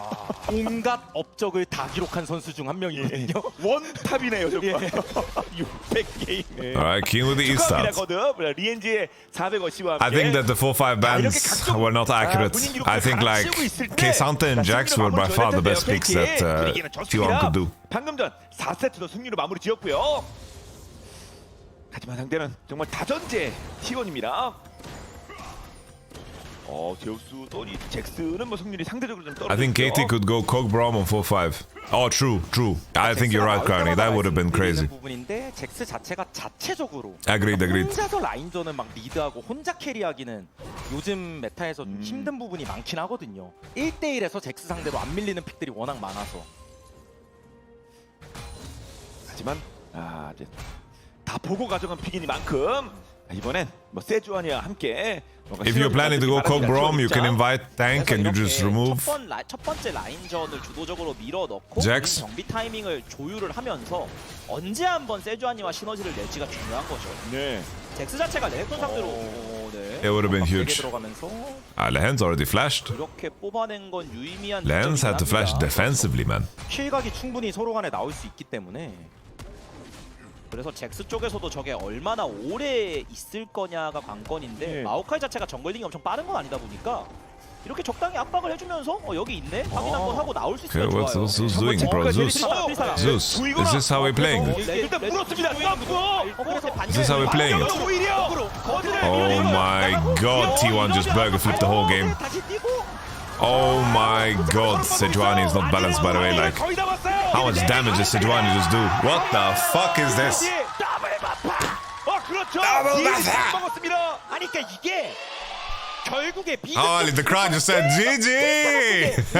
내내 있었는데 어떻게 보면 약간 데자뷰 같은 장면이긴 하죠. 그 진영이 반대긴 했어도. 그렇죠. 그래서 호응도 늦었고 결국 킬이 KT 쪽으로 나왔습니다. 결국 이게 잭스가 워낙 템포가 좋다 보니까 이거 깔끔하게 밀고 나가는 것까지 되겠다 싶었는데 Bro, if I'm in game and the crowd shouts GG after I make a play, bro, I'm smurfing that game. I am carrying that game, dude. I will feel like Rocky, dude. In Rocky 4, when the fucking rounds begin to turn and I realize that Ivan Drago can take damage. 잭스가 힘을 발휘하는 타이밍이 Holy, look at that Ninja Tabi and the double buff. And the wave is freezing too. 상대 정글러가 버프 Double buff! 앞세트도 나왔습니다. 여기 나갑니다 이런데 저기 묘목이 Bro, Cuz's awareness is so fucking good, by the way. Like, he knew this was coming, bro. He put saplings preemptively, dude. 이쪽도 다시 나가고 그러면서 왔다 갔다 하면서 What's your garlic, bro? 아지르는 거리가 Fucking 오고 있어요. 오고 있어요. double buff. 안 올 게 아니라. 자, 옷과까지 넘어서 I could read Pog. 승패패 승승. 자, 준비하고 있습니다. KT. Only BDD already based. Faker under the turret, farming away. Aiming, collecting stacks. 그래서 자원을 넣는다고 했을 때 이게 결과값이 나올지도 좀 애매해요. Is Lens faking base? 상대가 들고 있는 레렉톤을 잡는다는 게 쉬운 게 아니죠. 네. 그래서 저기는 확실하게 KT 롤스터가 믿을 수 있는 무언가가 하나 생겨 있는 거고. 그러면 이제 이거를 최대한 활용을 하면서 나머지 쪽을 어떻게 또 투자를 I mean, Faker can't lane anymore, bro. He didn't TP back yet, and he has lost chapter. He's in good state. T1도 나름 대책을 좀 세워야 될 것 같습니다. He didn't TP back yet, my friends. 특히 6렙까지 찍으면 그냥 거의 못 잡는다고 봐야 되는데 그래서 지금 How many stacks? Blood has like 만약에 자르고 토막내기가 80 stacks. 좀 허무하게 빠지거나 기동기를 쓰면 쓰게 만들어야죠. 쓰게 아니면 그냥 한번 가보자. Oh, Kinston has flash, but good E. 껴놨다가 잘 썼어요. 마지막까지 들켜주고 있었습니다. 원래도 각이 잘 안 나오는 구도입니다. 그래서 위에 보이니까 Okay. 교환하고 Holy shit, BDD can't lane. 말씀처럼 이쪽 교환. 타워에 아예 꼬린이 됐으면 좀 애매할 수도 있는데 완전 꼬린된 건 아니니까요. 그리고 있어요. 그래서 마오카이가 지금 먼저 트라이. 공을 건드리고 있다. Huge Drake, huge Drake. 턴을 썼고 사실 마오카이는 이미 너무 행복하거든요 이 순간이. Huge Drake. 크게 압박도 안 받았고 무난히 가면 마오카이가 무조건 좋거든요. 그렇죠. 그래서 여기서 그럼 세주아니가 Clap when they clap too, please, for immersion. Okay, I will. 한 번 더 저게 가능하면 좋은데 잭스도 집을 한번 갔다 와야 They're never clicking Draven, guys. I will let you know the stacks when they click Draven. But currently, he has like 100 stacks, okay? 100. 그러니까 이거 Approximate. 한번 더 싸워보자. 아 근데 여기서 이렇게 되면 Alright. 애매하죠. 예, 상대가 집에 가려다 하다. Sorry, guys, I missed the clap. 것 같다, 뭔가 있는 것 같다. 그냥 빠집니다, 긴. 애초에 드래곤 자체가 전체 그 사인이 나가니까. Bro, I've completely tuned out the claps. 예. 상대편에 아래쪽에 움직임이 없으면 당연히 자 본인이 타겟팅되고 있다는 거 제대로 인식했습니다. 별일 없고요. 그냥 1등을 앞선하고 용까지. To be fair, Crowny, what do you want? Here he has the path top, I think. 생각해보면 아까 카정 당시에 I don't know if you're trolling or memeing. 그나마 탑에서 잭스만 순간이동을 들고 있었기 때문에 만약에 그쪽에서 성과를 냈으면은 탑에서 봤던 손해를 좀 많이 채울 수도 있었거든요. 그리고 세주아니와 마오카이가 반대로 갈린 상황이기도 했고. 근데 그 구도까지도 기인이 그냥 다 흘려내버리고 라인 복귀까지 I prefer the green cast. It's nicer to me. 이게 뭐 잭스가 순간이동을 들고 있다 그래서 되게 맛있게 쓰기가 쉽진 않을 거예요. Okay, okay, Crowny. 아래쪽에서 뭐 상황이 발생하겠습니까? Need to make sure. 순간 이동 쓸 일이 별로 없을 것 같습니다. 자, 그만큼 또 기인이 상대편을 잘 눌러주고 있고요. Oh, he faked his W. Keen faked his W there. 시도합니다, 긴. He was trying to bait the E. 물론 잭스 입장에서 CS에 큰 문제가 안 생겼다. 그리고 얘기해주신 그 순간이동으로 계속해서 This 관리가 matchup 가능하다. is 이런 것들은 Jax 좋은 소식이겠지만 eventually wins all in very hard, and then Renekton just wants to play on cooldowns and poke. 또 있는 것 같은데. 지금 한 3명 정도, 4명 팀원 잔뜩 모여 있는데 리드 쪽 이거 어떻게 할까? 그냥 모여다 빠질 겁니까? 그냥 다이브 한번 아니면 치보다가 그냥 Oh, BDD. 이게 왜냐면 Safe under the turret. 없어가지고 그 타이밍 한번 노려보고 싶었던 것 같은데 In the end, the tuner. 그나마 조금 주도권이 있긴 했었거든요. Wait, Kaiser have a mid for this play. 그렇죠. 지금 드레이븐이 때리고 있고요. Why did Kaiser have a mid? 생각보다 좀 나거든요. Wait, they invested so much. 한참. They invested so much for this mid play. 애초에 바로 Whoa. 주는 플레이만 해도 They invested so much for BDD, and they get the solo bowler anyway. Oh! Holy shit! Holy moly! 때마다 캐리했거든요. 현재 트리스타는 두 번에서 두 번 다 이겼습니다. 2연승. 그냥 이긴 게 아니라 그 과정에서 계속 캐리했어요. Honestly, I think Two Steps from Hell is the speech that jinxes, and Inception speech from now on is the Smurf speech. 버려요. 탑도 안 좋은 상황이었고 미드에서는 솔킬이 나왔는데요. 그러면 이걸 넬까지 끌어올려서 어떻게 이득을 보고 싶은 것 같은데 저 전령을 한 3천짜리로 쓰자. 그렇죠. 한번 틀자. 한 방에 여기 레오나가 뛰고 있어요. 알죠? 빨리 해야 돼요, 빨리. 가자. Okay, Keen, get that rage, baby, get that rage, get that empower Q off. Come on, man. You had to fucking use something, use an E. 하지만 드럼도 진짜 좋았고요. 잘 뚫었고 거기에 전력까지. 그래서 와야죠. 구도 우스 먹고 캐리해줘. 예.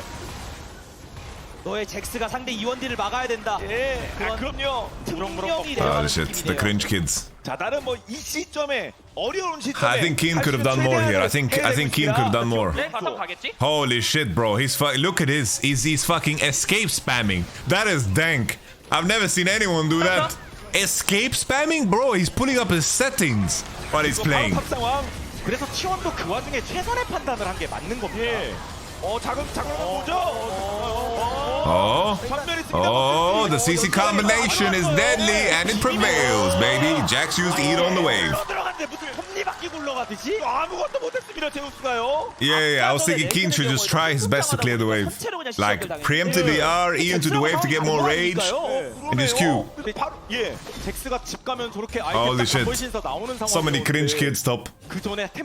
So unmanly. So immature. Jax is a fat base though. 돈 많이 먹여줄 테니까 이거 먹고 진짜 상대 투원딜을 억제 뭐 그런 얘기도 나오고 있는 상황이었는데 바로 커트 들어갑니다. KT. 이 라인까지만. 또 그거예요? 대포는 또.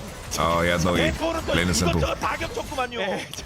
By the way, good Draven players, the best Draven players, they are sleeping giants. This Draven is a sleeping giant, guys. 262 stacks, ladies and gentlemen. 262. 근데 뭐가 됐든 그럼에도 아직 게임이 박살이 나거나 한 건 아니니까요. T1도 할 말은 있는데 그 과정에서 신경 써야 될 거는 저 가만히 복권 사고 있는 드레이븐. 저런 친구들의 폭발력을 생각을 해야 돼요. 000. 하지만 진짜 계속 쌓아가고 있는 겁니다. But I have a concern, guys. This KT aiming is using the worst skin on the planet. That is a terrible fucking Draven skin. No Soul Reaver Draven. No fucking Gladiator Draven. 그리고 여기 나와 있어요. 말씀하시죠. What the fuck is that though? Emo Draven. 30 seconds to Mars Draven. 어차피 욕을 가긴 어려우니까. 그렇죠. 그러면 fucking Tokyo Hotel Draven. 뭐가 됐든 잭스를 어떻게든 좀 키우는 느낌은 있습니다. 네. 자, 위치를 노출.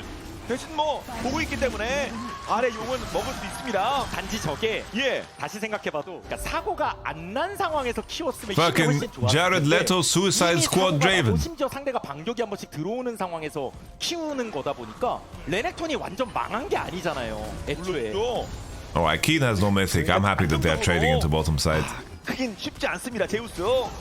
이쪽도 그냥 Whoa. Well, at this point, aiming, honestly, his ult is an execution tool. I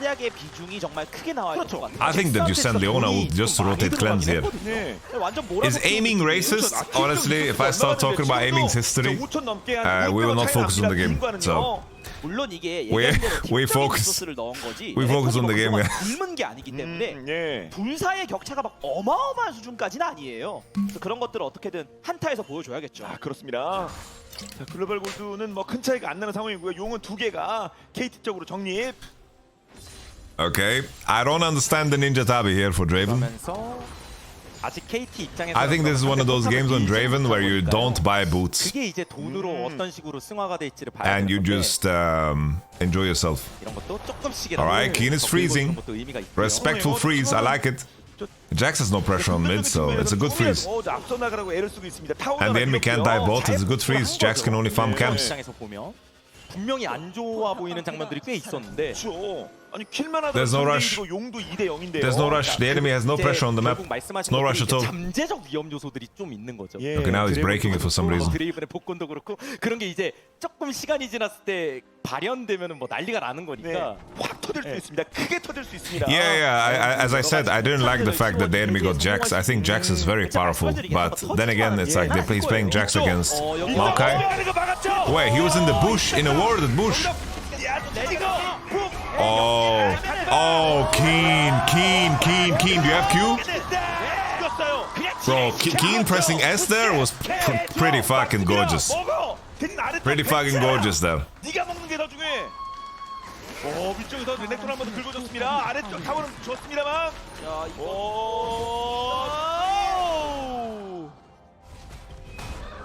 뭔가 진짜 제우스 입장에서도 이런 게임을 그렇게 원하진 않았을 것 같긴 한데 이렇게 어깨 무거운 게임을 누가 원하겠습니까? 아무리 승부를 즐긴다고 하더라도요. 큰 게임, 빅게임 헌터라고 하더라도요. 다시 보겠습니다. 이한 위치에 와드가 있던 거 이걸 다 보고 있었죠. Look at this S press here. Oof, I actually didn't S press his W's. 각이 나오나 싶었는데 It looked sick. It looked sick. 3명이나 있다 보니까 Oh, this is a banger game, by the way. 각이긴 했거든요. 포비. 예. 자, 그동안에 T1이 매우 That's 어려울 Pobi? 때 최선을 다했던 포비 선수가 I don't know how Pobi looks like. 동료들에게 보고 나의 에너지를 받아줘. 네. 이겨줘.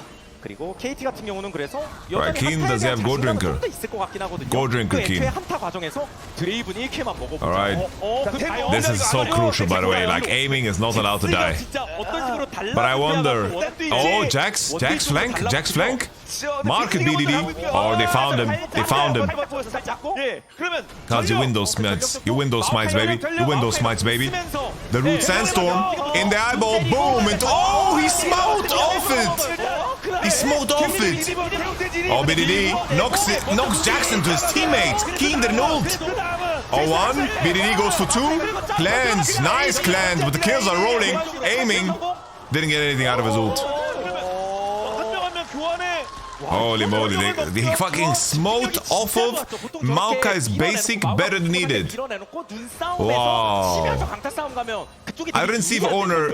I don't think Owner had upgrade, no? I think he got upgrade from the Rift, but maybe I'm wrong. 상황이 더 커질 수도 있었는데 탈출 경로 자체도 꽤 좋았고요. 그렇죠. 어쨌든 킬도 상대 딜러 쪽으로 들어간 것도 아니고 사실 전 여기서 이 강타 싸움도 강타 싸움인데 Look at that. Owner's smite was... I mean, Owner's smite was insane. Owner's smite was pretty dirty. But also BDD like pushing Zeus into his team for him to get double stun here. Because here Keen dies without ulting. He's paper. Oh shit, he actually... Like Kaiser kind of griefed, but he saved it. They wanted to show his ult. But his R, like honestly, how fast he did this R looked kind of crazy. 어쨌든 T1이 지금 보시다시피 돈에서는 좀 괜찮으니까 단지 계속해서 저 드레이븐 입에 킬 안 들어가는 Drake 3. 그렇죠. 맞습니다. 그래서 이제 No Samsung Gumayushi is the danger. No Samsung Gumayushi is the danger for blue side. The root sandstorm is massive here. Massive the root sandstorm. 드레이븐 396 스택. 하지만 결국 안 Keen is still level 10, he didn't get 11. Keen not being level 11 is actually painful here. No, aiming has 400 stacks, guys. 400 stacks. Yo, BDD, stop robbing your AD, bro. 최대한 아지르가 저 와드, 제어 와드 위치를 지켜주고 있죠. 그리고 이런 라인 관리. Okay, Zeus is gonna undermine them on the flank here. 빨리 해야 돼, 빨리. 전령도 풀고. I think T1 can easily give this up. Are they really playing this? Aiming has sums. 이번에 먹어야 돼. 속도가 약. 내일 덮고 그리고 잭스가 Okay, aiming has sums. Keen played way too fast. Oh, he didn't get the cash with the second slice. That was lethal, by the way. That was lethal. 분명히 케이스가 있어요. 기인이 없어요. 드레이븐이 빠져도 그리고 잭스가 이러면 Draven didn't get the cash out. He didn't get it. Oh, Otto. No way. No way. That is big for T1. 그렇습니다. 물론 다시 오고 뭐 여러 가지 That is big for T1. 그렇습니다. BDD 위로 가서 Wow, BDD keep him busy though. BDD keep him busy. 주거니 받거니 이것저것 나누고 있습니다. Bro, Renek is playing way too fast. Like, Renek needs to calm the fuck down. Like, his Maokai and Leona, they can engage without anything. They can take it easy. Mate, Renekton, relax, son. Relax, Renekton. What are you doing in there, man? And then aiming had to flash the Azir ult, but... bro, if the second part of the R hits... If second part of Draven R hits, he kills, he kills. By the way, BDD has been by far the best player on the Rift today. Like, BDD and Zeus are the best performers. Bro, the Draven not hitting the Jax on R2. Bro, that might just decide the whole game. Keen has been running it down in the fights in this game. What is Draven's stacks now? Like, how much did he lose? He had 400. 400. But low-key BDD can carry this, bro. He's on curve, dude. He's like... Click Draven, please. Caster, please. Why are we clicking Leona? Please. Carnage, Carnage, please. Please, please. Click Draven. I want to see how much stacks Draven has.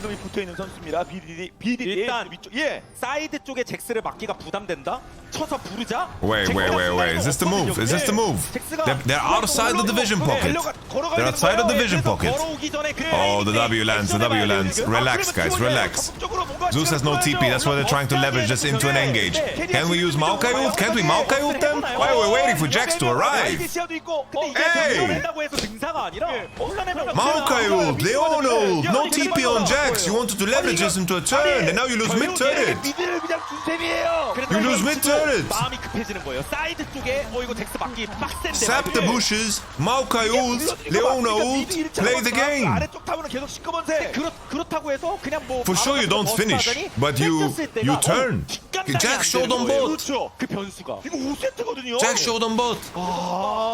그래서 나는 불러드리려고 하는 시도가 생각만큼 그렇게 순탄히 이루어지지 않았습니다. It was easy turn, easy turn. 걷잡을 수 없이 판이 커지면서 Easy turn. 이들을 내주게 된 느낌이 드는 것 같긴 해요. They were very scared. Like, here you turn 100%. You Maokai ult that bitch, Leona ult, you fucking fight. Jax was bot. Now Jax is Sojin. This Jax is massive. Right now, this game is very losing for KT. Like, this game position is terrible for KT. Garbage. Really bad. 근데 잭스의 순간 이동이 들어왔습니다 지금은요. They fucking turn and fight that. That was the best chance they had. Turn and fight that. If the enemy is close enough to contest, you turn and fight that. Zeus has TP and Sojin, beats Keen hard on side.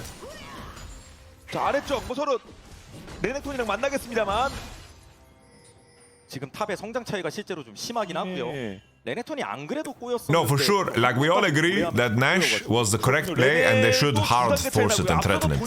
But I think in this position, when Nash is 7k HP and the enemy is already there, you fucking turn. Alright, BDD, how can you farm? How can farm? I wouldn't mind if you give a couple of Drakes to farm, and then maybe Tristana can carry. Are you guys believing in the BDD? We gave him the Inception speech, guys. We gave him the Inception speech. 들어오고 있습니다. 그러면 BDD, guys. 대기하고 있어요. 잭슨은 약간 BDD. 아래쪽. I've got my beads. I've got my beads, guys. I've got my beads.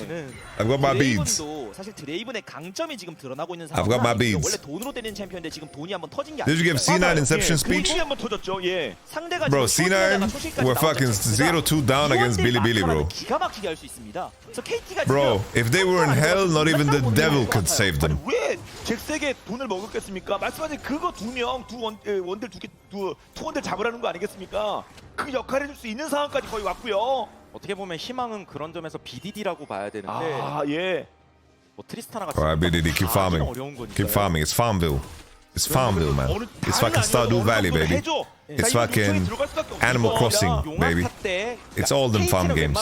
Farming Simulator 2016. It's fucking Trucking Simulator 2018. All that good stuff. 이번에 뭐 단일 시즌 뭐 그 최다 킬 뭐 진짜 뭐 기록 깰 뻔도 하고 그랬었거든요. 그 킬 캐치 능력 정말 중요한 5세트 드레이븐에서 한번 발휘하기 바랍니다. KT 입장. 일단 먼저 바론 쪽으로 왔다 갔다 하는데 이 시야 구도라면 T1이 드래곤 쪽은 훨씬 유리하긴 하거든요. Oh, I like the fact that BDD never bases. He's been farming golems and been farming everything. KT recognize the win condition. They recognize the condition. They need to find LDR on BDD. Really good. They recognize the condition. They don't fight. Let's see how much BDD has farmed during this entire sequence.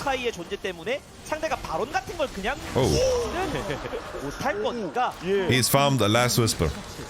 이런 식으로 교환을 했을 때 Fuck. 우리가 파밍 턴을 더 벌 수 있다라는 판단이죠. 그렇습니다.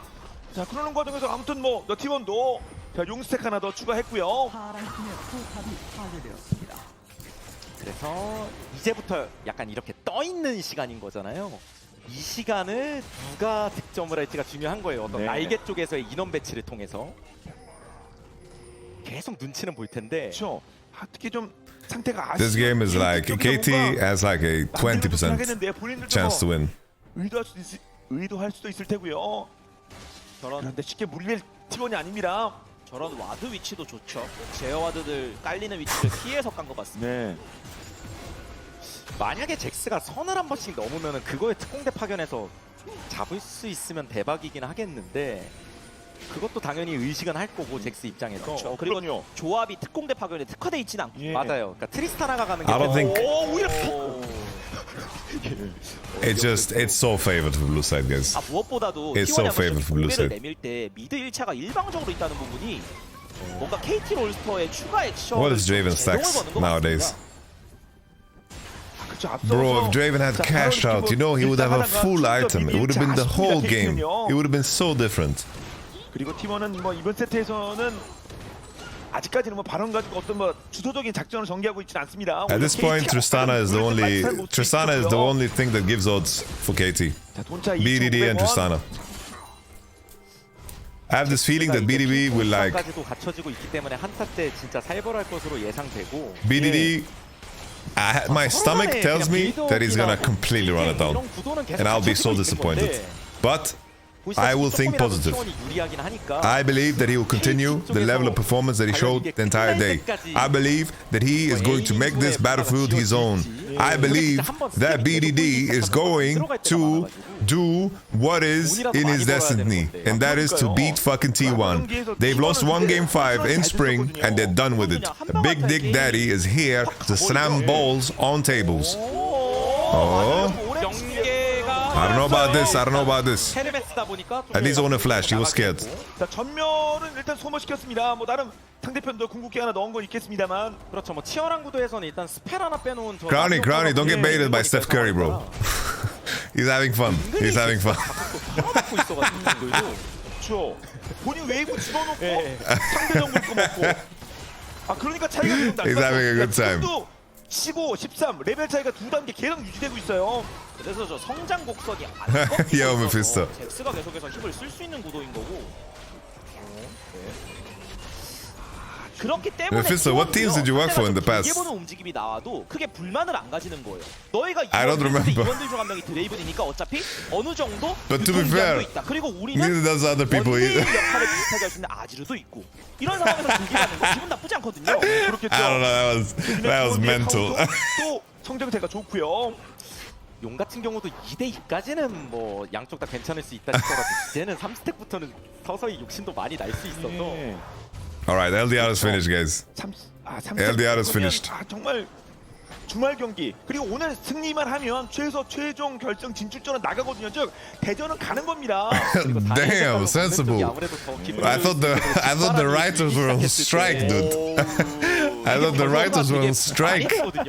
You need to go on strike with the writers in Hollywood, man. Why are you working? 일단 귀찮기는 합니다만 더 달려들 This is not a good area for T1. 근데 어느 쪽도 들어갈 듯 말 듯 완전 과격하게 움직이기엔 Crown is good, guys. Crown is a good item. 이런 생각 할 것도 같습니다 서로. KT는 딱 드레이븐까지 3코어 뽑고 싸우고 싶다 이 마인드인 것 같은데 지금 트리스타는 일단 아이템이 완성이 됐으니까요. 서로 돈들은 계속 그냥 쌓이고 있습니다. 그럼요. 그러면서 이제 벌크업 되고 있고 그러면 진짜 말씀하신 대로 싸움이 커질 수밖에 없고 희생자가 많을 수밖에 없습니다. Leandris ends the game here. 세주아니가 전멸이 빠졌었기 때문에 혹시 KT가 약간 그걸 좀 노리려고 They never showed Raven stacks, guys. I don't know what to do. 이제 KT도 급해질 수 있거든요. 그렇죠. Faker shuffle my balls. 세주아니가 안무빙을 치고 있는 거고. 맞아요. 그 거리를 되게 미묘하게 주고 있거든요. 세주가. Bro, the owner is so fucking strong. 상대는 아래쪽에 있는데요. Yeah, Zeus is taking Nexus, by the way. This is looking so bad. This is looking horrible, dude. Like, Lehens, I don't know why he has been such a stinky. 마음이 급한 겁니다, 제일. 심지어 전선이 이렇게 밀리면요. He just refuses to throw Leonald. 그리고 He refuses to use Leonald. 오너가 진입합니다. 만약에 갈리는 구도에서 And now he's here. 난리 날 수 있는데 일단은 이런 거는 레오나에다 올인하는 건 좀 이상하니까. 근데 이미 이 전황 자체가요, 이 진영 자체가 드래곤도 사실상 거의 나간 구도거든요. Lehens never presses R. Like, he should be pressing R on cooldown, by the way. On cooldown. On cooldown. Like, just press R, see what happens. Give him a little love tickle. Give him a little, you know, grab you there by the balls and tell him that you love him. You know, just some Leonolds. Some Leonolds, see what happens. 그렇다는 얘기는 그걸 무이기 위해서 마오카이가 전멸 W라거나 레오나가 그냥 궁을 받거나 막 이래야 된다는 얘기인데 그러면 세주아니가 좀 대응이 되거든요, 어느 정도? 그게 좀 컸다고 봐요. 아예 W 거리까지 주는 거리였으면 마오카이가 좀 열었을 Can you explain why running group with TP when Jax was taking tier 2? Because they thought, oh yeah, we're gonna group on mid wave and then we're going to pressure into Drake and then we're gonna get Drake and a fight for the fact that Jax takes his tier 2 and then they just didn't use their abilities. 너무 잘했다는 얘기고 결국 KT는 사이드를 그냥 쭉 따라가는 건 불가능하기 때문에 이제 원딜들이 3, 4코어가 나왔을 때 이때 뭔가 나가서 싸우고 싶다는 의지가 확실히 나올 것 같긴 하거든요. 근데 여기서도 아마 T1이 또 살짝 약을 올릴 거예요. I mean, Leona went Virtus, he's scared he's not gonna have it for the fight, bro. The Leona with cooldown is the same as Virtue cooldown. 그리고 이속이 빨라가지고 진짜 이게 스케에 적중하기도 쉽지 않을 거고. Zeus level 17. 영혼을 완성시키는 Nice Aatrox ban. Alright, can we get a cash out here? Drake Gaming is looking for it. Oh, he doesn't get it. He doesn't get it. Huge Keria, huge. Kabididi is meaty. What the hell?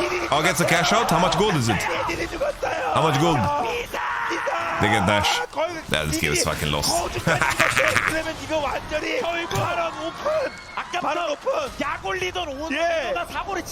Oh, there's a big shutdown, but maybe Zeus can actually kill them all. No meme. He has E again. He has E again. He has E again. He kills them all. It's fucking done. It's fucking done. Oh!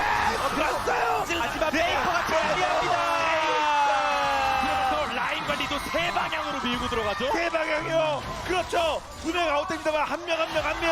세주, 와우. 카이사, 아지르. 세주한테 다 썼는데 못 잡은 게 T1. 이거 딱 잡을 만했던 것도 같은데. What a fucking. 자꾸 열받게 하거든요. What a game. Vagramir, thank you very much for the tier 1. I appreciate you. Thank you. 3라인 데미지 엄청나게 먹었고 타워 6개 나갔습니다. 현재 스코어. 가히 괴멸적인 타격을 입은 거고 사실 여기서 물리는 거리를 준 건요 분명히 좀 치명적일 수 있었어요. 근데 이걸 물고 때리고 들어가면서 Alright, I said 20%, right? Now it's like a solid 4%. 그 낚아채면서 어그로 끌고 그 And those 4%, they involve a lot of scenarios where like T1's keyboard 자 그리고 자 아래쪽 어떻게 돼? T1's keyboard completely breaks and they fall apart or 힘이 장사잖아요. like someone gets a heart attack. 드레이븐한테 막 달라붙는데 드레이븐도 어떻게든 떼내고 싶었는데 그리고 어차피 아지르도 DPS 좋아요. 그래서 결국 라스트맨이 됐죠. 네. 그러면서 반대쪽에서는 바론이 페이커 해줬습니다. 자 동료 도와주면서 Yeah, what you said, she said, 계속 압박은 시작돼. 압박은 계속 이어지고 있습니다. 바론 파워플레이 3000. 와 그래서 오, 알면서 밀어내고. Yeah, this is done, by the way. This is done. 네. 여기도 문제고 지금 사방이 This is 문제. done. 아래쪽은 업체기. 그러면서 잭스의 사이드도 계속 문제고. 이니스가 아쉽습니다. 안 될 때는 이렇게들 안 먹혀요. 특히 결국 로 결단을 내리지 못하고 있는데요. 결국 또 노틸러스는 아니기 때문에 레오나가 느낌이 좀 약간 다를 수 있거든요. 여기 뚫리고 저기 뚫리고 그러면 알아요. 세주라도 때리자. 세주라도 잡아. 타워 좀 도와줘. 타워라도 도와줘. 잡았어요. Okay. 그 다음이죠. Nah, it's over. It's Joe, 이거 guys. 세주안이 잡았다고 한타 끝나는 거 아니잖아요. They cannot protect this turret on top. 그렇죠. 지금 어떻게 되는 겁니까? 타워 맞아. 이거 정리하나요? They just stopped giving it Nash. They're playing for end rather than top turret. 이미 고체는 9천 이상. Okay. 근데 지금 KT 롤스터가 이니시에이팅 했을 모든 Okay. 쓴 상황이라 레오나는 현장에 없고요. 그러면 맞아. Is that what's happening? 있으니까 맞아 봐. 여기 좀 정리하고 싶겠는데요. 커즈 체력 빠지고요. 압박하고 네. 여기까지. 세게 달려들지 못합니다. Okay. GG. 가구가 다 날아갔어요. 그렇습니다. 쌍둥이 말고 싹 정리됐습니다. 거의 이삿짐 나간 것 같은 분위기예요. 강제로 피벗 타임이 됐습니다. 예. 이거 안 좋죠. 이거 이벤트 무슨 경험치 이벤트 말이죠. 경험치 이벤트 다시 한번 보겠습니다. 워낙 답답하다 보니까 세주안이를 다시 한번 점사하는 결단을 내렸는데 사실 그 과정에서 어차피 T1도 거리슛 가면서 때리고 있었잖아요. 인원이 결국 교환이 된 거고 그 이후에 치고 나가는 플레이는 불가능했습니다. 그렇죠. 그리고 용. 안 그래도 운영에서 계속 당하는 게 결국 또 바람 영혼까지 완성되고 그러면 진짜 움직임이 완전 신축이 규모하게 왔다 갔다 거리거든요. 그렇겠죠. 근데 그렇다고 지금 어차피 이 구도에서 KT가 나가긴 어려우니까요. 라인 지우기도 바쁜데 사용 주는 작전. It's really deserved lose. 저희도 Giga deserved. 없습니다. 뭐 어쩔 수 없으니까 용도 금방입니다. 사용 완성. T1 결국 점점 끝이 다가오는 분위기로 가고 있는데 경기를 다시 한번 복귀해봐도요. 세주안이 잭스로 키워낸 저 잭스는 본인 역할을 하고 있지만 바텀 쪽에서 변수픽이었던 드레이븐이 활용이 안 되고 있고 Zeus played really good. 게임 전체를 관통하는 KT의 뼈아픈 점인 것 같아요. 그렇군요. 그리고 구마유 씨는 700골드가 붙었습니다. 꽉 차 있습니다. 실제로 Lehens was not himself today, man. Lehens was not himself. 거기에 있어서 지금 Zeus is Giga MVP of the series. 에이밍 같은 경우는 그러니까 템이 나온다 치더라도 어차피 드레이븐의 한계가 있어가지고 끝장 달려듭니다. 그리고 공체는 거의 반피. 웨이브가 몰려와요. What happened to KT? 일단 복수만은 더 있습니다만. What happened to KT, man? Oh? Nah, this Jax is fucking Poseidon, he's Zeus, he's fucking all of the gods. He's fucking Vishnu. 그러면서 쌍둥이를 지켜라. 그렇습니다. 쌍둥이가 있고 없고가 또 워낙 중요하니까. 물론 진짜 그런 들어오는 애들 다 경험치 이벤트 하고 있고요. 이러면 긍정적으로 7천차 정도를 좁혀놨습니다. How can the LCK All-Pro team, how can players on the All-Pro team be outperformed individually? 아직 경기 안 끝났습니다. 애초에 진짜 결상전의 목표로 막 Actually, but it's a regular season award. 막 여기서 뺄 수가 없거든요. 근데 아지르 쪽에 정확히 들어간 게 너무 좋았어요. 그러면서 레오나 연계를 해서 어떻게든 아지르를 끊어냈고 이렇게 되고 났을 때 잭스가 또 엇박자 진입을 하긴 했지만 결국 막아낼 여지가 생긴 거죠. 그렇죠. 어쨌든 포탑을 등에 두고 또 싸우는 구도라서 힘이 있긴 하거든요. 그럼요. 원데이들도 템이 나올 만큼 나온 상태에서 때릴 수만 있으면 정말 파이팅이 엄청나긴 하니까. 자 그리고 What is Draven buying with a quiver? 방금 전에 킬 하나 추가했고요. 근데 여기서 이제 What is he buying static shift to clear minions? 상대가 들어와 주면 What is he buying?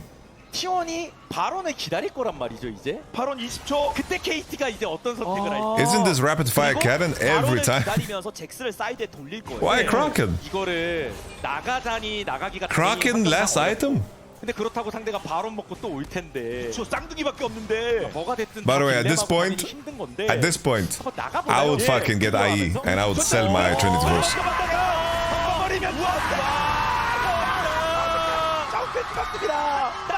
Whatever.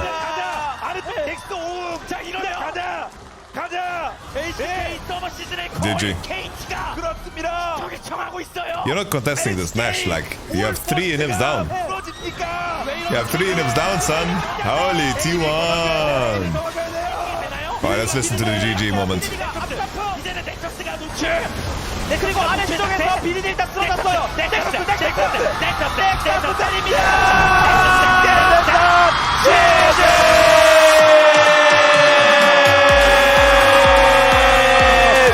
T1의 어게인 and stay in the upper bracket of playoffs. T1 were struggling to break a 50% win rate there at the end of the season. Faker massively injured. He's out. Poby comes in. The team goes on a massive losing streak. They still guarantee playoffs, but they're coming in as one of our weaker seeds against KT, who dominated them back-to-back in both telecom wars and were the massive favorites tonight. And every single game was one-sided in this series, but better top wins. And Zeus, he's been criticized in best of fives. He has choked before, but he did not tonight. And T1 absolutely reliant on their one rock, the one consistent player they had in that D+ series. And this team looked way better tonight than they did yesterday. And it seems like every single series they've played since Faker's return, they get stronger and stronger. And no one would have predicted them to win tonight. T1 fans would support, but even in their heart of hearts, they must have known that this was going to be an almost impossible task. But they proved they could do it. Unbelievable win. No, I cannot believe it. No, I can't believe it either. I think that KT, they were bound to trip up at some point, but this is not where I was expecting it to happen, right? They were on their largest winning streak of series that the organization had ever been on. And now, as soon as they enter their first best of 5 of playoffs, unfortunately, it is all going to come tumbling down. Thankfully, they are not completely out just yet. Okay, Guma. Is Gumayushi going to punch us all? And an absolutely amazing game number 5. I loved the draft as well. I feel like T1 kept it cool, calm, and collected, had a draft that was still cohesive. I like the idea on KT's side, but we saw from that mid-game onwards, it just felt like the T1 inevitability was creeping in with the lack of cash-in, aiming, being on a champion that's reliant on getting a kill and not dying in a game number 5 of a best of 5 we're series. Gonna do some that's one heck gates. of a test, and unfortunately, not one that he passed in this game. Yeah, unfortunately not. T1, they're a team that has the caliber of players that can stand on the stage at Worlds Finals. They have. Guys, I figured out the extension as well. Multiple world titles under Faker's belt, and each and every roster he's given that he's shaped has had its strengths, it's had its successes, its ups and downs. And Zeus pointing up because right now it's starting to feel like T1 might be heading back towards the upside here with this roster. Everyone's saying, okay, this roster is breaking up after the season. There's no way they keep it together. Are they even going to make it through the World's qualifiers? I mean, those were conversations even the biggest of T1's fans were having, and yet they defy all the odds tonight. And if they continue to improve, like, who knows what the ceiling is? No, I don't. I have no idea. And I'm just hoping that we can see some competitive best of 5s from everybody else here in the playoffs that can match a series like this, because it's so early, right? Like, this is our 3rd best of 5 that we've had in playoffs so far in summer. We can keep up this level of excitement. I'm all about it. Tomorrow, Harma Life Esports and Gen G are going to have a big test on their hands. As checking out a whole bunch of these highlights in this game. The Buster shot, not great for Keen, but worked for BDD, who kept free hitting in this fight. Yeah, a lot of these early fights just didn't go as well for KT as they needed them to, aiming not able to get the cash in until way too late. And then T1 also played the macro so beautifully in the early game, avoiding those first 2 Drake fights and trading up on the map, getting advantages in terms of gold so they could keep KT honest. And even though BDD absolutely destroyed Faker and lane, Faker was more impactful in team fights because the team was always better set up because they always had map control with this Jax. You want to cook? And remember, this is a negative win rate for Zeus also on this champion. He was 1-3 on it, I believe, going into this game. And he showed up in a big way, and I think we'll likely pick up PUG here. There's a few votes you could definitely go for, but this Jax was just the main character, the story of this game. I 100% agree, and I think that with the fact that he was targeted early, they tried to put him behind, and he just said, no, I refuse. I would prefer it if I didn't have that happen, and then his side lane threat honestly won them the game. You feel better? KT, some valiant team fighting towards the end here, being able to grab that pick onto Faker was definitely a good thing for KT. But ultimately, it didn't matter because control of the map was right there. We'll have a listen to T1. Yeah, this Nash fight was pretty big. Alright, just cover for me as he pushes forward, and they grab those 2 kills instantly. Thank you very much, Aka Cream. I appreciate it. Let's push top. I think Faker calls out, and then they decided better of it, pushing here mid instead. Just pushing forward, calling out no flash, and pushing the top wave end to end. Take tower. And Gumiushi is pretty keen to try and kill everyone before. But yeah, let's pick Cuz. Let's try and kill Cuz. You don't want to get that. And look, T1, they were picked, they were chosen. Tom had the bold words that they were going to prove that it was a mistake. Yeah. T1 is back. And KT, bit of a reality check here. Something we talked about in our Pog State episode, you know, when we were leading into playoffs was, hey, KT, will they actually be able to win this tournament if they aren't tested? And that was one of the biggest concerns I had for KT. If they're going to win this tournament, if they're untested, they might lose to another finals. It's my tweet, man. That's my tweet. They were absolutely tested, Atlas, in this series. That's my tweet. There's definitely going to be some learning that needs to happen here before their next series if they're going to make that run to finals. Yeah, and there's the chop as well. Oh my goodness, what a 5-game series here in round 2. The first time of asking first place against 5th, and T1 managed to take it to stay in the upper bracket. It is now to throw it over to the space to congratulate T1 on their win. And congratulations are in order here for T1. Wow, what a great comeback from the team.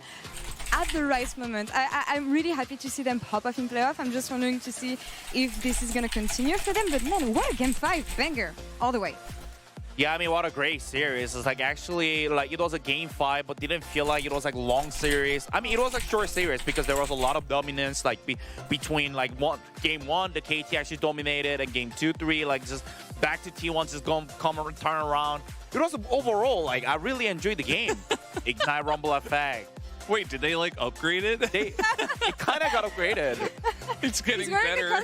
Like I'm gonna keep on. Like legit. Like I think in game 2, if the Zeus actually didn't turn around, like this series would have been 3-0, 100%. No, it's good. I mean, Wolf was mentioning it at the end there. He's like, you know, KT, they get a bit of a reality check. And I think game 2 was, right? They come in, they smash them in game 1, and we're all like, oh, this is exactly what we expected. KT, the much better team. This is going to be an easy 3-0 for them, you know, etc. And then, you know, Ignite Rumble, and the rest of the team follows up on that, and they absolutely stomp KT in game 2. And it's like, oh, well, KT are mortal. They can be taken down, and by no less than, you know, T1, who were in 5th place, who did not have a good season. It's a very big upset in this one. We'll see if we have time, to talk about the learnings that KT should take from this series, but also the great comeback from T1 here. A bit of follow-up on what we said before this game as to what should be the win conditions on the side of T1. Let's take a look at the draft, and guys, tell me if this is the right approach, you would say, for a game 5 on each side. Let me see what's up downstairs. Like again, like the Rumble ban, like has to be there. Like from there, like the Jax and Sejuani, they couldn't consider about. Like from KT, like I would 100% agree. Like they should ban Aatrox, they should ban Rumble because both champion actually did pop up previously, and it's like T1 actually decided to just bring the Sejuani and Jax in the 4-5. As a draft wise, like that's not common. Like those 2 picks are still really strong, especially into Renekton. It's still great answered in this meta, and it worked well.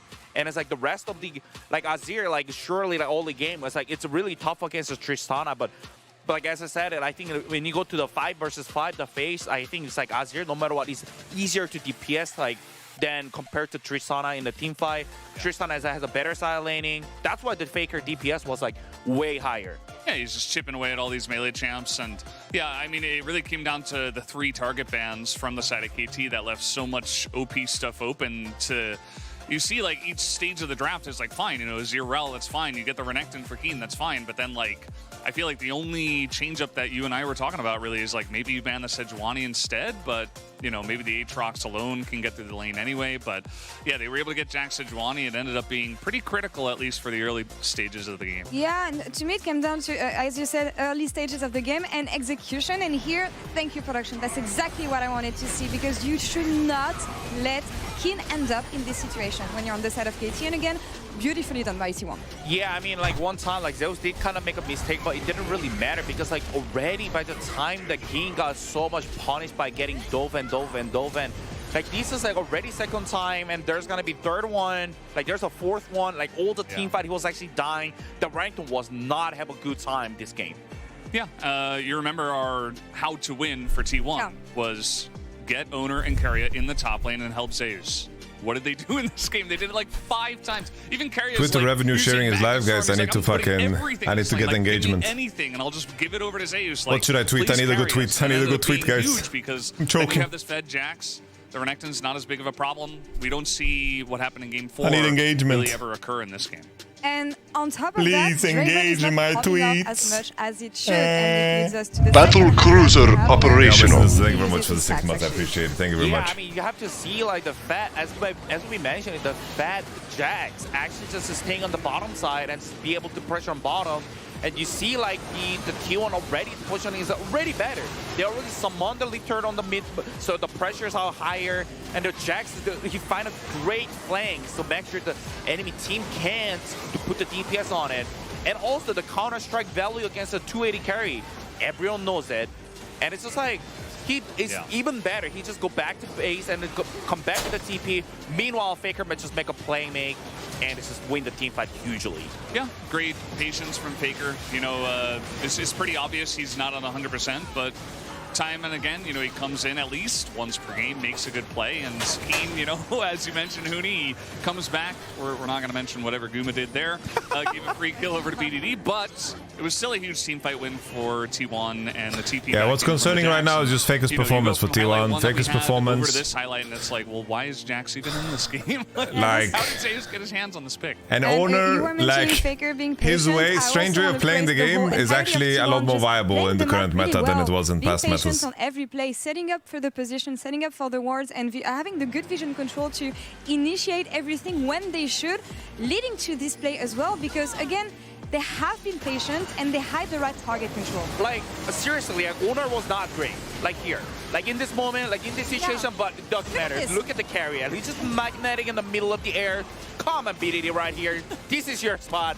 Do not kill my jungler, and the game's over. Yeah, BDD kind of agrees with this. It wasn't a great play from Owner, but also KT, they go pretty long on trying to kill a really stacked Sejuani at the same time. So, like, that stage in the game, he's really tanky. You can't really focus him down. So, Owner, I don't really want to give him the credit to say it was a bait. I think it was actually a mistake in this one, but Carry is able to shore it up. I'm here, guys, but I'm just doing some stretches. Like, KT did use a lot. They got themselves kind of out of position, stacked up to try to kill a Sejuani, and in the end, they just got carried. Ended up in desperate place, I feel. On the thing is, you are not a fan of a team for the results. You're a fan of a team because of the ride they take you on. Zeus, everyone popped off here today, and it is Zeus taking it once again.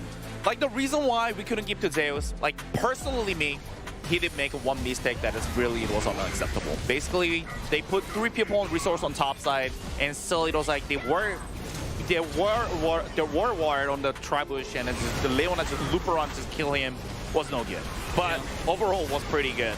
No, but the thing is, Huni, he needed that wave for Divine Thunder, Huni. But he turned it around. Huni, he needed the wave for Divine. He got Divine. Can't blame anyone for it was good death. For Zeus. He just made the game about him. He got really far ahead. Come on, Huni. He needed it for Divine. It wasn't really an issue on the Renekton as Zeus is 2 levels up, and it was a very one-sided affair. I have a mention here that I want to quote. T1 player comes. Yeah, nice. Nice vote. Nice vote here. T1 player comes saying, "Why did you choose us? How dare you?" Is it something we can watch, Jason, or is it something that we're gonna get it ready after the interview? Yeah, I guess you guys wanna see it. The interview is ready, actually. So let's watch this now, and we'll come back afterwards to talk. I'm here, guys. I'm just stretching my neck. Thank you guys, this is Dear for the winner's interview translation. We are here joined by Zeus, Owner, Faker, Gumaishi, and Keria. But I'll tell you guys a story that T1 who just advanced to once again, the upper bracket. Once again, it's rigged, guys. The interviewer has T1 jersey. It's rigged. It's rigged. Zeus, you were against Keen the first top, but it looks like you really showed up today. What was the most important aspect of today's top matchup? Honestly, I'm just a better player, and He's definitely a really good top laner. Okay, I was close. I feel like I didn't really have a leisure to focus on anything else, I was close, but guys. I tried to focus on my own play the most. And you had a cool Prometheus-like Rumble play with you taking Ignite. You really added fire to fire. So were you thinking that taking Cryo in lane would win you the game? Like the standard way to play Rumble is by taking TP. 그냥 저마름블로 확실하게 하는 걸 많이 하더라고요. 그래서 그걸 보고 좀 영감을 받았던 것 같아요.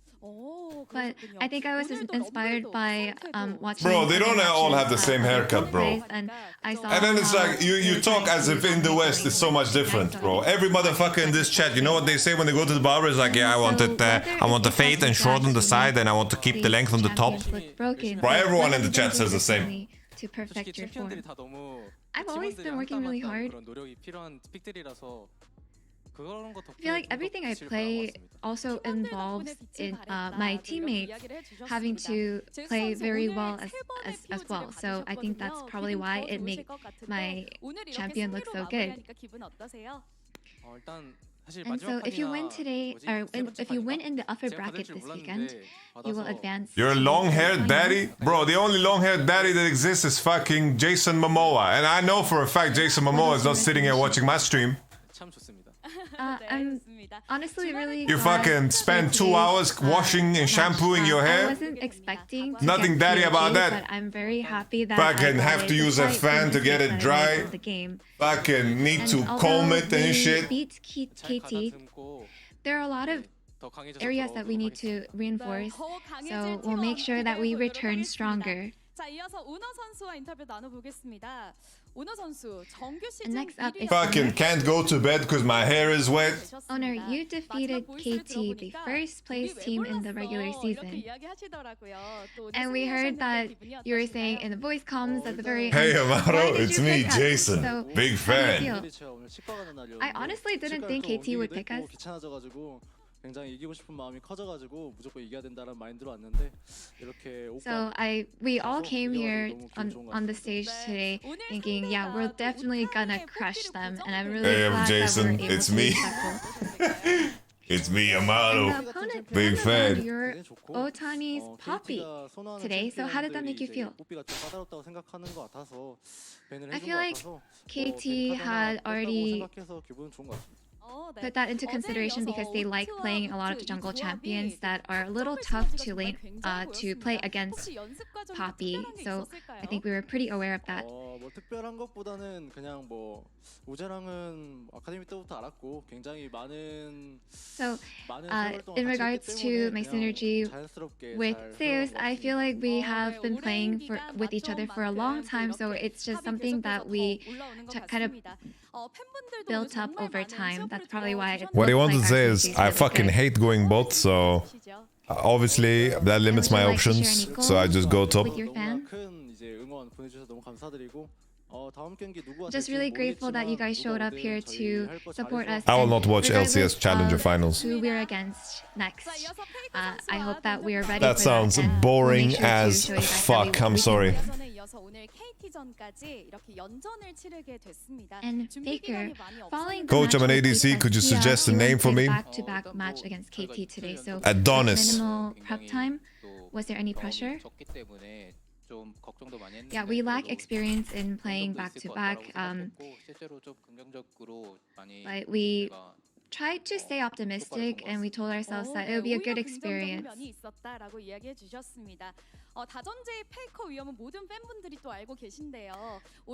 And of course, many fans have faith in Faker of Best of Fives. So what did you think was the win con for today's Best of Five?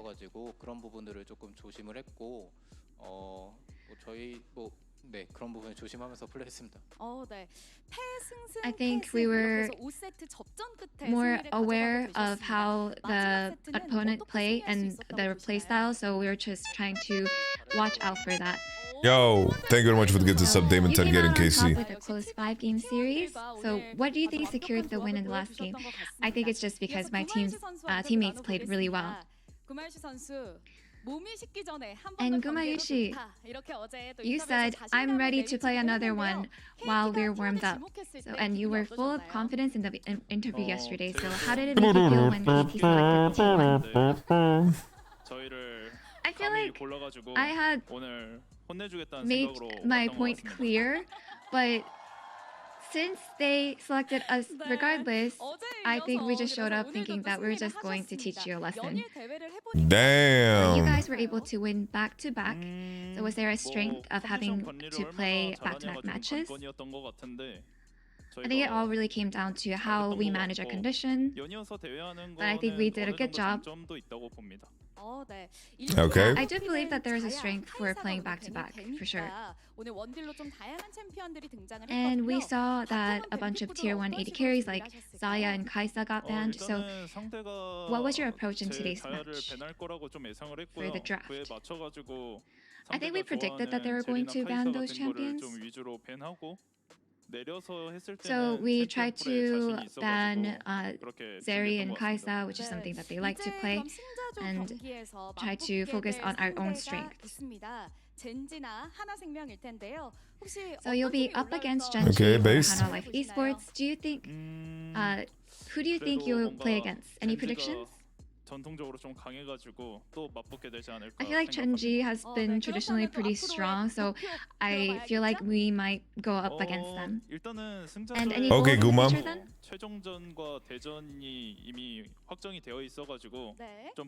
Since we have already secured our spot in Daejeon, I think as long as we prepare for the upcoming match and set our eyes on the title, we're going to be in a good shape. Okay. Base Gumayushi. T1 of August is so incredible, and many people were looking forward to you guys' breakthrough. So what mindset did you come to the stage with today? I've always wanted to break my limits as a professional player. I'm playing Baldur's Gate 3 right now. And I feel like this is a perfect opportunity to do that, so I will keep my head up and keep trying hard. And there was a lot of attention on the support matchup, so how was laning against Lee? I've always thought that K-Team's really good, and I've always pondered what I have to do to beat them. And with the complete analysis of them, I think we were able to secure the win, and I'm really happy about that.